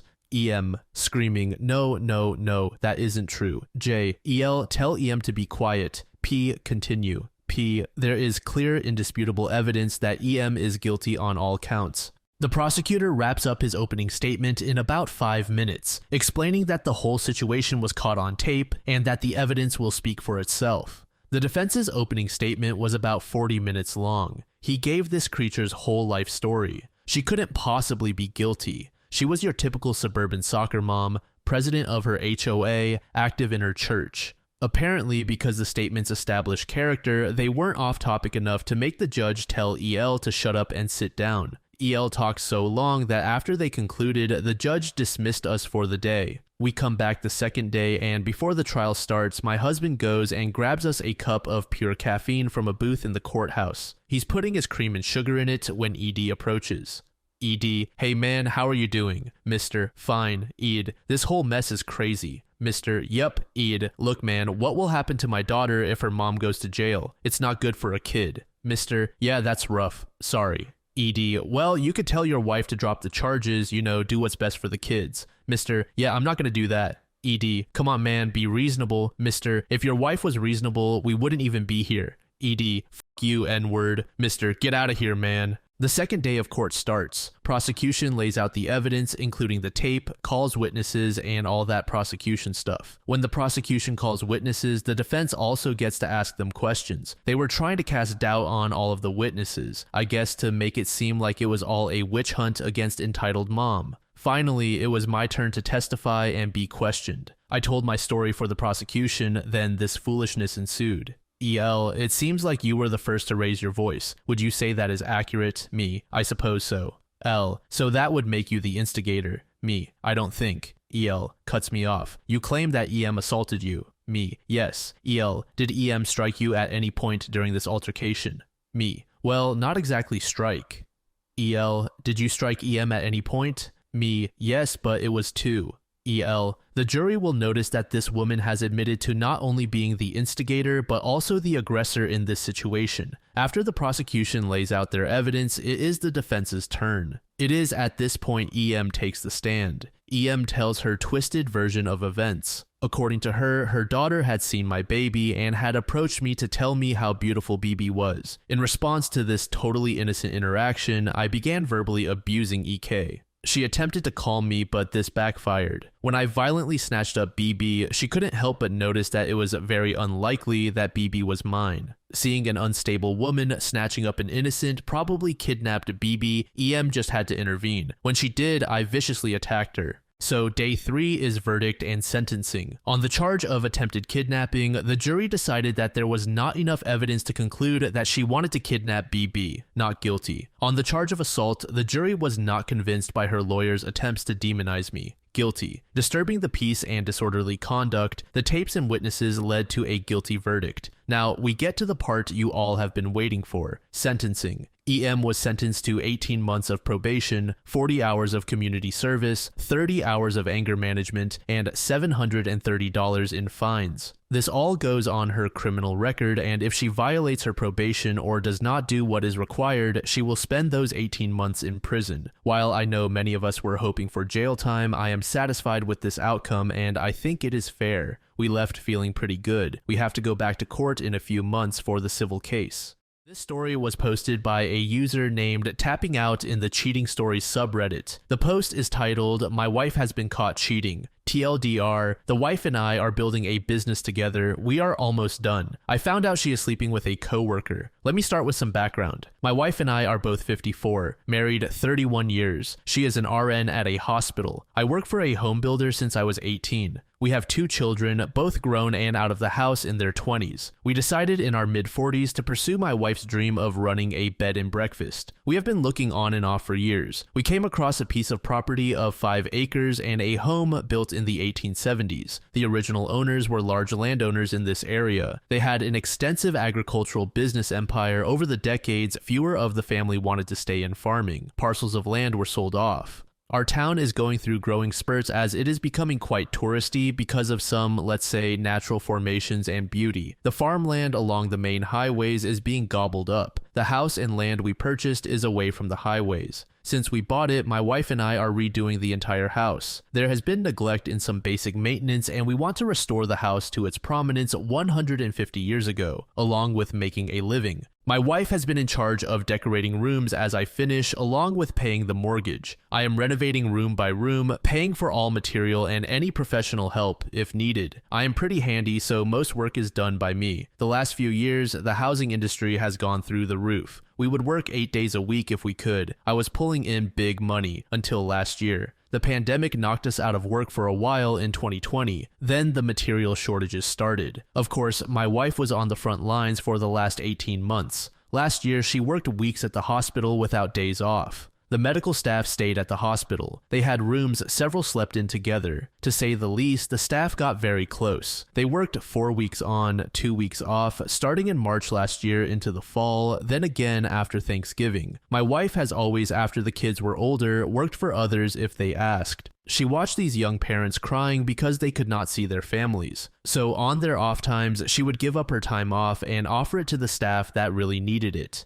There were others that did this too. The whole COVID experience changed her, watching people put on ventilators, the deaths, etc. She was not the same person. She was distant. Our sex life went to zero. I attributed it to either her experiences or her age. I tried talking about it, but was told she just didn't feel it anymore. We still work closely on the house. We planned trips to an area in our state that had a large Amish population. The Amish here are known for their craftsmanship in woodworking and sewing. We bought several pieces of furniture for the bedrooms along with handmade quilts. This past weekend, we were planning on taking a 3-day trip to this area to buy dining room furniture. I also pay in trade with some wood that I get when I take down an old barn, which I do as a side gig. Barnwood is very much in demand.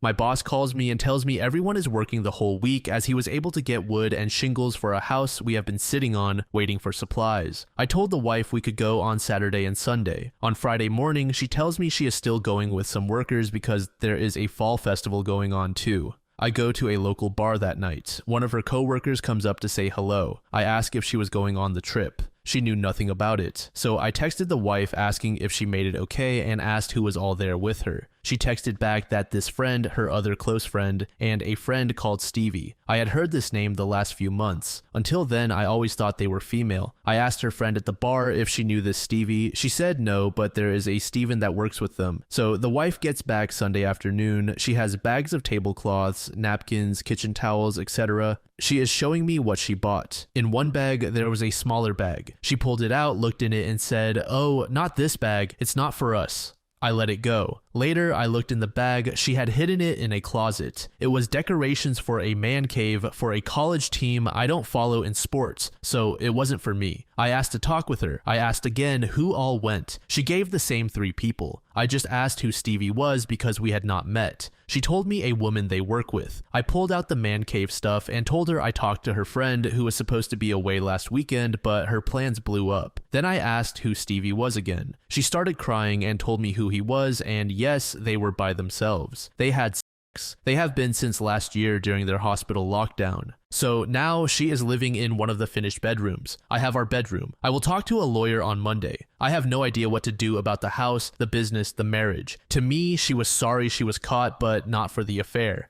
I asked her if she would break it off with Stevie. She was not sure. User T. Turan said, sell the business, divide assets appropriately through mediation and lawyer. Definitely divorce, here is why. She is not sorry, seems to have no regret other than getting caught. Second, she is unsure whether she can or wants to stop the affair. In cases like this, don't put your life at the mercy of her uncertainty. Make that decision yourself. Lastly, for someone to do this after 31 years is absolutely immoral. Bad enough when it is early in marriage, but after building a life together. Be selfish, look out for yourself from here on out. User Competitive Rip said, sorry to hear this happen to you. Get yourself some therapy because it's going to be a bumpy road. Get divorce talks going and set yourself up for stability. I wish I could say something about the business, but that's beyond my expertise. It'll be hard, but you'll come out stronger than you were. You deserve better than her. I hope you find someone new once you have come out the other side. User The Loco said, do not talk to her about it again. Read up on the 180 and Grey Rock methods. If you can, throw her out. Tell her she can live with Stevie. The marriage is over. It ended the day she decided he was more important than you. Next time you talk, it should be bullet points as discussed with your lawyer. I know it is hard, but her attitude says that she is not willing to invest in the marriage anymore. She should have jumped at the option to break it off if she wanted the marriage to have any chance. Start separating things like finances, etc. Do not entertain thoughts on how to have a business yet because it will ruin you emotionally. Get into therapy for yourself. You have to understand that she has to recover this, not you. But this only matters if you are absolutely sure you want to reconcile. Nearly 2 weeks later, OP gave us an update. It's been a hectic couple of weeks. Along with my work and side gigs picking up, the wife and I were battling. I saw a lawyer. After I explained everything, he suggested we try to work it out before he gets involved. The house is still not a business and cannot be sold as such. We would have to sell it as a house, unfinished, which would lower the price. We have sunk well over $100,000 into the house plus the mortgage. The lawyer will have to consult with a real estate attorney and maybe one dealing with businesses, so their fees are going to be high. So I try to approach the wife to see if we could talk. I don't know if she is embarrassed being caught, but she has dug in her heels. She told me to leave the house. I told her I have no plans to do that. Then she countered with my giving up the master suite and me moving to one of the bedrooms. I again tell her I don't plan on it either. She then says she is off the next couple of days and will move all my stuff out and put it in the foyer for me to decide where I am going to stay. So I end the conversation. I went out where my supplies are stored and grabbed a new door lock with the push button keypad. I was going to install it on the bedroom doors once we had guests. We can change the combination after each guest. I installed it on the master suite door. The next day I went to work. When I came home after a day of angry messages for putting the lock on, she was livid. "How dare you lock me out of my bedroom?" was her war cry. After back and forth, I asked if we could please talk. She finally agreed. Later that evening, we sat down. I told her I was very hurt to find out about the affair and that I wish she would have told me she was not happy. She did not say anything, so I continued with that as far as I am concerned, the marriage is over. She just nodded her head. I then told her I have been to an attorney. This caught her by surprise by her look. I explained what the attorney said, that it would be best if we could come to some agreement on what to do. Our largest asset is the house, and to sell it, we would take a huge loss. She just smiled and said, "I can prove that I have paid the mortgage, so the house is mine." I shook my head no. My attorney explained the house is a marital asset. Both names are on the mortgage. I then pulled out a couple of binders. I have every receipt that I have spent filed by room on what has been spent. I started this just out of curiosity and just kept going as we finished rooms. I can prove I spent thousands of my money in refurbishing the house. She was caught off guard by the receipts. She has not been to an attorney. I proposed that we live peacefully together, finish the house. We can then set the B&B up. She could buy me out of the business at that time.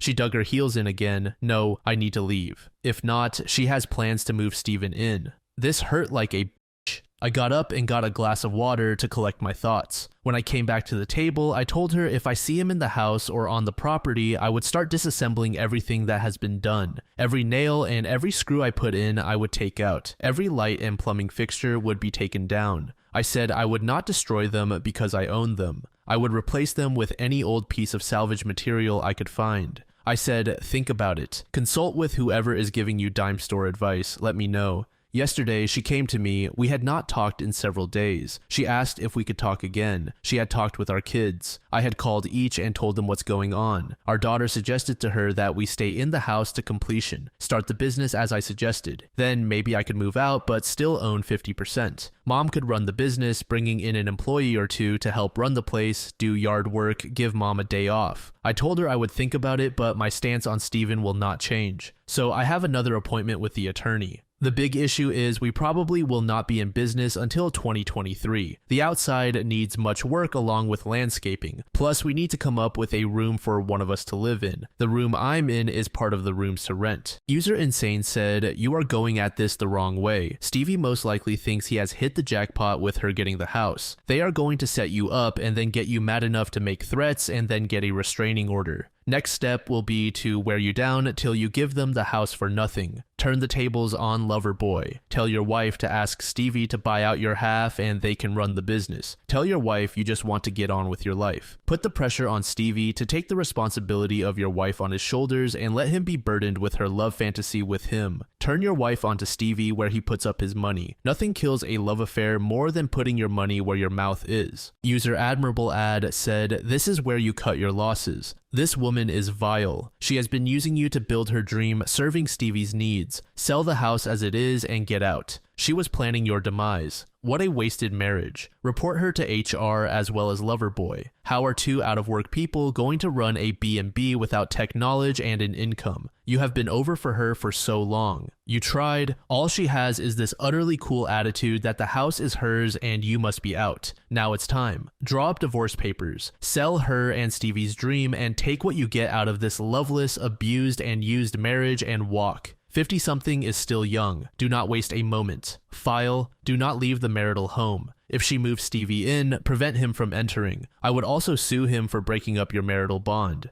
Watch, 3 years down the line, after Stevie has pumped and dumped her, she will say she's sorry, but now she's really out to hurt you. Just continue with the divorce. You will land on your feet. She will lose everything. The next update didn't come for about another 4 months later. See my profile for the original post and first update. Sorry I have not updated. I am recovering from a stroke almost 4 months ago and am just now getting back to whole. My wife and I were discussing how we would split our assets. Our lawyer said it would be best if we came to some consensus. As we were talking, the stroke hit. I was sitting 1 second, then hit the floor. My wife is an RN. Thank God she saw something was wrong when she asked if I was all right. I hit the floor. She called police and told them I was having a stroke. I went to the hospital for a week, then to rehab. My wife had taken a leave to care for me when I got home. I don't think I would have recovered nearly as well without her. She went back to work in January when she felt I could manage somewhat by myself. Our kids stop over when she works her 12-hour shifts though. I don't know if she is still seeing Stevie because she spent 2 months by my side.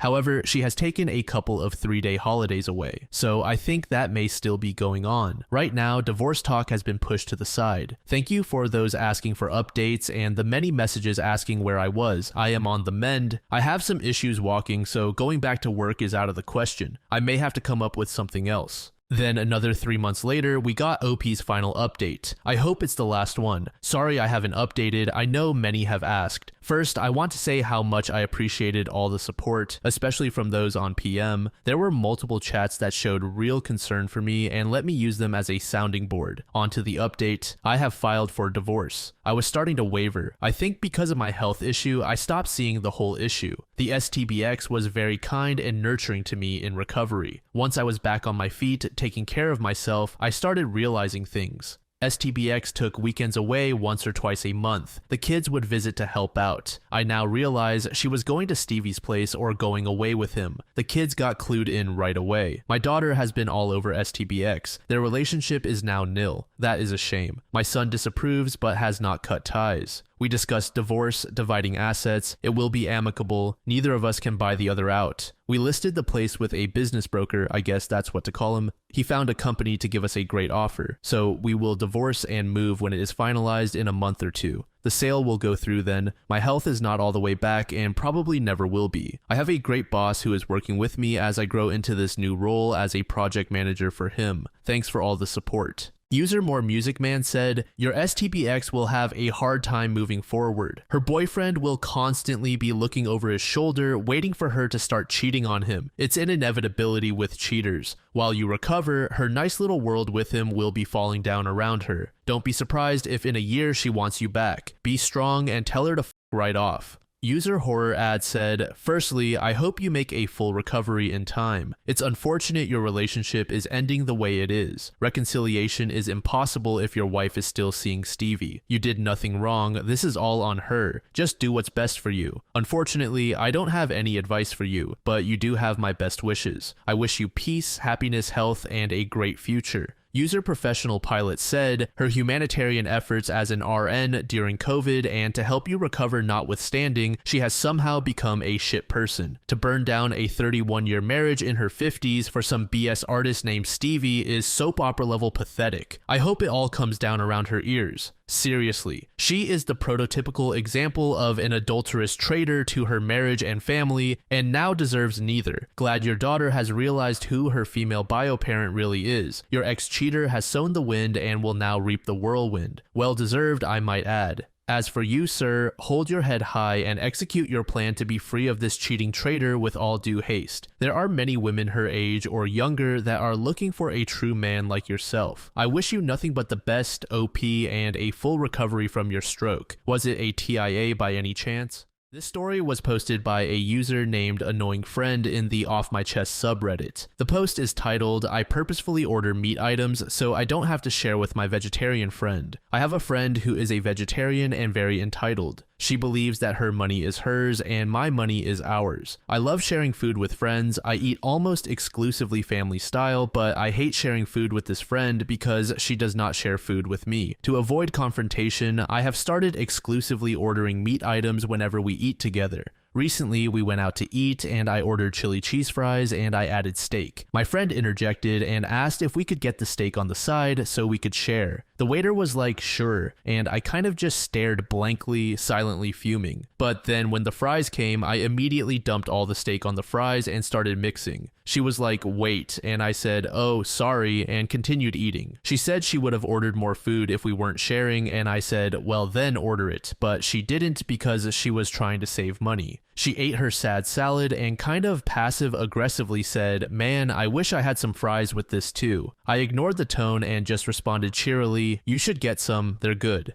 Hopefully she gets the hint soon. Edit, okay, I'm sick of saying this, but this person does not respond well to criticism. Friends have tried and failed to bring up issues about money with this person before. It does not end well. I am prioritizing my own mental health over being mature and doing the right thing. Go watch an after-school special. User Midday Glitter said, you're going to have to call her out on this. Sharing is a staircase, it goes both ways. You could be nice if you want to. I don't like sharing with you because you don't share with me, and it makes me feel used and taken advantage of. I share with my friends all the time, and one of my friends eats like a vacuum, and I'm a slow eater. I've stopped sharing mid-meal multiple times because she never realizes how hungry she is and will eat all my food if not stopped. It's not intentional on her part. On more than one occasion, before I started cutting her off, she'd eat all my food, feel bad, and pay for my dinner. But it's all about setting a boundary and standing your ground. You're not a dick for wanting equal treatment. Alternatively, call her out at the start. You want to share fries, sure, but only if I can trade you for a few bites of salad, or whatever else she is getting. Make it very clear that you'll share if she does, without having to say those words directly. User Whole Ad said, you can distance yourself from this friend without causing drama. Have other plans. Say you don't feel well. Say you are busy. You have too much to do and would feel distracted. There are ways of slowly going low contact with people. I know some people have regular times that they meet up, like every Wednesday for lunch. Start being too busy or have a conflict or something. Honestly, this behavior from someone who thinks they'll eat your food is one of the rudest things I've heard about.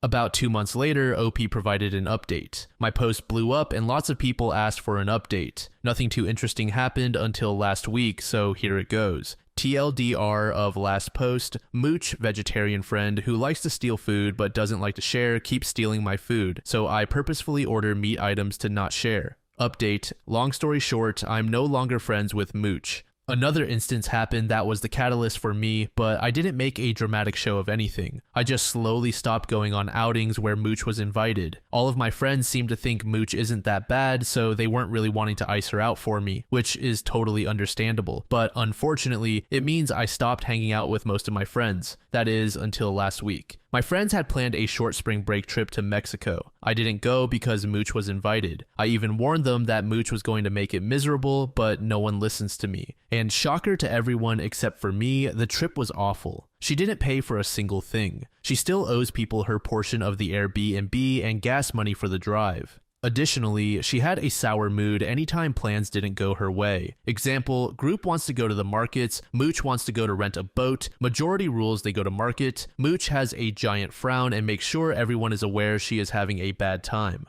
One night, everyone went clubbing. She got tired and wanted to go home. No one wanted to go with her. She was waiting around with her giant frown, clearly wanting someone to leave with her so she didn't have to pay for the Uber. She finally orders an Uber for herself. After the Uber arrives, 2 girls decide actually they are tired too, so they take the Uber with her. She had the audacity to Venmo request them money for the Uber after having not paid for anything else the entire trip. and one of the girls she Venmo requests was the one that paid for the Airbnb that she still had not paid her back for. For the record, everyone else took turns paying for Ubers. No one Venmo requested each other for that. This was the first and only Uber mooch ever paid for. That girl immediately starts a group chat with a couple of people on the trip and me with my favorite thing to hear. OP, you were right. Then I got to sit back and just watch as everyone word vomits to me everything terrible that happened on the trip. So it sounds like these 5 people plus me are done with her. Not sure how the rest of the group feels, but at least I have 5 people I can hang out with regularly again. This next post was made in the relationship advice subreddit by a throwaway account. The post is titled, I am M26. My GF, F22, had sex with the male friends she told me not to worry about. Now she's begging me not to break up with her. How do I navigate this? TLDR, I've been planning to propose to my girlfriend of 4 years. We haven't had since she wanted to save it for marriage. She went to a birthday party with some online friends from a Discord gaming server. 4 of them went back to her apartment after the party was over and had sex with her. She's begging me not to dump her over this. Is there anything left to save here at all, or do I just dump her? My girlfriend, we'll call her Katie, and I met in college and have been together for 4 years. I'm the first person she's ever had a relationship with because her parents were strict in high school. Our parents are religious and don't believe in before marriage, and while I don't really care, she's very close with her parents, so we've been waiting. Now that she's graduated, I was planning on proposing within the next few months. I had a ring picked out and everything. I was head over heels for this girl. That all changed last night, or last weekend really. Katie has had a male best friend since high school that her parents never liked because he claimed to be gay. Let's call him Liam. She was excited to be going to the same college as him because it meant they could hang out as much as they wanted. I have never been a big fan of the male best friend thing, but he's gay, so whatever. Except 2 years ago, he came out as bisexual. I never really liked the vibes when he was around her, so I asked Katie to stop hanging out with him alone. She accused me of not being supportive of him and trying to control her, just like her parents. I told her it was her choice if she wanted to keep seeing him alone, but I wouldn't be sticking around for it. It was the biggest problem we'd ever had in our relationship, but we worked through it. The compromise was that Liam and his boyfriend could hang out with me and my girlfriend together as couples, but never alone. I never wanted to cut her off from her friends. With this stipulation, however, the 4 of us only got together twice before Liam ended up transferring to a different college over the summer. My girlfriend stayed in contact with them over Discord, stayed friends with both of them when they broke up, and formed a gaming server with them and some of their other friends. Most of these friends were men, but she assured me nothing funny was going on. Most of them even had girlfriends, she said. Last weekend was Liam's birthday party, and he invited her. Katie wanted to talk to me about it first to make sure I was okay with it. She said she wanted to go since she hadn't seen him in 2 years and it was only a 2-hour drive away. A bunch of her friends from the Discord server that she had never met in person before were going to be there, women included, and Liam's girlfriend would be there too. Since I had a weekend trip planned, I unfortunately wouldn't be able to go with her, but I told Katie I trusted her and had no problems with her going to see her friends. The problem started Saturday night. She texted me in the morning when she was leaving for the party, she texted me when she got there, and she texted me a couple times throughout to check in. Katie told me that she had planned on driving back around 9 or 10, but it was around that time that the text messages stopped. I assumed she was just having a good time and didn't want to seem controlling, so I didn't bother her. I did stay up to watch her location and make sure she got home though, and she did around 2 a.m. It was unusual, but I trusted her, and I didn't want to make any assumptions. I would call her in the morning and she would explain that she just got carried away having fun with her friends, I thought. I called her Sunday morning and she didn't answer. She texted back a few minutes later that she had been sleeping, had a hangover, and wasn't feeling well. That was very strange because Katie doesn't drink. I told her to drink lots of water and that I hoped she felt better and got on my flight home. When I arrived at my apartment, I found her curled up in my bed in the dark. She has a key to my apartment, but hardly ever needs it because usually I'm with her to do the unlocking. I asked her why she hadn't stayed at her apartment to rest up, but she didn't say anything. Since then, the entire week, she has been saying she's not feeling well and has not left my room. She's taken off work and I've been going home on my lunch breaks to make sure she was eating. I was worried about her, but in the back of my mind, I was also suspicious about what had happened at the party over the weekend. Late last night, Katie woke me up from the couch sobbing. It was the first time she had left my room since I'd gotten home, other than to use the bathroom. I consoled her until she had calmed down enough to be coherent and asked her what was wrong. She told me she had done something horrible. She told me Saturday night she had somehow gotten really drunk on accident, and Liam offered to drive her home. 3 of her friends from the gaming server on Discord got in a second car to follow them, to take Liam back home after they got to Katie's apartment. They helped her up the stairs and into her apartment. Then she said she had sex with them, all 4 men. Katie said she doesn't remember most of it, that she was really out of it and didn't know what was going on. She said she's been sick ever since trying to figure out how to tell me, because she loves me so much and didn't want to hurt me. But gave away her virginity that she was supposedly saving for marriage to 4 other men, instead of the man who spent the past 4 years caring for her. She said she wanted to tell me right when I got back, which is why I found her in my apartment, but she couldn't bring herself to because she didn't want to lose me. She begged me not to break up with her. I told her I needed some time to myself to think. She then begged me not to make her go back to her apartment. I didn't feel like fighting, so I just told her she could go back into my room. I could hear her crying intermittently all night. I have to admit I was brought to tears myself. I can't believe how she would throw away our whole relationship, the 4 years we've built together over one party. I was going to propose soon. I trusted her, and now it's broken. I'm at work and I haven't been able to focus all day. Part of me wants to tell her to get out the second I get home, if she's still there, and that I never want to see her again. Part of me wants to talk to her more and see if there's anything left to salvage. I can't tell which side is more unreasonable. How do I navigate this? Update. I have heard everyone and am on the way home to go check on her. For those telling me to break up with her, even if it turns out not to have been,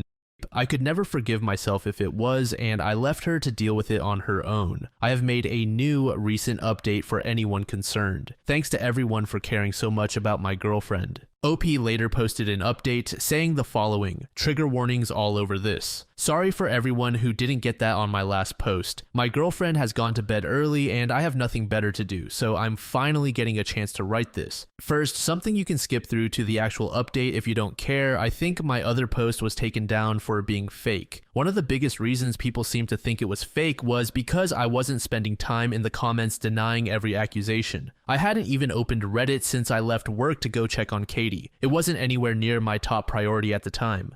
For some quick and easy debunking though, one moment he says he has her location and the next he's surprised she's at his apartment. I checked her location Saturday night solely to make sure she got home okay. After that, I did not check her location because I am not a stalker who tracks her every move. On iPhone, it shows your location in the text messages with that person, so he either hadn't looked at their texts at all between his flight and getting home, or it's made up. Not everyone has an iPhone like you. I do, but my girlfriend doesn't, so we use an app. And no, I don't get notifications from the app because, again, I don't need to be a stalker. The random excessive details. Sorry, like I mentioned, I had been stewing on everything since she told me what happened that night, and I just wanted to get it all out. Those were all the details I'd had floating around in my head surrounding the situation. The update is full of typos while the main text is immaculate. OP only wrote the update and the TLDR. My apologies for being a bit of a mess and in a rush after realizing my girlfriend might have been raped.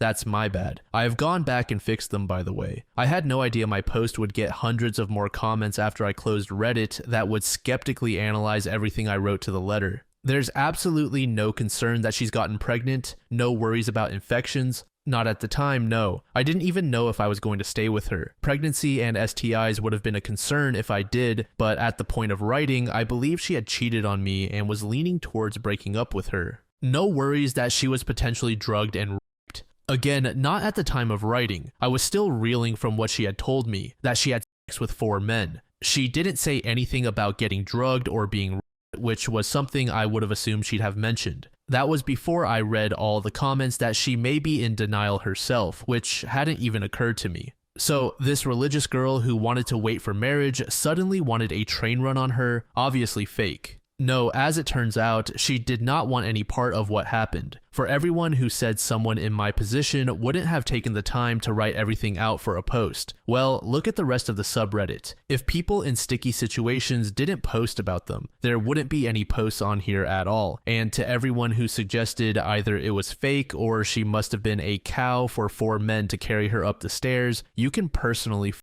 off. Everything above was a whole load of presumptuous BS, though I do wish everything I wrote wasn't true. For the record, I only wrote all that out so people wouldn't harass me on this post too. Here's where you can skip to if none of that pertains to you. After reading all the comments that opened my eyes to what really happened, I left work a little before lunch and immediately went home to check on my girlfriend. She was as I had left her, curled up in bed and crying. The first thing I did was just go hold her after asking for consent. I cried with her. After a while, I gently brought up what happened that night. Did she actually want any of that to happen? A lot was said, but long story short, as many of you suggested, she did not. To clear some things up, these friends that she was with at the party were not just random people she met online. They were personal friends of Liam who she had been best friends with for 8 years. These friends, while she herself never met them in person, were people she had talked to and gamed with over the past year or so. I would hear her talking with them over the headset, and I never noticed anything strange. She's pretty shy and introverted, so I was happy for her to have friends to play with while she gamed.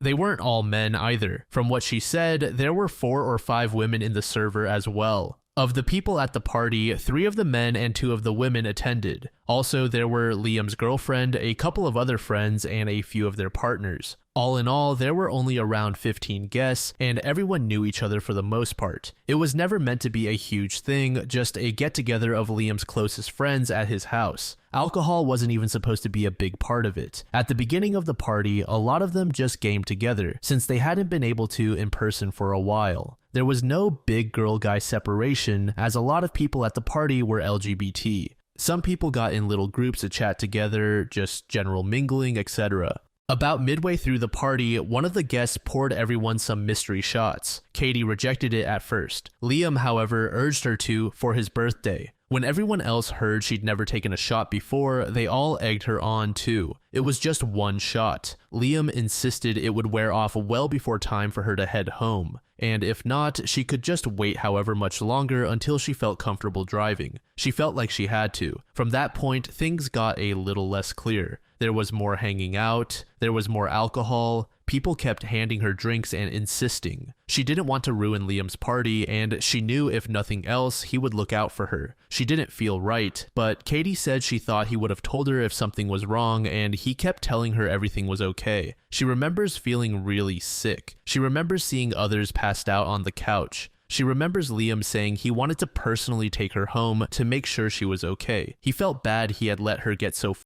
up, he said. She remembers one of her friends from Discord telling Liam he would follow them in his car to take Liam back after, and she remembers 2 more guys from the Discord getting in his car. She remembers Liam giving her a bottle of water in the car to help her sober up. She remembers them carrying her up the stairs to her apartment and laughing, being brought inside her apartment. I'm not going to describe any further than that. She didn't want any of what happened. Was she naive? Maybe. Did she probably miss some red flags, make some choices she shouldn't have? Sure, Katie did not deserve that. The fault belongs with the men who did it. She didn't want to file a police report, and I'm not giving her an ultimatum. I've read up a lot on how horrific that can be, and I'm in full support of her decision. Of course, if she ever changes her mind and decides she does want to file a report, I'll be there for her through that too. What we are going to do is see a doctor. Part of the reason Katie says she spent most of this time curled up in bed is that she has been in a lot of pain. She really doesn't want to be poked and prodded at down there, but after some convincing and assurance, she agreed. She's going to be seen on Monday and also going to get pregnancy and STI testing done while we're there. Over the weekend, we've talked a lot. We've both cried a lot. There's been lots of hugs and giving space when needed. I've opened up the curtains in the bedroom so she gets sunlight in there at least. For anyone who is concerned, no, I'm not making her go back to her apartment. For the assholes who suggested it, no, I'm not leaving her to find someone who isn't damaged, and no, I will not be ratting her out to her parents.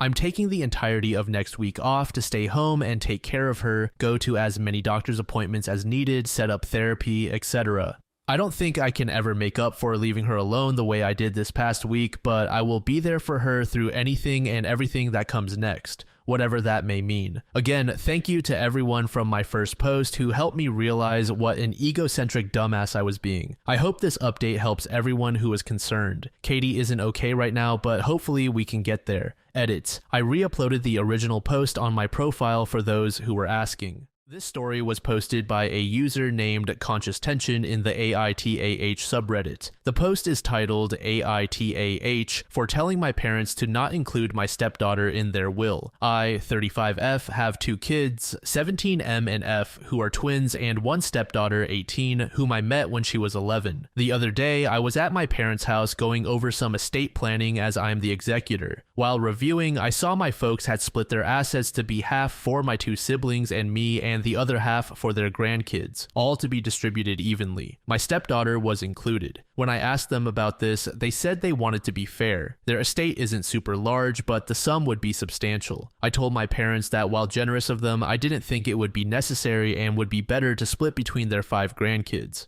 When we got home, my husband said he overheard what I said and that I was being a jerk for alienating his daughter. I told him my reasoning was because she is the only child/grandchild/niece on both her parents' sides and that she would be set. Her grandparents own multiple properties, her uncles are fairly well off and live in a H. Cole area, and well, she's the only kid and it's not looking like that she'll have any cousins. Plus, their collective net worth is substantially more than my side. I also asked him if his parents included my kids in their estate, but he refused to answer. Still, he said I was being an AH and accused me of not caring about her future. I think I was doing the right thing by looking out for my kids and their cousins. Edit, I was told to include this in the post. I didn't argue with or pressure my parents to make a change. I simply mentioned that I don't feel it was necessary for her to receive a monetary amount. My mom plans on giving her a set of family heirloom jewelry that is her birthstone. I think this is quite thoughtful. I'm not a big jewelry person and she has other sets for the other girls in the family, so I feel this is okay. My parents have seen her about 3 to 5 times a year since I met her. My nephews and my kids do not have active relationships with their biological father's sides. My niece is a new mom and works at a restaurant. I feel that financial inheritance would be more impactful for them even as such a small amount. I know my SD is set to inherit at least 2 houses in a major US city with HCOL. I found this out a while back after my husband asked me to help him organize his office. I had to read through papers to know how to file them accordingly. The paper was a certified copy and was drafted soon after we married. My kids were not included. I'm not sure if it has been updated. I did not ask him about it at the time because I did not have an issue with it. There is distance in the relationship, but I don't feel it's my fault. I can explain this. When I met her mom for the first time, she made it very clear that I wasn't her mom. I didn't see this as an issue because I did not want to overstep, and as a mom myself, I could see where she was coming from and respected her request. But as time progressed, our opportunity to spend time together became less frequent. At first, my husband had every other weekend visitation. It became less frequent as she became a teenager because she wanted to spend the night with friends and hang out, which I see as normal teenager behavior.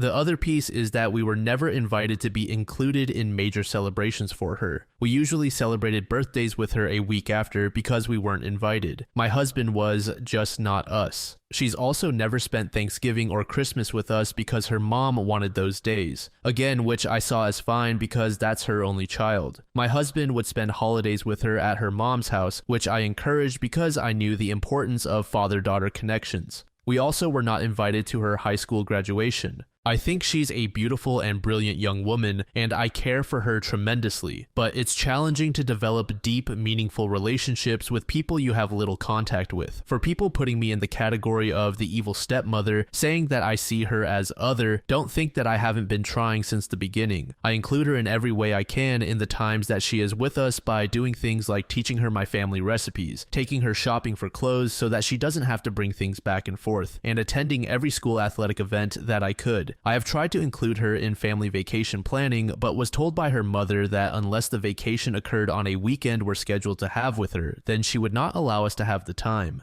This limited our options to local weekend trips, but even then, her mom comes up with some reason she can't join, including surprise trips to another state. I even suggested a family cruise in lieu of a honeymoon to celebrate our new family, but it was blocked by her mom. My husband is allowed to take her on extended vacations as long as it's just the 2 of them. I have tried to be flexible in accommodations around holidays by postponing things like Christmas morning so that she can be included. This created frustration in my kids because they felt like they shouldn't have to put their lives aside to accommodate for her. One year when the holiday occurred on one of our planned weekends, I came up with the suggestion of celebrating Christmas on Christmas Eve so we could do the full family thing. My kids weren't thrilled, but they understood. In the end, we didn't end up spending any time with her as her mom told us that she planned on having a dinner party on Christmas Eve and needed my stepdaughter to help her prepare. When the time came for college applications, I was ecstatic to be asked by my stepdaughter to help her with the applications, but soon after was told that her mom hired a professional to help her get into her top choice schools, and I was no longer needed. I have tried to have a bond with her with the little time that I have. I have consistently brought up to my husband that I feel like we needed more time with her to help build our relationship, at the very least by him maintaining his every other weekend schedule. He has told me that ultimately her mom is her mom and she determines her schedule and how she spends her time. He has also expressed that he fears that if he undermines her mom, then he might lose the time and relationship that he does have with her, and I do not want to be the reason for any sort of break in their relationship. His time relationship with her hasn't changed, so maybe he doesn't see the need for me and my kids to be involved, but if he doesn't advocate for us, then what am I supposed to do?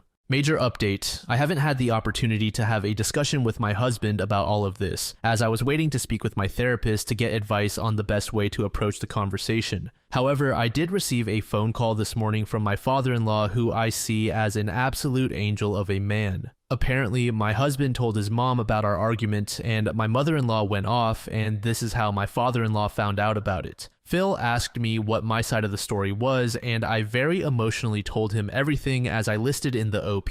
I told him it was not my intention to alienate SD in any way, and that this whole thing has created a nightmare. After a deep breath and slight pause, my Phil said that I did the right thing. A few years ago, my Phil suffered a series of strokes. He said that this prompted him to want to reevaluate the estate to make sure that everything was in order. He is quite old, close to 90, and has a lot of underlying health issues. He and my mill share all of their assets, and she is also his POA in case anything happens. And because they have a family trust, he wanted to include her and his sons in the discussion. He told me that he brought up that he wanted to include my children in the family trust. He told me he proposed to allow for 10% of the trust's liquid assets to be split between my two kids to help get a start on life. He then said that my mill pushed back very hard, saying that because my children were not biologically related to their family, they should not be considered. When he asked my husband his thoughts on it, Fael said my husband's response was that it was best to keep it in the family, but that he would consider including us in his portion upon his passing if he and I were still together. Phil said this was a surprise because at that point we were still basically newlyweds and he was surprised a new husband would even think that way.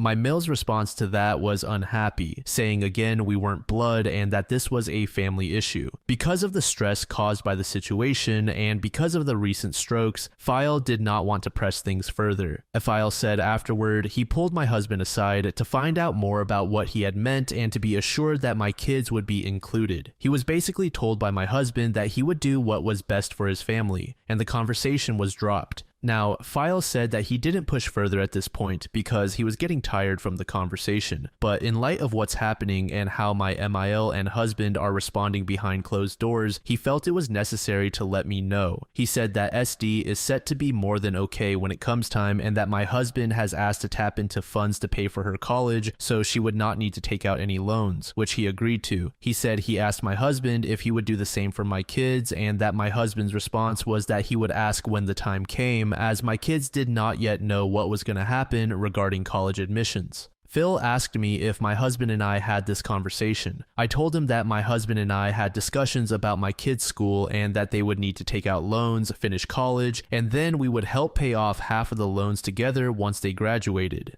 My husband has never suggested that anything for my kids' college would be paid for through his family trust. My Phil was very apologetic, saying he should have pushed further as he loves us greatly and feels like he did not do enough. I told him it was not his fault and that he should not feel responsible for any of this and that I did not want him to feel obligated to make any changes or bring it up with MIL and husband because I knew it would create additional stress for him and I wanted him to take care of his peace. He said though his desire would be to do so, that since his wife and he have a joint estate and that she is POA, he felt like it would be more trouble than than it's worth. He is blind and has a lot of mobility issues, so anything he does, he is dependent on her. He also said that based on what he's heard on his side, he felt if he did update his will, then they would likely contest it, which would create a financial burden on my end, and he didn't want to create a negative situation. I told him again that it was okay and that we would be okay in life, and that he was not responsible for anything that happened.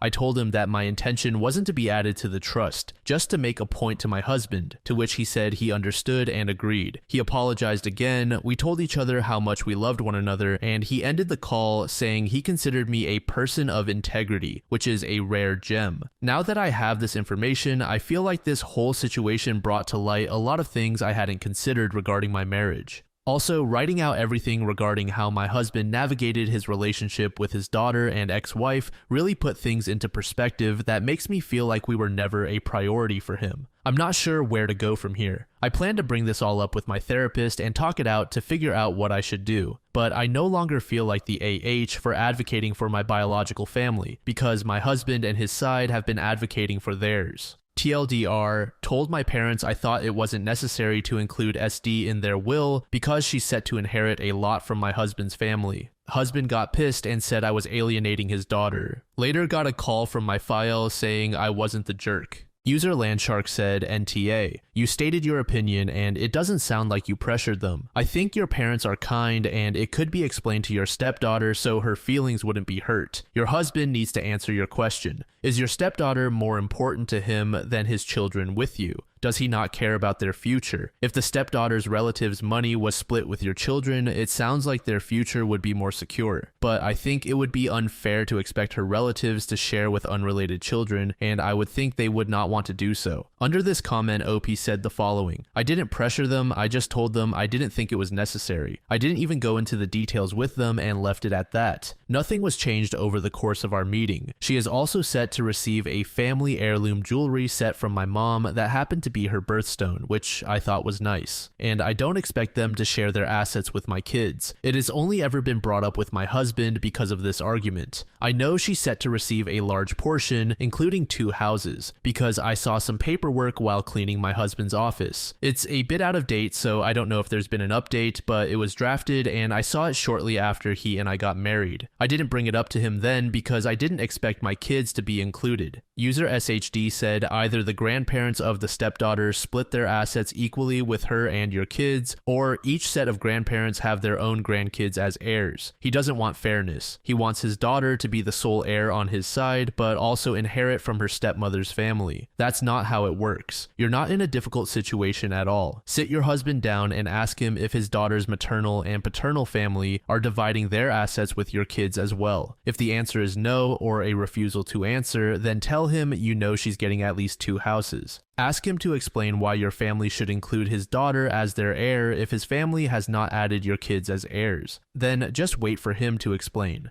Don't argue or help him or jump in. Just sit there looking at him and let him fumble around. Tell him your kids are not giving up part of their inheritance in a one-way deal like that. User Mash said NTA. You weren't excluding your stepdaughter maliciously, you were considering that she's already financially supported by her biological family. I think it's fair to want your parents' estate to focus on your kids and their cousins who may not have as much support. Your husband likely feels protective, but your reasoning isn't wrong. Just make sure to communicate clearly so everyone's on the same page.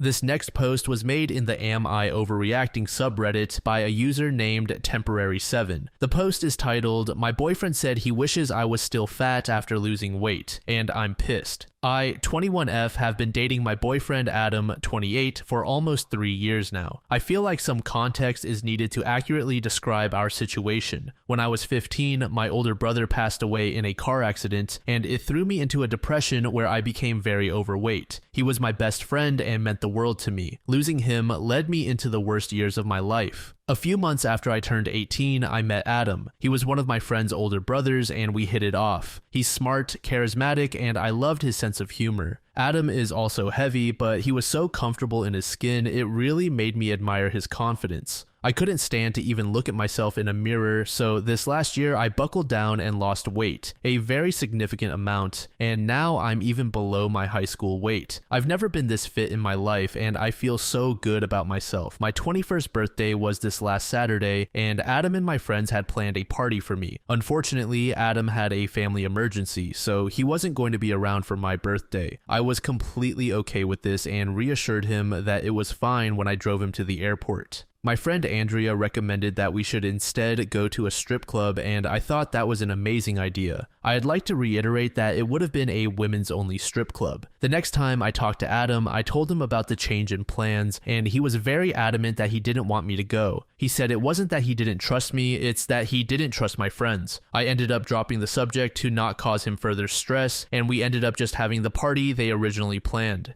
Adam arrived today and I felt something was off. Something has been off since I lost weight. I kept badgering him until he finally opened up. We talked and he eventually told me that we don't even look like we belong together anymore. He brought up an instance where we were at the grocery store a week ago and a guy was asking me questions about watermelons in the fruit section. It was a casual conversation, but he referred to my boyfriend as my brother and I quickly corrected him. The guy apologized, said we looked similar, and walked off. At the time, my boyfriend laughed it off and didn't bring it up again. He then said something that pissed me off so bad. He said, "Sometimes I wish you were still big so no one else would want you." I lost all sympathy and quickly corrected him. I told him even when I was a big girl, guys hit on me all the time. And just like I always do, I told them I have a boyfriend that I love. He looked dumbfounded when I said this. I told him how fucked it was, that he wishes that I was back at the size where I was depressed and hated myself. He told me he misspoke and I'm blowing things out of proportion. We argued more and he ended up leaving to his brothers to give me space. I've been sitting here just pissing myself off about what he said. Did he really think I was that unattractive when I was bigger? If so, why did he date me? Did he think I was desperate to be with someone because I was so fat? I just need some third-party advice. Am I overreacting?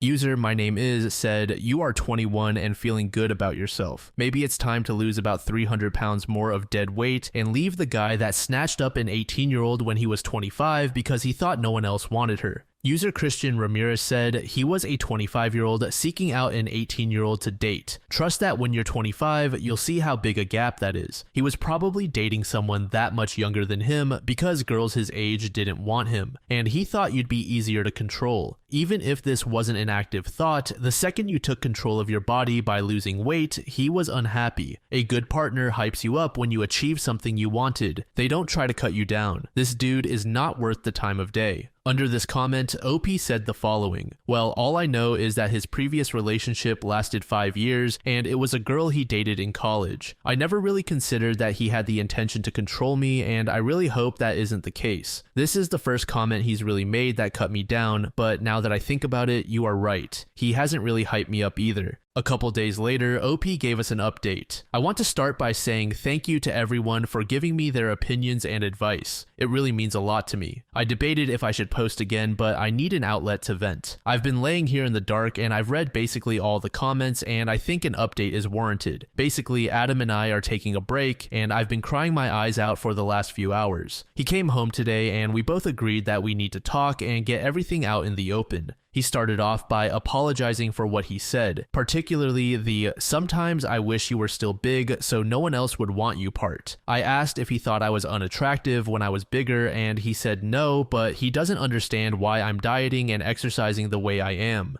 Adam said I shouldn't have to cook 2 different meals and should just eat what he does, and me going to the gym 6 times a week is obsessive. I told him that it makes me happy bettering myself and he said that it has completely changed me. Adam went on to talk about how all I really care about is my looks now. He said he liked my hair, how it used to be before I went to a stylist. He liked how I used to paint my own nails instead of getting them done, and how I used to never wear makeup instead of how I have to have some on now before I go out. Adam then said he knows I lost weight because I was unhappy with myself, but he was always happy with me, and he doesn't understand why I have to keep trying to make myself hotter when I was already hot. We talked back and forth, but it felt like I was just doing everything wrong. Adam said that I don't ever want to do things he enjoys anymore, like play video games with him or binge watch movies, and he feels like I'm a different person. I have pushed him to go on walks with me or go to the gym in the past, but he's told me no, so I figured we just had our different hobbies. I feel bad because I see from his point I have changed and I may not be the girl he fell in love with. I told him I love him and he said he loves me too, but we need to separate for a bit and figure out if we're best for each other. I didn't argue, I just said okay and let him pack his things and leave. He's letting me stay in the apartment until I can move my stuff out. I've been crying my eyes out and everything feels like a blur. I don't know where to go from here and I feel like I ruined my first real relationship.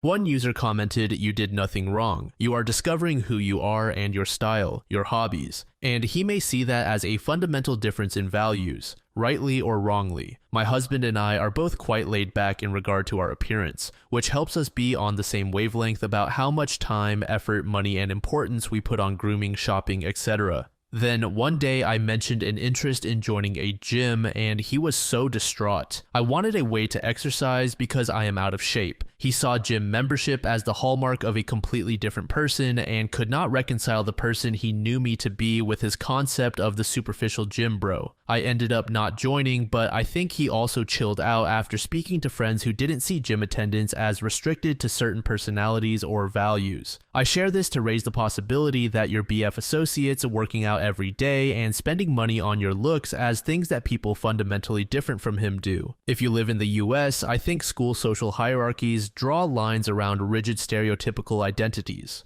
Popular hot jocks, nerds, goths, potheads, he might be thinking of his identity rather rigidly and maybe in that way you don't match. Regardless, you did nothing wrong and it hurts. And love isn't always enough. I hope whatever happens, you give yourself grace. With time, you will find someone who embraces you entirely. Under this comment, another user said, "I remember when I was younger, going through my hippie grunge thing and I'd get my nails done and feel like I betrayed my whole self or something. But I loved getting my nails done. Or when I'd wear heels and dresses, I was giving up on my more laid-back self, but I love that stuff too. I'm so glad I got older and realized I can get my nails done, put on pretty makeup, wear a dress and heels, while also being the person who wears whatever they find first and some slip-on shoes. In my opinion, OP's boyfriend is stuck in a very immature mindset of either us or them, when you can be all of it and everything in between whenever you want. Just because I like my nails being pretty doesn't mean I also don't love to go hiking and climb a tree or whatever. Just because I sometimes put effort into my appearance doesn't mean I'm not down to earth and can't laugh at myself. No one is just one thing and that's it. Even if I'd like to try and act differently, at my core I'm the same person." This story was posted by a user named My Relation in the Cheating Stories subreddit. The post is titled, "My Wife the Sex Worker. My ex and I met in college. She was the most beautiful girl I had ever seen. She always had a crowd of guys following her around. I had some classes with her over the 4 years, but I never pursued her because, well, all the other guys. One day after class, she asked if I would study with her, and the rest is history. So we married. We started our careers in the same industry, different companies, a male-dominated industry. I found immediate success while she struggled. She changed jobs in the first year. She continued to struggle. In the third year, she became pregnant with our first son. She worked through the pregnancy. A few weeks after giving birth in a routine physical, her doctor asked to do a biopsy of her cervix. The results came back as precancerous cells were found. The doctor advised if we wanted more children to do it as quickly as possible as this would progress and a hysterectomy would be needed eventually. So when she was up to it, she became pregnant again. She gave birth again to a boy within a year of each other. Afterward, more tests were done and different doctors advised doing the procedure now as we should not wait. With 2 babies, still infants, she had her procedure done. She was heartbroken that she was done having children as we had wanted a large family. She poured herself into being a great mother and she was. She became a SAHM.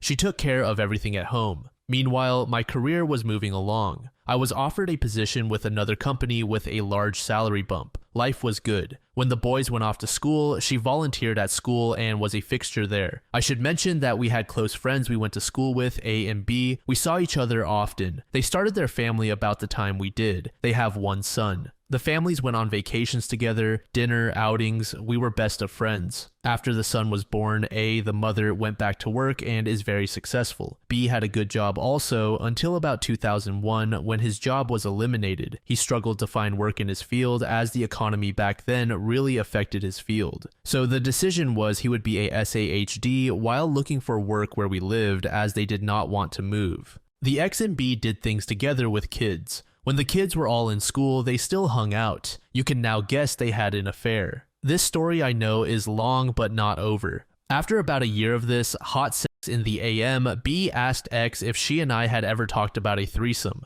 It was all fantasy talk with us as we were still having a great, if not slowing down, sexual relationship. B had a friend he wanted to bring into the bedroom with them. The X agreed. The day came and this guy C came over to B's house. He took his suit off as X and B got warmed up. So they had their threesome. Afterward, the guy told them that he usually had to pay for so he left a couple $100 bills and asked X if he could have a one-on-one with X. She told him she needed to think about that and B would get back to him. Eventually, C recommended someone else and a business was born. Eventually, B was reemployed and had to leave X on her own. She used a different cell phone. She rented out a storage unit and made it her closet/office. She used the money to buy outfits her clientele requested. She even bought a car. She did not want her minivan spotted at a hotel. The guys had to pay for a room at a nice hotel. She kept the car at the storage unit. Everything was in cash. She never brought the money into our lives that I know of, though we would send the kids to different day camps during summer. She claimed she tightened up our budget to pay for it. She only worked during school hours. She always picked the boys up at school. On a few rare occasions, B would pick them up and keep them until she got home. Our home life never suffered. I admit I was working a ton and moving up the ladder. The weekends were our family time.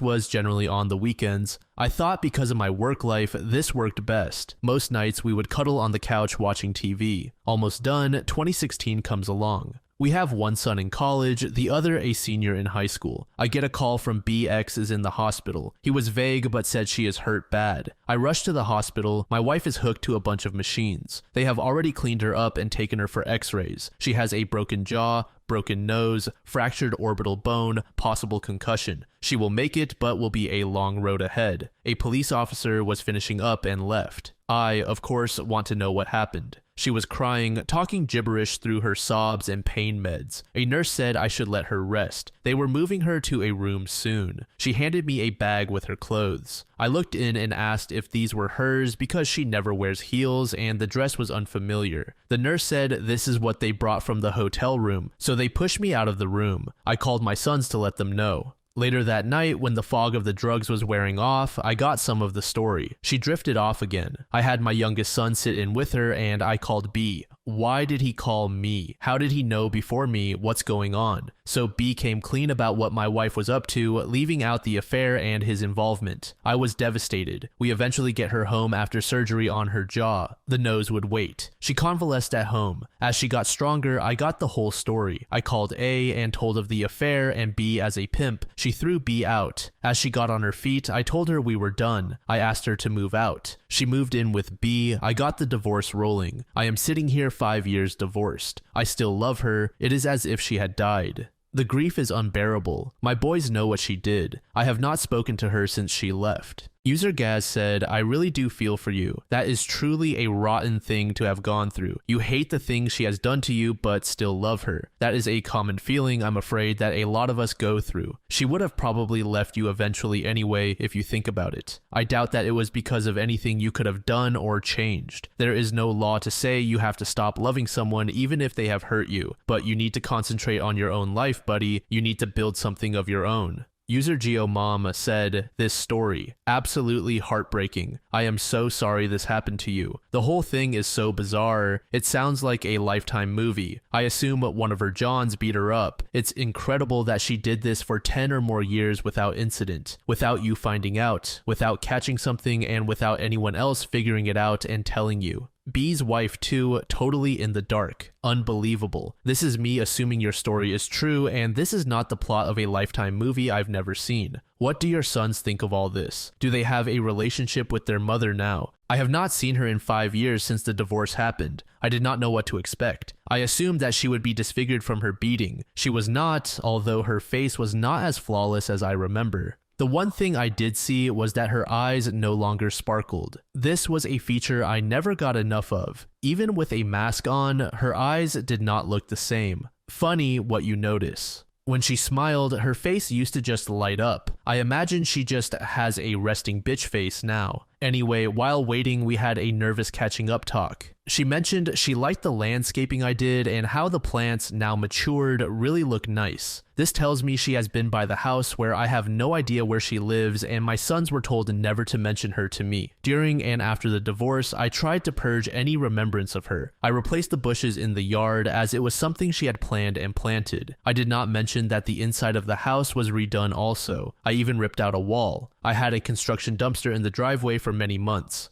She asked how I was doing. I don't know why, but I was honest that I had put myself at a standstill by working too much. However, I recently have been to a therapist and joined a gym. I also have taken up bike riding. She stayed with B a couple of months. She also was seeing a counselor who encouraged her to take some college courses in her degree field. That took a couple of years. She is now employed full-time. She said she has dated minimally, leaving the statement open for me to answer. I figured the boys were keeping her up to date on me, so I had nothing to add. The doctor appeared and discussed the extent of injuries. The most serious was to his foot and ankle pinned under the bike when it went down. They had scheduled him for surgery today. Everything is good, he just needs to heal and rehab. So he will be in until at least tomorrow depending on his head injury, slight concussion. I offered my house to stay as I have the room and can work from home. We will finalize that today, although that means his mother will want to visit. That will be a healing process for me. User Rural Mountain Man said, reading this and your prior post, I'd like to offer a word of caution regarding your ex and how you're handling her. Don't underestimate her. I know deep down you're carrying the warring feelings of loving who she was and loathing who she is, but don't let those feelings cause you to underestimate her and what she might be capable of. From what you've said about her, I can't tell if she was just a really foolish adulteress or a downright psychopath, but when you're a worker for that long, one of the first things you learn, even before learning to convincingly fake an orgasm, is how to fake emotions. Something I've heard consistently from workers is the number of guys who come to them looking as much for an emotional outlet as a one, and learning how to fake sympathy and empathy is a required skill. So her sounding contrite. Just be very, very careful going forward. Nobody takes a physical beating like that and comes out the other side of it entirely normal, especially not followed by a divorce and whatever shunning she received from friends and family. User Automatic Channel said, OP, I read your first post and this one. I know it must still be painful after 5 years. I'm so very sorry this has happened to you. It has been only about a month since your first post. How is therapy going? Are you still not dating? I can surely understand why. Man, my heart just breaks for you. In the hospital waiting room, did you and your ex speak more than the few words you mentioned above? Also, when you brought her home to heal after her beating, was she very forthcoming or was it hard to get the truth out of her? Did she at least say sorry as if it would mean anything anyway? Did she show remorse for all she did? Under this comment, OP said the following: I have not dated. Therapy has been rewarding. I am exercising, doing things for myself. We talked of other things, but what I covered here was updating the first post. When I got her home, she told me how it started, how it worked, how long. She did not name clients. She answered my questions. I think she thought we would work this out. We had, I thought, a good marriage. I was caught totally unaware. She did apologize and showed remorse when everything hit the fan. About 2 weeks later, OP posted a second update. My son is healing well, he still has a way to go. We have decided he will stay here while convalescing. He wants to go back to work next week. His boss is setting up something so he can work from home. I barely get him in the back seat of my SUV as he has to stretch out. It would be a nightmare driving him to work and back every day. Everyone has been asking about the ex coming over. I leave when she comes. I go to the gym or on a bike ride. My oldest son has tried to have a sit-down dinner with the 4 of us, but I shut it down. She has been very gracious. She has not tried to force anything. She comes over and sits with our son. She will cook dinner for them. She brings groceries when she does cook. Sometimes his friends come over and it gets a bit rowdy for me, but he forgets about his problem when there are visitors. To say we never talk would be untrue. Our conversations do not stray from our sons or their lives. Then about another week later, OP posted their final update. This will be my last update. My son is healing nicely, the doctor says. He has a ways to go with physical therapy. He is hobbling around, still at my house,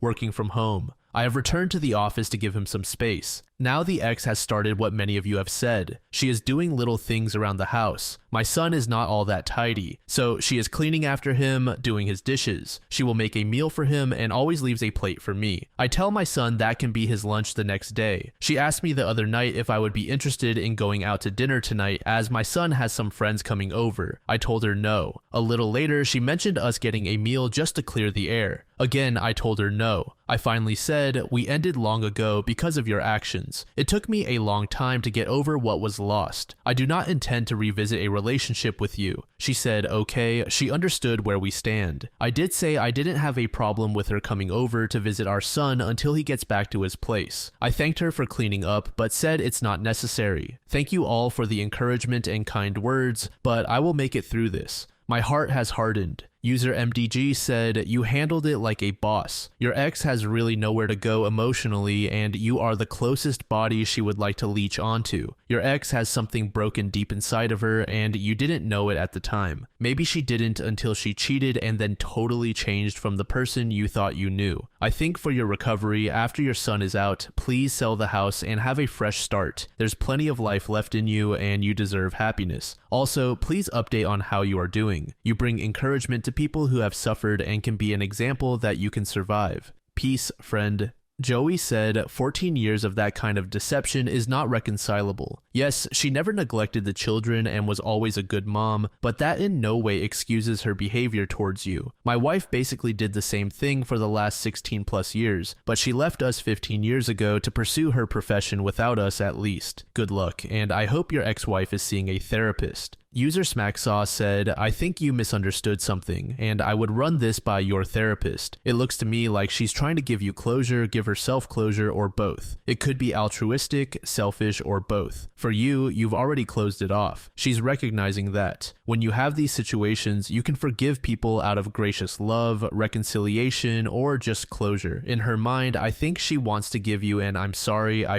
up, this is how I hurt you, I can't begin to imagine how you feel' kind of thing, but you are at the point where you've just closed it off. The issue is if you've closed her off out of hurt or closed her off out of closure. I've been through this kind of thing, and I forgave my ex out of closure. Not because I was hurt and had to harden my heart, as you've said, it's just that she's irrelevant to me. I think if I were in your position, I would actually consider closure through reconciliation so you can try to recover a bit from the emotional bankruptcy she forced you into. I'm able to love as before again because my heart isn't hardened. I wouldn't wish that on anyone. I would wish for them to have what I have. You've only got two ways to get there, which is to mend your heart through some kind of affirmative closure in front of a therapist where you make lemonade out of this nuclear lemon bomb, or you forgive her out of irrelevance instead of hardening your heart, and you're not on the path to the latter. That is crystal clear. This story was posted by a throwaway account in the relationship advice subreddit. The post is titled, "I am F23. My BF is 26 and his little brother creeps me out, but my BF isn't taking it seriously. I don't know what to do. I have been with my boyfriend for almost 3 years and we live together. Recently, his parents were arrested and as a result, his little brother 11 has had to move in with us. I understand the situation is complicated and my boyfriend didn't really have a choice. Obviously, he couldn't just leave his brother with nowhere to go. The thing is, I find his little brother creepy and I feel horrible even saying that. I know he's a kid and he's gone through a traumatic experience, but some of the things he does make me really uncomfortable. For instance, he stares at me a lot, like almost all the time when we're in the same room.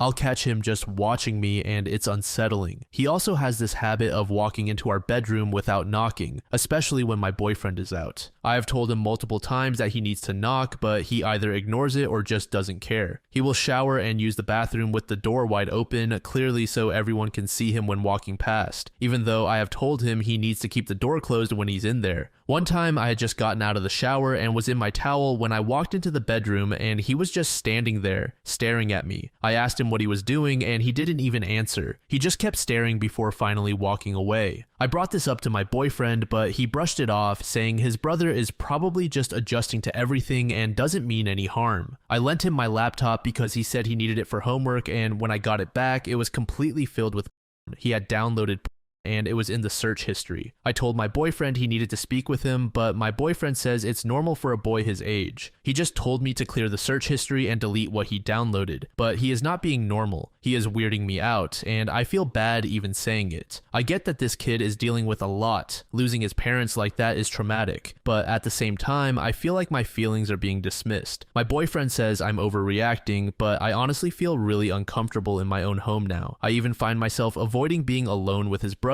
because it just feels weird. I don't know if I am overreacting. I understand giving some leeway because of everything that's happened in his life, but he is really weirding me out. Any advice on how to handle this would be really appreciated. User Is This the New Trend said, this kid sounds like he really needs therapy. This is way beyond what you should be getting advice online for. I know he's just a kid now, but what about a few years from now? This behavior is not normal. None of what you describe is even close to normal for a boy his age. Therapy is really your only option. User Haley Bear said, get a lock for the door, get that kid in therapy, and start discussing things like boundaries and healthy relationships, what they are and what they mean. Close the door on him in the bathroom and eventually it will click. He's probably not talking because he just went through some hellish trauma. Allow yourself, your boyfriend, and the brother some grace for this adjustment period. You could also consider living separately for a while if it's in your best interest. Just take care of yourself. You got this. User Guy Who Knows More Than You said, this kid has serious issues and needs to be in therapy like now. It's super concerning that your boyfriend isn't taking it seriously and is dismissing your feelings. He's undoubtedly feeling really overwhelmed right now, but that's no reason to put so much of this on you. In my opinion, you need to put your foot down and tell your boyfriend that if he won't take it seriously and get his brother help, you don't feel safe and comfortable in the home and you're leaving. Make it clear you're not saying it's me or your brother, but rather everyone's mental health. A couple of months later, OP provided an update. I wanted to give you all an update on my post from about 6 weeks ago. It's the only other post on my profile if you haven't seen it. For a really brief TLDR, my boyfriend's parents were arrested, his 11-year-old brother Avery came to live with us, and he was exhibiting a lot of behaviors that made me feel uncomfortable and unsettled. First and foremost, thank you all for sending me love, advice, and well wishes. A lot of you pointed out that my boyfriend Caleb seemed to be overwhelmed and was just sticking his head in the sand, and honestly, yeah. I sat him down a little while after I posted here and we spoke about his brother and everything going on, and he just started crying to me. He has cried in front of me maybe twice before, so I knew he was really feeling it. He said he was really sorry for the way he'd been acting and that he was just feeling so stressed that he was pushing everything down in a way. He agreed that Avery's behaviors were unacceptable, and I told him he needed to have a firm conversation with Avery about boundaries, or I just wouldn't be able to live with them much longer. Caleb said he would enforce a change of rules, and then he started sobbing, went gray, and began hyperventilating. I was seriously concerned and confused about what was happening. He said he needed to tell me something. I was comforting him and trying to calm him down, and he told me. He was a victim of pretty extreme CSA from his dad, and he thought Avery probably was as well, which we later found out was true. That explained a lot. Why Avery had no awareness of boundaries, why he was displaying these weirdly behaviors, and why we had such low contact with his parents before all this. But I met his parents multiple times. Yes, we had low contact with them, but I met them. I had been to their house. They just seemed like normal people, nice people. They weren't creepy or scary or weird. I was really shocked at everything Caleb told me. Caleb had been hiding it for so many years, and he felt so ashamed that he hadn't reported it sooner. He said he was really hoping that the abuse hadn't also happened to Avery, so I think he was trying hard to ignore any signs that it had. He said he felt responsible because he never reported his dad, which meant the abuse could continue, but I told him none of this was his fault. He has no blame in being abused or in Avery being abused. We sought advice on what to do. We reported what Caleb had said to the police and to social services. Both Avery and Caleb were interviewed, but we haven't heard much back from the police about anything that might happen next. They said it could be a long process if they managed to bring any charges at all. Social services started giving us some more support.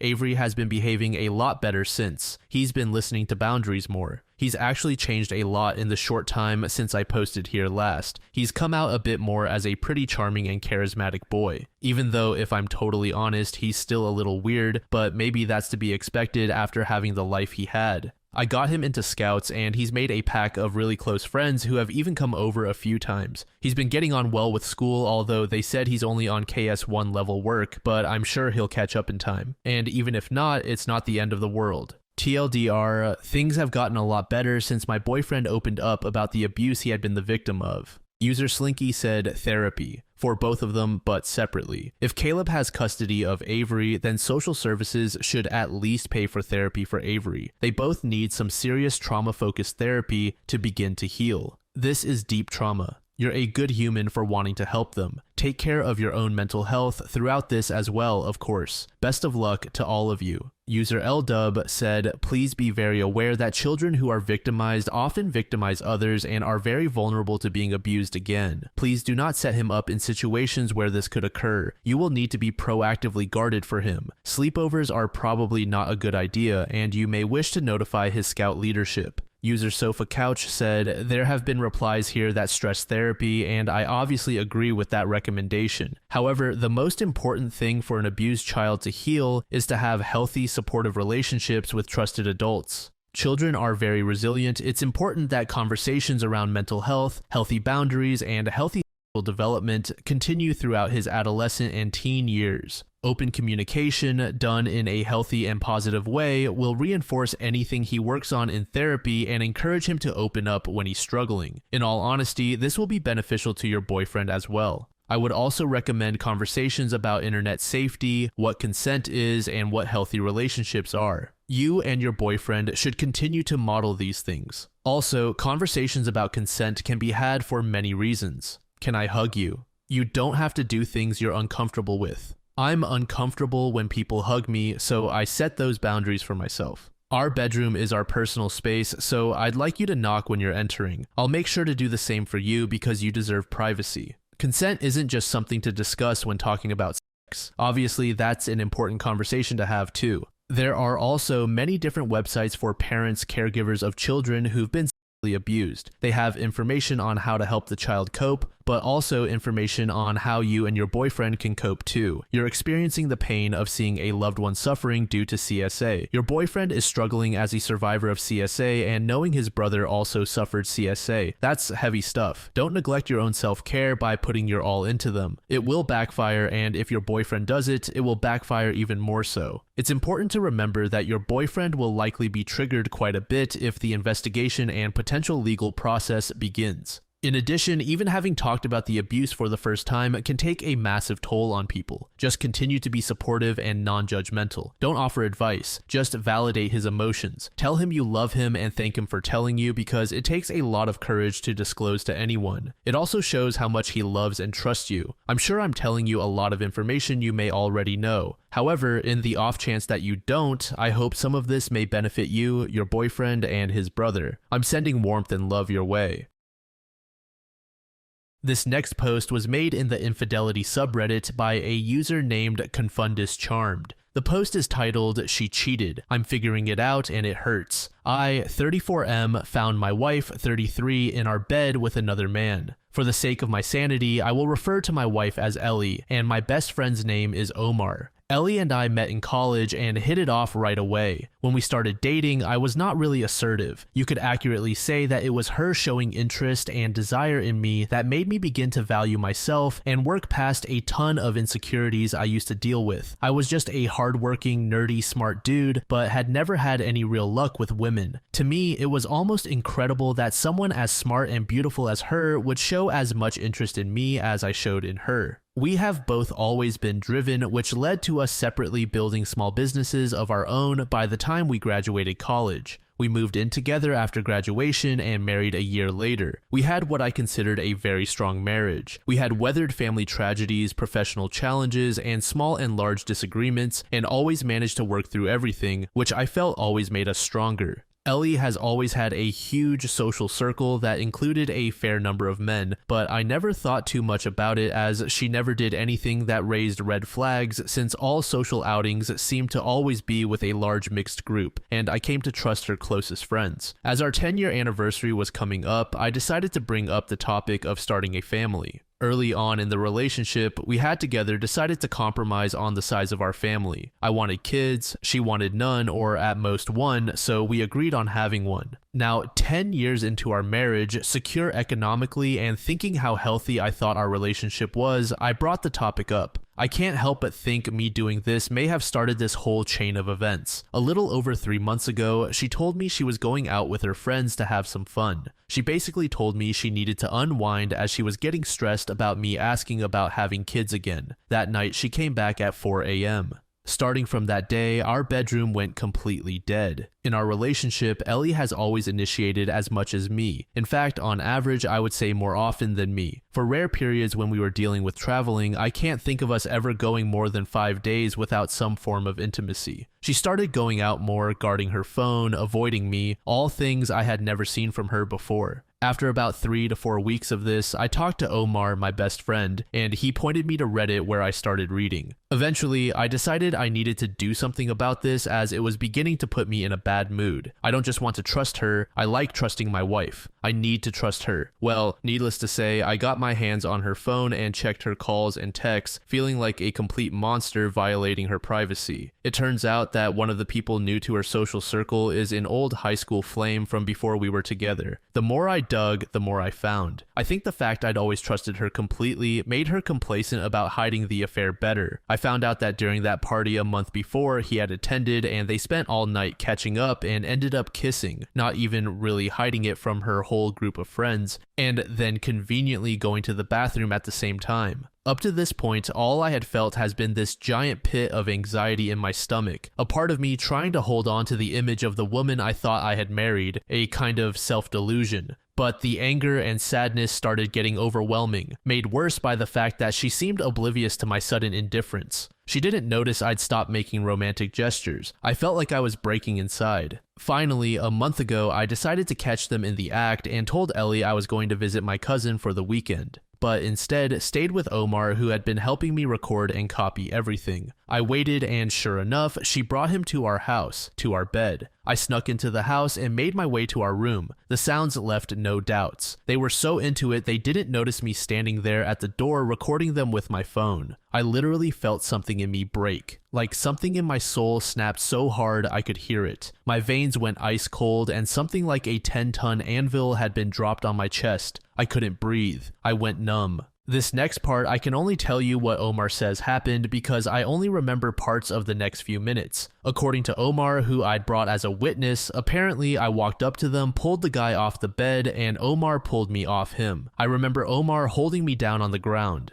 After that, there were the normal hysterics of being caught. I went no contact for 5 weeks and began working with a lawyer preparing for the worst. Omar served as her contact point during that time since I simply didn't want to talk with her. Ellie contacted my family and told them that we are having problems. After 5 weeks of no contact, we met and talked. She was remorseful, told me it wasn't my fault, that it was all her doing, her responsibility, and her decisions. We decided to go to marriage counseling and at least explore if there is anything salvageable. Sitting here now, I can't believe that even after that, I still love her. I'm disgusted with myself that I've thought about her well-being, about her happiness. Especially hate that now. I have to question our entire relationship. Was it just now that she got brazen about cheating, or has it happened before, and did not bother looking far enough or was too stupidly trusting to see it at all? It's been almost a month since deciding to try marriage counseling, and my questions to those who have already gone through this are the following. Is it possible to reconcile without feeling that you lose some self-respect? How long does the anger to sadness to numbness rinse and repeat cycle last? I'm getting exhausted of the constant emotional roller coaster. I find myself really loathing the whole idea of having to essentially be on the constant lookout. Is that a sign of wanting out or just being exhausted? Because honestly, I can't tell. I'll take any advice, honestly. I love her. I've been head over heels for her since we met back in college. I want to work it out. Is it actually possible? And if it is, will it ever resemble what it used to be, even remotely? User Passionate Traveler said, "From what I have seen, experienced, and read, bringing an affair partner to your marital bed means that there is no respect for the spouse whatsoever. There may still be a chance for reconciliation if there's some sacredness with the marital bed and property, but it's obvious that it means nothing to her. She has no respect for you, so you need to give yourself some respect. Maybe all this time she's been with you, she's always had this what if with her old flame, and she jumped on him when she had the chance. If you reconcile, you can never be sure if she won't monkey branch when she bumps into another old flame." Under this comment, OP said the following: "Even though she has been saying and doing all that we've read and been told is needed to reconcile, finding him in our own bed feels like a particularly loud statement about what she really thinks and feels towards me." User Ashu Kataria said, "Dump her. She lied again and again. It's great that you don't have any kids with her. That makes it much easier and better. If you stay in this marriage, you will never be able to look at her and yourself the same way. Watching her with another man when she should have been faithful to you is heartbreaking. Have some self-respect and get out of that messy and unfair situation. I know it will hurt, but it will get better over time and you'll find someone who will love you and be faithful to you. If I were in your situation, I wouldn't be able to get that image of her with another man out of my mind while she constantly lies to you. Important. You have an advantage here. If you want to continue fixing your marriage, ask her for a post-nuptial agreement where all your assets are protected in the future. No alimony or spousal support in case something happens in the future. Then you will be safe on your side. All the passwords for her social media and mobile phone, as well as location sharing, should be available to you at all times so you can rebuild your trust. Remember, she has to put in the most effort in your marriage. It can take months to several years. Don't have kids with her yet. If you want to have kids and she doesn't, then tell her this is a deal breaker. These steps will show you how remorseful and dedicated your wife is in fixing her marriage." User Swifty said, "You should cut bait. You've just put off starting a family for another couple of years. Her friend group did nothing. Maybe that is because they don't care, or maybe it's because they've seen it before. The only thing you know is that you will never know. You are only 34. You could start something new with someone who hasn't hurt you and actually wants a family. In the same time, it will take you to build back trust and have the baby she doesn't actually want." User Trazine said, "You will never be able to unsee what you saw. That image will remain in your head and replay over and over again. Adding to that, you two seem incompatible in the children department, and it seems like there is probably a better person out there for you." About 4 days later, OP made an update post. After reading everyone's replies and messages, I took the weekend to let it all sink in and harden my resolve. I came to the conclusion that I was never going to be able to live with myself if I stayed with her. Staying and working on it would mean having to sacrifice a significant portion of my self-respect. I also realized that I want no part of a relationship that would require me to be in a state of constant vigilance for signs of betrayal. So I decided to push the proverbial red button and end it all. Here is how it all went down. Monday, I woke up early to an unexpected surprise. When I opened my eyes, my body was greeting me at full attention.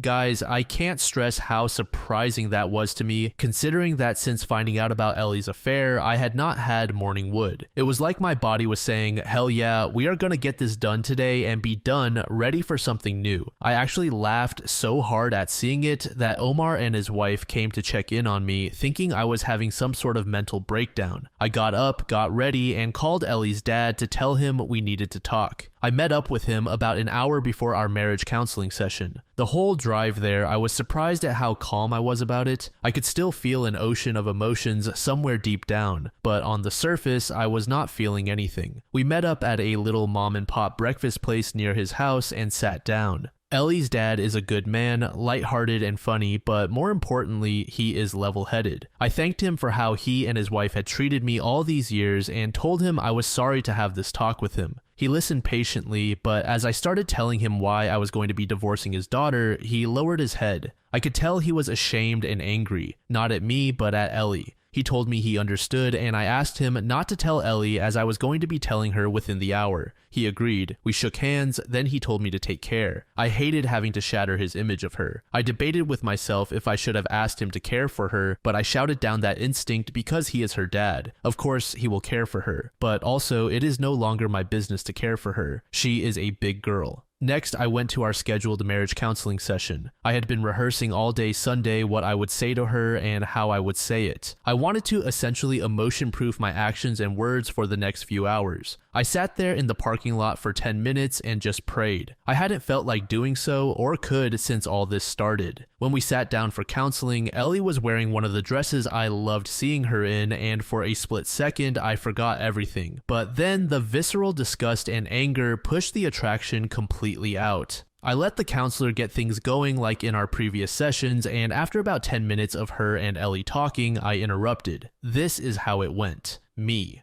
Excuse me, I have a few things I need to say to Ellie that I wanted to be able to say here with a neutral third party present. If at any point I'm interrupted, I'll simply leave and that's that. Ellie, I have come to realize that I do not need to know if this was the only time you cheated. It doesn't matter. I do not need to know how long it went on. It doesn't matter. I do not need to know how many times you cheated. It doesn't matter. And I do not need to know why. Even if there was a good reason or a perfect why, it also wouldn't matter. The only thing that matters is that you did cheat. The only facts that matter are these. You were never going to have children with me. At this point, Ellie opened her mouth to interject, so I started walking toward the door. She immediately backed off. You were going to string me along for however long it would take. You were going to cheat on me sooner or later. This is when she started crying. You do not respect or love me. The counselor looked like she was about to interject. In response, I took another step toward the door, which ended that. My lawyer is filing for divorce as we sit here. As of about an hour ago, your father knows the entire truth of what has been going on. Do not contact me. From here on out, the only person we will communicate through will be lawyers. These are the last words we will ever exchange. Goodbye.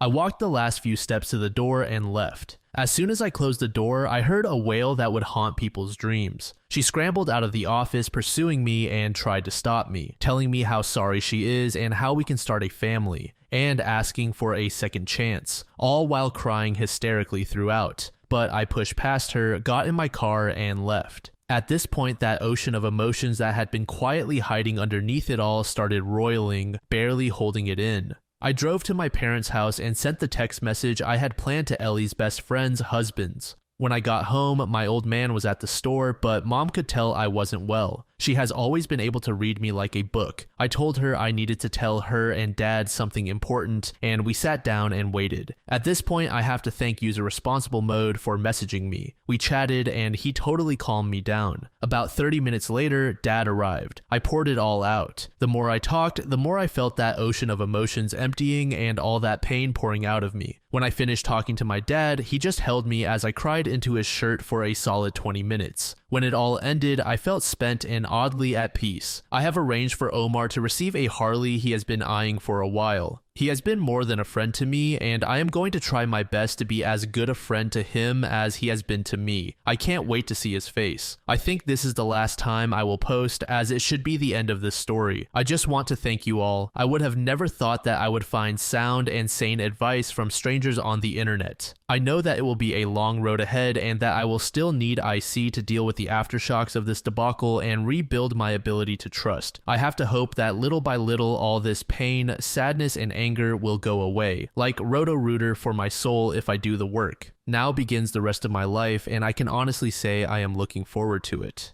User We're All Going to Die said, "You handled this like a boss. I wish you healing and the best in your future. I cannot imagine even conceiving of doing such a thing to my beloved. You're spot on. She never loved you. That poor therapist. What a tragic display full of nonsense she had to deal with as you walked into your new, better life." Under this comment, OP said, "I felt a bit bad for the therapist afterward, but at the moment I just thought of her as a convenient witness should any nonsense ensue." User PVD said, "You have clearly demonstrated that you understand what you can and cannot tolerate. You have acted in parallel with your articulated philosophical beliefs. You are the epitome of a mature person with a sound psyche. I wish more people would hold cheaters accountable for their actions. It is only by doing so that their behavior will change. Well done, you. I know it's going to suck like a MF for a while, but you will eventually look back at this phase and feel proud, as you should. Take care, bro." User Notorious Dad said, "There's a good reason for you to post again. As you move forward, your story will be helpful for others to understand how recovery and moving forward look when you avoid the pick me dance, when you value yourself, and when you put yourself first."